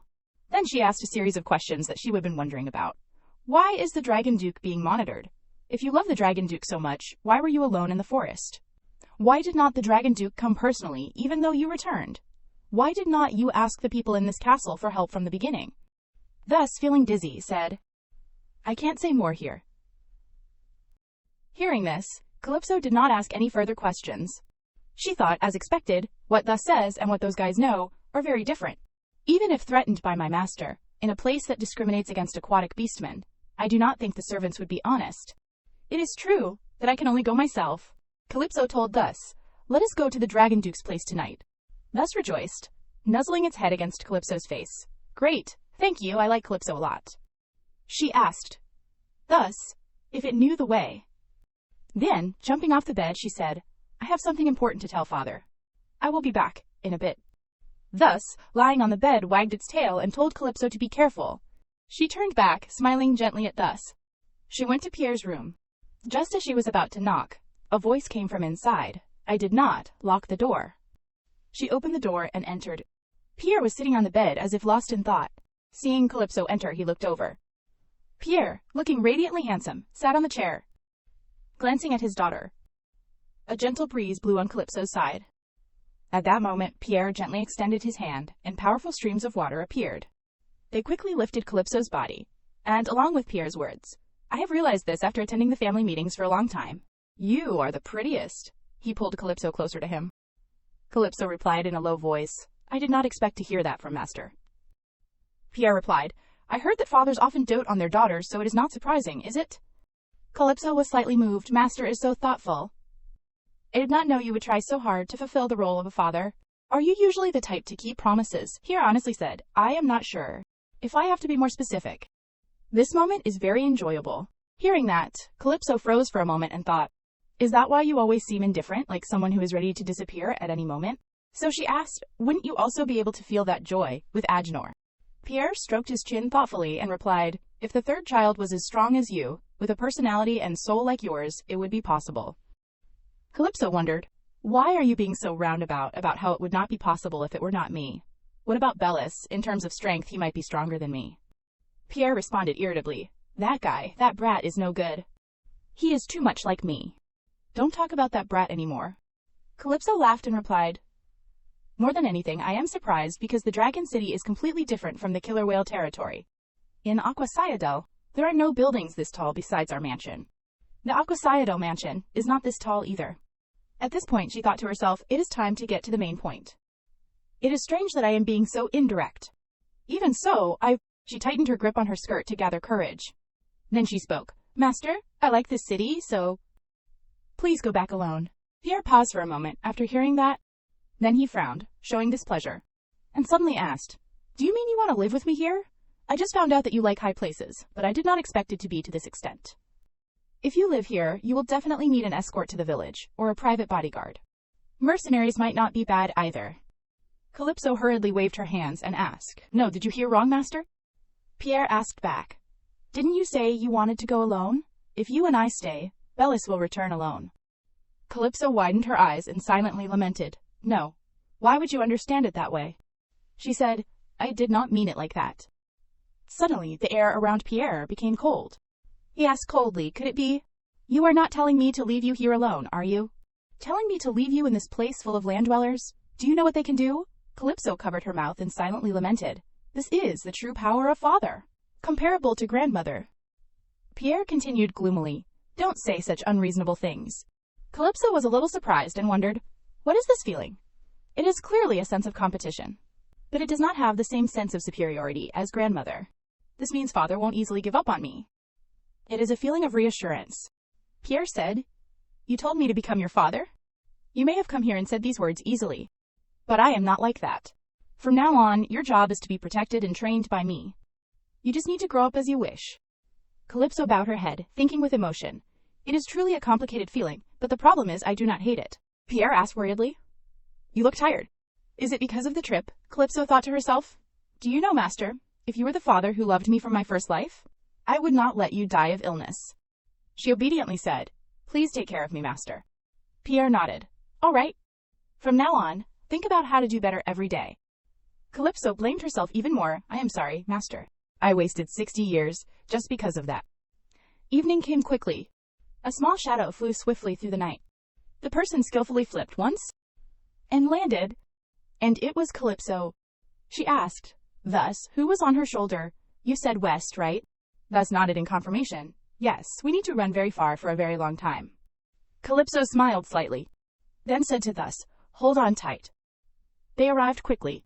Calypso looked up and thought, this is bewildering. Does the Dragon Duke really live in this place? Broken windows, an old building. This was not even the place where the Dragon Duke lived that Bellis had mentioned. Calypso wondered, how do I get in from here? Thus trembled and instructed, Calypso, from now on, you must be very quiet. At that moment, Calypso suddenly sensed something. She immediately crouched down and hid. Her heart was pounding with tension. Sure enough, right after that, the wall in front of her suddenly warped. A blue-haired man appeared out of thin air. Calypso was startled to realize a person suddenly appeared from the old wall. It clearly changed from the color of brick to human skin. That guy must be a chameleon beast. If the military system of the land dwellers has not changed this time, those with weak fighting abilities like chameleons must move in groups of 2. The companion of a chameleon is always a carnivore. He tapped his hand on the wall behind him and called out, Hera, this place is quiet. Immediately after, a shadow rushed out. Another person also appeared out of thin air. That person raised their hand and sighed. Border Patrol. I am not the one to be doing this kind of mission today. Really? Calypso was surprised to see that person. A hyena. Why would a prestigious clan of land beasts be mobilized for something like this. The black spots on the beige hair, along with the jet black fur around the ears, definitely a hyena beast. Hyenas are one of the 5 influential clans on land. As I said, they are not the kind of personnel that would be mobilized to guard that old house. At this time, the hyena complained to the chameleon. Our clan, you see. The chameleon also spoke up. A few days ago, I saw the Pantherian clan come here to supervise. The hyena was surprised. The Black Panthers, too, they were also dispatched here. Calypso remembered Thus's words. Thus needs a strong beast. To reach the Duke's residence, it must also be a strong beast. Calypso thought, maybe this is why Thus said that. At this time, the chameleon asked, but Sir Hera, is the Dragon Festival really not being held this year? The hyena shrugged. Look at this situation. Do you think it will be held? Now, the distinguished guests who came to attend will leave without knowing anything. The royal family has confined and is monitoring the Dragon Duke. Outside, they are erecting a fake castle. Anyway, try to endure it a little longer. The chameleon, upon hearing this, asked joyfully, not much longer left. The hyena replied, that is right. The current Dragon Duke will die soon. The Dragon Duke we meet next time will be a reborn one. Thus, on Calypso's shoulder, trembled uncontrollably after hearing those words. The hyena affirmed, since it is my mother's speculation, the head of the clan, it can be trusted. The two of them gradually walked away. A while later, Calypso slowly crawled out from the bushes. She hugged the trembling, thus comforting him. Calm down. Thus, we came here to save the Dragon Duke. Now is the time to be strong. Thus sniffled a bit upon hearing this. Then he thanked Calypso. Calypso smiled. All right.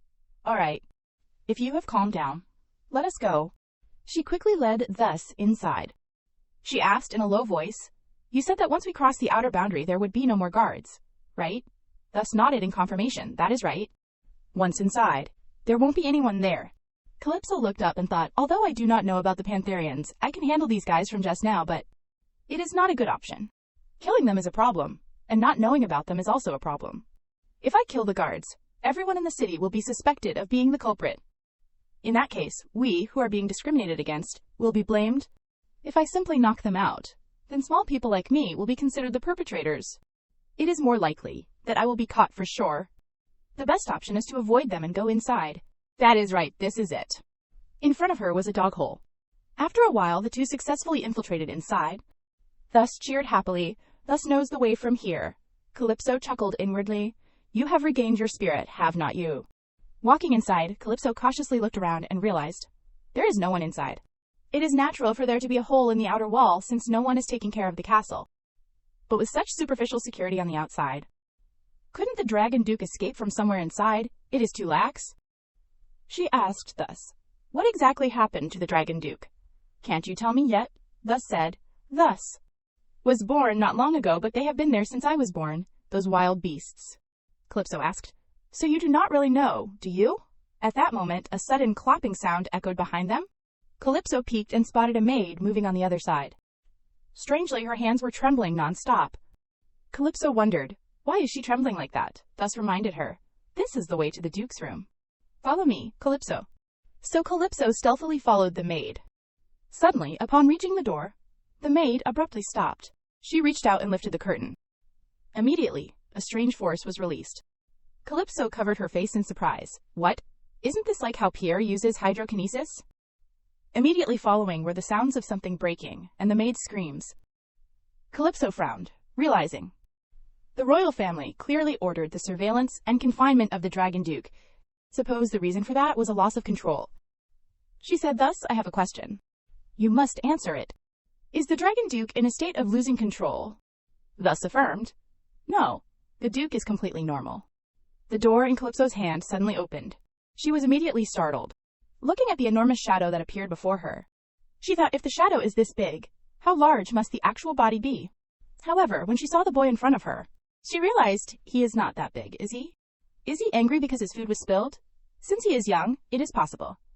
The Dragon Duke looked down. Calypso immediately ran over. She reached out and pulled the Dragon Duke's hand away. Realizing that it was clearly spoiled food, even though it is dark and I can't see clearly, I can still tell because I ate them when I was sold to the Black Panther clan. She said to the Dragon Duke, let go of it first. It is spoiled. She remembered I should have used honorifics, should not I? The Dragon Duke looked up at her with innocent eyes. Calypso silently assessed. Although it is not the age I know, his face is almost the same. But this situation is far from what I expected. A shabby residence compared to the rumors. The confinement and surveillance by the royal family. Even spoiled food. As if given on purpose. Could it be? She remembered the hyena's words, the current Dragon Duke will die soon. Calypso gritted her teeth, lost in thought. The Dragon Duke in this place is slowly being killed. Why? Thinking so, Calypso shook her head, calming herself. No? First, let us calm down. I have not really figured anything out. Yet. She asked the boy in front of her. Dragon Duke. Right, I am not an enemy. I want to talk to you for a bit. She was met with an eerie silence. Seeing this, Calypso appealed to the one on her shoulder. Thus, stop crying. Do something. Hearing that name, the Dragon Duke said quizzically. Thus, Calypso said joyfully, yes, I brought your family. Let us talk for a bit. The Dragon Duke asked in confusion. Talk. Calypso nodded. Yes, talk. Get up quickly. Goodness, I told you to throw this rotten tomato away. If you keep sitting on the floor like that, you will get all dirty. Stay still and let me brush you off. After brushing the dirt off the Dragon Duke, Calypso took his hand and said, Anyway, I do not know who might come. So let us go inside and talk. Inside the room, sniffling sounds continued. Calypso silently scolded. Thus, how long are you going to keep crying, you damn snake? Thus sobbed Duke. I am sorry. Calypso looked up at the person in front of her, slightly surprised. Really no reaction at all. Calypso finally spoke up. Duke. Never mind. I just want to talk comfortably. Wipe the tears of your family member quickly. He cried a lot because he missed you. The Dragon Duke continued to stare blankly without any reaction. Calypso sighed inwardly. This character was not like this in the original story. At this rate, it is impossible to even talk. Explain quickly, thus. After a while, Calypso hesitantly asked, So, are you saying the Dragon Duke is an idiot now? Thus hesitated. But our Duke is very good at using a spoon. Calypso interrupted, I am sorry, but at the Killer Whale clan, by the Duke's age, I was already participating in family meetings. At this, she pondered. To summarize what Thus said, the Dragon Duke's body is the only thing that has developed. Even if the Dragon Duke does not marry and have children, a natural successor is still born. In other words, biologically, there are no parents, so he needs someone else to teach him. There are family members who know how to serve dragons from birth. They can only teach the Dragon Duke to their own limits, such as emotions or something similar. He is not ignoring what I am saying, but it is because he does not know what to say. Why? Who did this to him? Thus said. Thus has heard many stories outside the castle, but I do not understand all of them. Calypso suggested, I will organize it. First, tell me what you have heard. Thus began the lion once said. We must remember fear. A few years ago, the dragon's wrath threatened the empire. Remember the fear, and based on that, all newborn dragons will be raised carefully. They are not members of the royal family, but merely emotionless weapons. To easily control weapons, they must not be taught anything. In case things become difficult, just let them die like that. Then, the newly born Dragon Dukes will be raised again. Calypso suddenly remembered the old woman's malicious words she had overheard earlier. Fiancé, that is a terrible thing to say. The members of the Pantherian Duke clan are raising fish, you see. Calypso thought, really? I thought it would be very difficult to meet you in this life, but it turns out you are just like me. Calypso said, Thus, the fact that you were discovered outside the castle back then was also. Thus nodded. Yes, I went outside to look for someone who could help. I almost died, but I am glad I met Calypso. Calypso clenched her fists. Thus, hey, can the Dragon Duke use the power to transcend space and time? Thus replied, he can go anywhere and to any point in time. Calypso asked again, can he use that power right now? She thought to herself. Even if it is called cruel, there is no other way.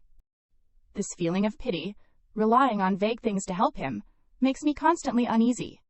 I want to confirm it, for sure. Unexpectedly, Thus said, no, he can't use it because he has not been taught anything. Calypso asked again, so that means he can use it when he grows up, right? Thus nodded. Calypso pondered. How ironic. But I feel relieved by Calypso's answer. Ultimately, it means we can have a mutually beneficial relationship. All right, I have confirmed the most important thing, so. The Dragon Duke suddenly grabbed Calypso's hand. Calypso was surprised. He is imitating what I just did. Just that alone. As if struggling to survive. Calypso smirked. I believe helping him is the right thing to do. She asked, what is your name? The Dragon Duke repeated her words. What is your name? Calypso patiently replied, I am Calypso Aquasayadel. The Dragon Duke repeated her words again. Calypso nodded. Yes, I am Calypso. Her image and name were deeply imprinted in the Dragon Duke's eyes. Calypso. While patting the Dragon Duke's head, Calypso asked, Thus, what do you think of me? Thus said happily. Thus likes Calypso. Calypso is a kind beast. Calypso smiled. Is that so? Then please entrust the Dragon Duke to me. I am sorry, but the Dragon Duke can't learn anything here. At my home I will feed him, let him sleep well, and I will also take good care of him. Come with me. Dragon Duke, let us make a deal. I will teach you about this world, and you choose for yourself when you can act freely. Please take me home. At that moment, Pierre sat alone by the window, leaning his head against it, lost in thought. He looked out at the distant forest through the window. On this side, Calypso held the Dragon Duke's hand tightly. She smiled warmly and said, All right, we will go to Aquasayadel together. At this, Calypso thought, But right now it will be very difficult to do this alone, even if I am lucky, and can take the Dragon Duke back myself. If I run into Father and that Bellis, I won't be able to justify it. Then, she asked, If I talk to you with my mind near this building, will you hear it? Thus replied, Because this is dragon territory, thus can sense Calypso's presence. Calypso cheerfully replied, Good, then I will come back tomorrow. I will be ready to take the Duke with me then. Thus replied with a twinkle, Yes, thus will wait. Calypso stroked Thus's head and thought, If it is a strong ally, then surely it can only be that person. Very quickly, morning arrived. Calypso's voice echoed in the room. Master, I want to return to Aquasayadel, along with the Dragon Duke. Looking at Pierre's indifferent expression, she wondered, Did I choose the wrong time? Finally, Pierre spoke. I was wondering where you went last night. It turns out you went to see the Dragon Duke. There is no way my feeling could be wrong. Calypso, unexpectedly discovered by her father, stammered, That is right, but... Please listen carefully, Master, about where I met the Dragon Duke last night. Just like that, Calypso recounted everything that happened last night. The Dragon Duke is imprisoned in a dilapidated castle, controlled by the royal family because the current Dragon Duke is considered a failed weapon and is being slowly killed. She explained everything. After listening, Pierre asked Calypso, So you mean you need a strong helper, right? Calypso replied with a bright smile, Yes. She secretly calculated, I just need to convince Master first. For Bellis, I just need to ask Father to use his power to threaten him. At this moment, Pierre said, You said you wanted to bring the Dragon Duke to Aquasayadel. Clearly, if I were not here, that would be a crazy statement, would not it? The Dragon Duke's presence in the Dragon City of Akina is due to a solemn oath passed down from the first Emperor. Therefore, the Dragon Duke can do anything here, but cannot leave without the royal family's permission. Calypso pouted and replied, I know it is impossible to leave the city. She dejectedly thought, Actually, Master is the best candidate for the helper position, but only if he accepts my proposal.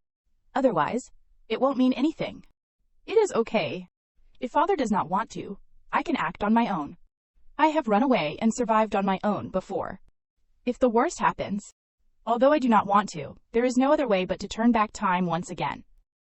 At this moment, Pierre put down his glass and asked, You plan to stay here, right? No, you said you wanted to live here, right? Calypso honestly replied, Yes. Pierre asked her, Is it because of this? Kidnapping the Dragon Duke? Calypso replied, I did not intend to do that, but that is right. Pierre nodded, So that is it. So it is true that you intend to stay here, leaving me behind? Calypso replied, Yes, leaving Master behind. Pierre glanced downcast and said, It is still not enough, is it? Calypso did not understand. What is it? Pierre replied, It is genuine affection, enough for you to change the way you address me. At this moment, a gentle breeze blew through. The atmosphere between the two also became slightly heavy. Pierre asked again, Why do you feel so hesitant? I have never scolded you. Next time, tell me what you want to do first. If you want, I can destroy the castle for you. Next time, let us act together from the beginning. Calypso asked in surprise, You will really help me bring the Dragon Duke back? Pierre nodded, Yes. Calypso was extremely curious. Why? Why help me? Because you feel pity. Pierre replied, I am here as your father. I just want to respect your wishes. If you want to do it, just do it. Calypso felt a stir in her heart. Those words from Master are better than an answer of pity for the Dragon Duke. I am happy, right? At this moment, Pierre asked her, Do you have a rescue plan? Calypso nodded. I have thought of one. Pierre was pleased. I am looking forward to it. You always bring surprises. But Pierre glanced at that moment. Looking towards the door behind them, he said, Let us hear the plan later. Immediately afterwards, a knock sounded. Their room door was quickly pushed open. A person appeared, saying, Greetings, mister. Pierre, I am the deputy butler of this castle. By order of Duke Pantherion, all guests are being directed to the Dragon's Tooth Hall. The scene shifted to the extremely bustling and noisy hall. The hyena, Hyra, from the other day was yawning with his hand covering his mouth.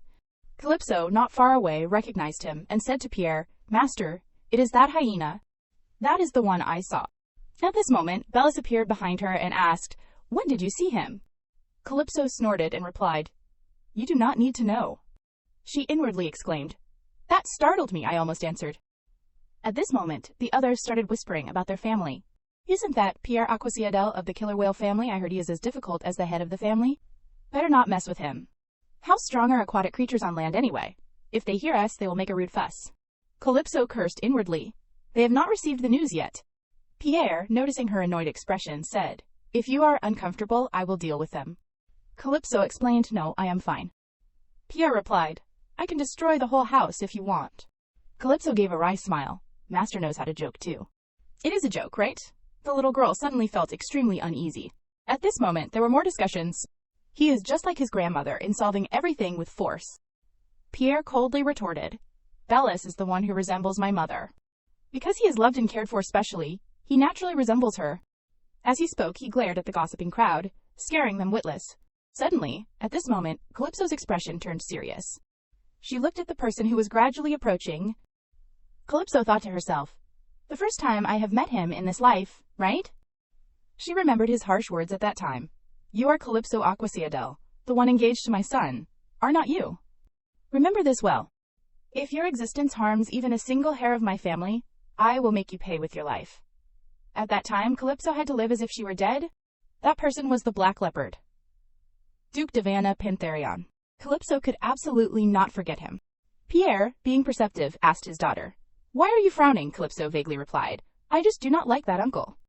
Pierre coldly looked in that direction, murmuring, I see. I will keep that in mind. At this moment, Duke Divana spoke from above. On behalf of the royal family, I would like to express my deep gratitude to the beastmen who have come here. However, I must announce some unfortunate news to everyone. This year, the Dragon Festival will not be held. Distinguished guests, please return by the due date. At this moment, a curious person raised their hand. That, Your Grace, why was the festival cancelled? Duke Divana replied, That is a good question, Chief of the White Foxes. I am sure everyone is curious, so I will announce this as well. The current Dragon Duke is unwell. Therefore, after discussing with the royal family, we decided not to hold the Dragon Festival. Calypso scoffed, talking as if there was a real discussion. Even a child who can't speak would see the contradiction. You heartless bastard. He continued. The situation of the next festival is still uncertain. The schedule will be announced later. Hearing this, Calypso thought to herself, looking at the current situation, next year's Dragon Festival will probably be postponed as well. In other words, tonight will be the first and last chance. Calypso tugged lightly on Pierre's collar, signaling him, It is simple. At this point, there is no other choice, right? Pierre nodded in understanding. We have to kidnap him and quickly return. A moment later, Bellis came over and asked, What are you plotting? You were very suspicious in the hall. He stared at his younger sister, making Calypso curse inwardly. This is why I hate kids with sharp senses. I do not intend to reveal everything anyway. She feigned ignorance and replied, I do not understand what you are talking about. But first, sit down. I have something to tell you. Bellis quickly sat down on a chair and asked, What do you want to talk about? Calypso sat up gracefully and replied, I might not be able to keep my promise to you about one of the things I said. At this moment, Bellis spoke up, reminding her, Wait, sit properly. Your dress is almost flipped over. Calypso sulked. Even Master does not nag, so why are you like this? And it is all covered up. I told you that I definitely would not go back, right? Bellis nodded. Calypso told him, It seems I won't be able to keep that promise. Bellis asked her again, What do you mean? Calypso replied, I just changed my mind and decided to go back. Bellis asked again. Together. Calypso nodded. Yes. Why do you keep asking? At this moment, water bubbles appeared in the room, and they seemed to be surrounding Bellis. Calypso realized with surprise, this is hydraulics affected by the caster's emotions. The water is created sharply due to feelings of anger, or sometimes it can explode, but there are also cases where it breaks down due to sadness. But that, compared to anger. Is this guy happy? Bellis was puzzled, unsure what his sister meant by looking at him. He quickly realized the water bubbles surrounding him. Bellis quickly retracted them, hiding his embarrassment with a few coughs. Then he asked, "What about the head of the family position? You said you would return together, not stay in such a mediocre place." Calypso replied, "That is still the same. I won't become the head of the family." A breeze passed, and the two siblings remained silent for a few seconds. Calypso chuckled and said, "All right, we will see about that. I do not know what you are hiding, but if you tell me during this journey, I might consider turning a blind eye once." Calypso thought suspiciously, "Just by telling you, you will overlook it. This guy acts so casually. Thanks anyway." The little girl thought and chuckled to herself. Immediately, Bellis assessed her. Foolish face. The scene then shifted to nighttime, with Pierre carrying Calypso through the night. Calypso said to her master, "I can jump down myself." Pierre asked her, "Why bother when you have a good tool?" The next second, Pierre disappeared from the roof of the building. Only the wind whistled past their ears. Calypso gaped, assessing the situation. It is like a super-speed taxi. So fast, master. Very quickly, father and daughter landed safely. Calypso whispered, "Our master is amazing." "You tore through the night air." Pierre said coldly, "I do not know what you are talking about, but we have arrived." In front of them were still the hyena and gecko. The two had to hide behind a bush, waiting for the two to gradually walk away. Calypso familiarly pointed and said, "Master, it is over there. There is a hole there." However, she quickly realized, "It has been blocked, has not it? It has been blocked in just one day." As expected, the plan had too many flaws after just one day of reconnaissance. Pierre spoke up, "If we just need to get in." "How about that spot?" He pointed towards a broken part of the glass window. Calypso assessed it. "It looks like a small hole. It seems I can get in. Since we have found a solution, I will throw myself in there." "What are you doing, master?"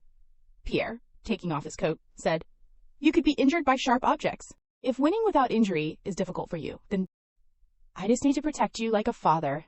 He quickly wrapped his coat around her. Calypso, looking at herself wrapped tightly, cried inwardly, "But is not this too much?"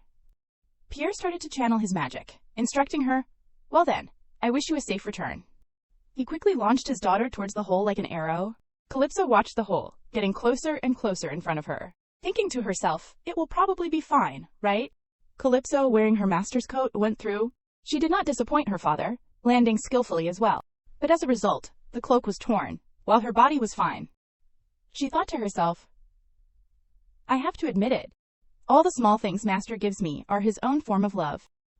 As she thought, she carefully rolled up the coat. "If I did not accomplish my goal and return home, I could have treated master as my father and lived happily. This is not something I should be thinking about right now." Calypso pursed her lips and composed herself. She sent a signal, calling Thus's name. "I will be there right now." Thus also recognized the signal. It is Calypso. Calypso stealthily opened the door to a room. Seeing the Dragon Duke sitting on the floor and eating, she inwardly sighed. Is this the kind of situation where Thus needs to be present for him to eat? It is worse than I thought. I can't teach a dragon how to cool down food. Suddenly, the spoon fell to the floor. Calypso was startled to see, Thus quickly climb onto her hand. The Dragon Duke came over, took her hand, and called, "Calypso, ya." Calypso quickly corrected him, not Calypso, ya, just Calypso. The Dragon Duke obediently repeated, "Calypso." Calypso let go of his hand and said, "Duke, wait a moment." She put Pierre's coat on him, softly saying, "This is too big for me. Please wear it instead of me, Duke." At this time, Thus also crawled over to report, "Calypso, I have taken care of everything. The Duke's belongings. First the bag." Calypso praised him in surprise. "You even know how to pack luggage." Thus puffed up his chest, replying, "Of course. I am a loyal servant." Then he took out a notebook and said, "This is my notebook. It is full of things I have written about the Duke." Calypso gaped. "A snake who can write? He even writes very well." Calypso said, "Thus, I am very grateful you gave this to me, but why, you will be coming with me anyway." Unexpectedly, Thus said, "I am not going." Calypso asked in utter surprise, "What are you saying? Without the Dragon Duke, you cried and whined." Thus puffed out his cheeks in denial. "I did not whine and cry." Calypso held out her hand and said, "Yeah, since you did not whine and cry, stop talking nonsense and let us go. We do not have time." Thus vehemently shook his head in refusal. I have a skill that only works here." Calypso asked in surprise, "What?" At that moment, Thus's body suddenly lit up. The dazzling light blinded Calypso. Then she murmured in surprise, "What is this? Thus, are you really—" Thus, in the form of the Dragon Duke, nodded. "Yes, it is me. I am a creature derived from the Dragon Duke. I can endure like this for a few years. Calypso asked with a blank expression. You mean? I guess you thought that if both of us left, we would be caught. Thus just smiled and nodded slightly. Then he took Calypso's hand and said, Calypso, please help the Dragon Duke. I am counting on you. Calypso gritted her teeth, suppressing the chaotic emotions within her. Then she said, Thus, I am the dragon's bride. So, when I turn 10, I will definitely return to this city. This is an unchanging, somewhat sad fact, unless I become the head of the family. So after 7 years, I will come and get you. However, if it is to save him, a pure creature like him, then this is nothing but a wonderful opportunity. I may not be a good person, but I love good creatures. Thus nodded and replied, yes. That much time is enough to learn everything. Calypso wondered. I asked him if he is okay. The innocent, carefree, kind snake. At this moment she took Thus's hand and threatened, Repeat after me. If you do not do this, I won't take the Duke with me. Thus quickly replied, I will. Calypso said, Killer whale, keep your promise. Swear on the name of the sea. Thus hesitantly repeated after her, despite not understanding what it was. Calypso frowned and reminded him, Say it louder, or I won't take him with me. Thus quickly increased his volume. Swear on the name of the sea. Calypso continued, All right. I, Calypso Aquaciadel, swear on the name of the sea. Thus, I will definitely come back to save you. Immediately after, Calypso led the Dragon Duke by the hand and fled from this place. She thought to herself, Master said that if I get close to the second floor window, he will be able to sense it. Immediately, a refreshing stream of water poured in from the window. It quickly wrapped around the Dragon Duke, lifting him up. The boy's expression was extremely panicked. Calypso wondered, Is he afraid of heights? No, it is like, he does not want to leave me. The two children hugged each other and went outside. Very quickly they teleported to where Pierre was. Pierre said, You took quite a long time. They are coming this way. Calypso was startled. Is that true? Do they know about this? Pierre said, Probably. When the Dragon Duke climbed through the window, the glass broke and made a noise. Calypso thought to herself, Escaping now is good, but the important thing is whether they have realized the Duke's absence yet. She said, Master, let us wait here for a moment. Conceal our presence with the power of water. Pierre immediately created a protective circle of water. The hyena quickly appeared. He had panicked when he heard his allies report earlier. What? There's no one here. Are you sure you sensed correctly? The gecko replied with a pale face. I am sure. The trap I set has been triggered. There were definitely signs of movement. The hyena said. It was not a wild animal, was it?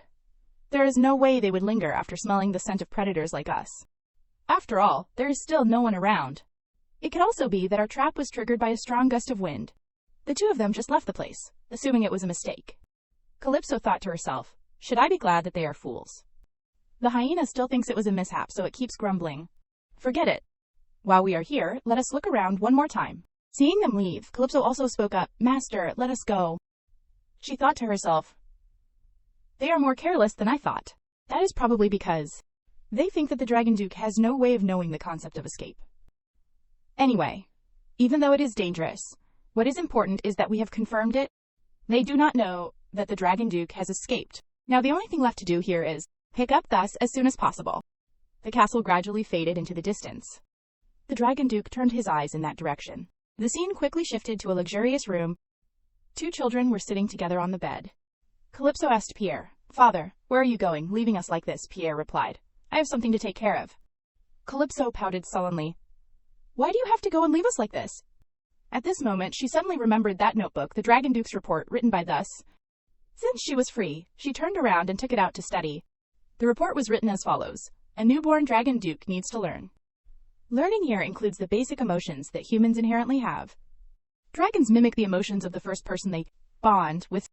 Therefore, learning is extremely important for the Dragon Duke. Very, very much, she realized. Dragon Duke, so that is why he did not wipe Thus's tears. However, I can feel how much he cares about. Thus, the Dragon Duke's name is Ekion Pontus. Ekion. No one else knows this but me. No one is curious, and no one calls out his name. Calypso said to the Dragon Duke, Your name is Ekion, a name similar to the Dragon City. It suits you very well. Just as this city shares its name with you, I wish it were also kind to you. It is okay, Ekion. You being here means that someone warmer and gentler than the city itself is by your side. But never think of anyone as your savior. That truth is more pathetic than you think. Right now, you are having difficulty communicating, so you may not understand what I am saying now, but someday, you will understand. At this moment, the Dragon Duke's body suddenly trembled uncontrollably. Calypso continued to speak to him. Now just remember this. Salvation is something you give yourself. She thought to herself, I am not someone who talks much, based on an uncertain future. But I really hope he lives his life that way. Calypso sighed. There is still a long way to go. The Dragon Duke spoke up. Mine? Calypso asked doubtfully. The blanket, do you like it? You can keep it if you want. The Dragon Duke held her hand and said, yes, mine. The next morning, in another place, people whispered and gossiped. I have never seen that carriage before. Who is that? That is Aqua Citadel. You know, the killer whale clan. It is good that the fish finally left the dragon castle. Right, they did not belong in the dragon castle anyway. Hey, watch your words. Haven't you heard what they did in the dragon castle's dining hall? Calypso heard all the gossip, cursing under her breath. Such fools. Their carriage gradually moved away from the castle. Calypso turned to Pierre and asked, Master, are you really not going to tell me? Pierre coldly replied, You will know at the right time, about 2 weeks. Calypso curiously shook her father's shoulder. Why won't you tell me? I have been asking for days. Can't you tell me a little bit about what you did? Pierre replied. If I tell you, won't I have to tell you everything? Bellis sat on the side listening to the father and daughter's conversation. Then he spoke up. 2 days seems like a long time to wait. Calypso frowned, thinking to herself. Finally, he spoke. She called out to Bellis. You definitely said that you would consider turning a blind eye at least once before we leave. Bellis replied, I have not changed what I said. Hurry up and explain. Hearing this, Calypso only smirked slightly. She removed the cloth from the Dragon Duke's head and said, Say hello. Bellis's eyes widened in surprise. This is the Dragon Duke, Echion Pontus. His face turned pale as he turned to Calypso and scolded. Are you crazy? Calypso cheerfully replied. I usually only play big. So, Bellis, do you think you can keep your word, Bellis? Eyes widened. At this time, when you are being so unreasonable. Suddenly, an unexpected pain flared up within Bellis. He looked incredulously towards Pierre. No way. Is he threatening my life? He is going this far, with his threats to Calypso. What the hell happened? At this time, Calypso's innocent voice called out again. Bellis, if you cooperate a little, I think we can have a better relationship. If you pretend not to know about Echion's existence, Bellis, I will make you the head of the clan. How about it? Good deal, right? And thanks to me, you will have the support of my master. Here spoke up sarcastically. Things get interesting quickly when titles are mentioned, do not they? Calypso spoke up. Master, please be quiet. She patted her chest and continued. Anyway, I am a talented person. Whether you want it or not, it means I can make you the head of the clan. I know you like power. Bellis spoke up. I am sorry, but that is not what I want to hear right now. I want to know why the Duke is here. After you explain, I will make a decision. Don't you need my cooperation? Then tell me everything from the beginning. Calypso sternly replied. I am sorry, but I have no reason to tell you. You have to cooperate or pay the price. Bellis asked back. What about making the Oath of the Sea? I promised not to reveal this information. So now? What do you think? Calypso cursed under her breath. It really can be said that he is very talented. So he is going to play it this way. After Bellis made the Oath of the Sea, Calypso told him about Echion. The story was not long, because she summarized it as concisely as possible. But, contrary to what she expected, Bellis had no particular reaction. However, the answer he gave was more or less predictable. Wouldn't it be better to be honest with her and ask for her help? The Oath of the Sea that Bellis just made with Calypso has a loophole. Loophole. She thought he knew it too. The loophole in this agreement is, although he cannot tell her about the royal family's plot, he can reveal the existence of the Dragon Duke. And the Dragon Duke's position is very special, a shape-shifting divine creature, not a therianthrope or cetothrope. If a living legend is captured by the royal family, then everyone knows what will happen to the individuals who have been accused. The royal family's plot to turn the Dragon Duke into a weapon is a clear threat to the Aqua Citadel clan. Bellis's decision to inform Ocula and receive her cooperation is reasonable. Calypso frankly said, I do not trust the clan leader. How much do you think she would believe what I say? I am sorry, but the only people I trust are Echion and Master here. Bellis slowly replied, I understand. Then, as you wish, I will not reveal the Dragon Duke's existence. Do you agree? Calypso was suspicious. He will cooperate that easily. Bellis spoke again. If you want, I can also make another Oath of the Sea. Calypso could not help but ask, what are you plotting? Bellis chuckled and replied, in times like these, just accept it. At this time, Pierre reminded, whatever you decide, it is better to do it quickly. We might be busy elsewhere soon. Calypso urged, hurry up. Bellis muttered, I was going to tease you a little more. At this moment, Calypso cheerfully opened the curtain and looked out the window. Such a dedicated welcome. At this time, Pierre instructed, "Stay in the carriage. If you just leave him like that, any arrow that flies past your nose will hit him." Calypso thought to herself, "I can't deny that." Pierre opened the carriage door and said, "I will be right back." The two rolled up their sleeves, ready to go out.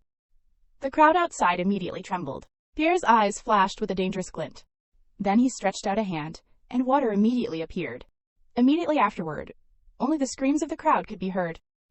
One person stealthily approached the carriage, and was immediately pushed away by water from thin air. Bellis sneered, "This time I won't be careless." Inside the carriage, Calypso, chill girl, opened the notebook and thought, "I should look through the notebook while they are cleaning up outside." The Dragon Duke has the ability to use the power of time and space. Reading up to this point, Calypso suddenly stopped. Then she turned to the Dragon Duke and asked, "Eshion, Vows said that you have the ability to transcend time and space. Although you are too young to be able to teleport, there is one thing you can do right now. To do it, just hold my hand and let our foreheads touch. Can you let me see my parents again?" Calypso thought to herself. "If the time-space compatibility is good, I can show the time and place I want." She said to the Dragon Duke, "Please let me see them again, even just once."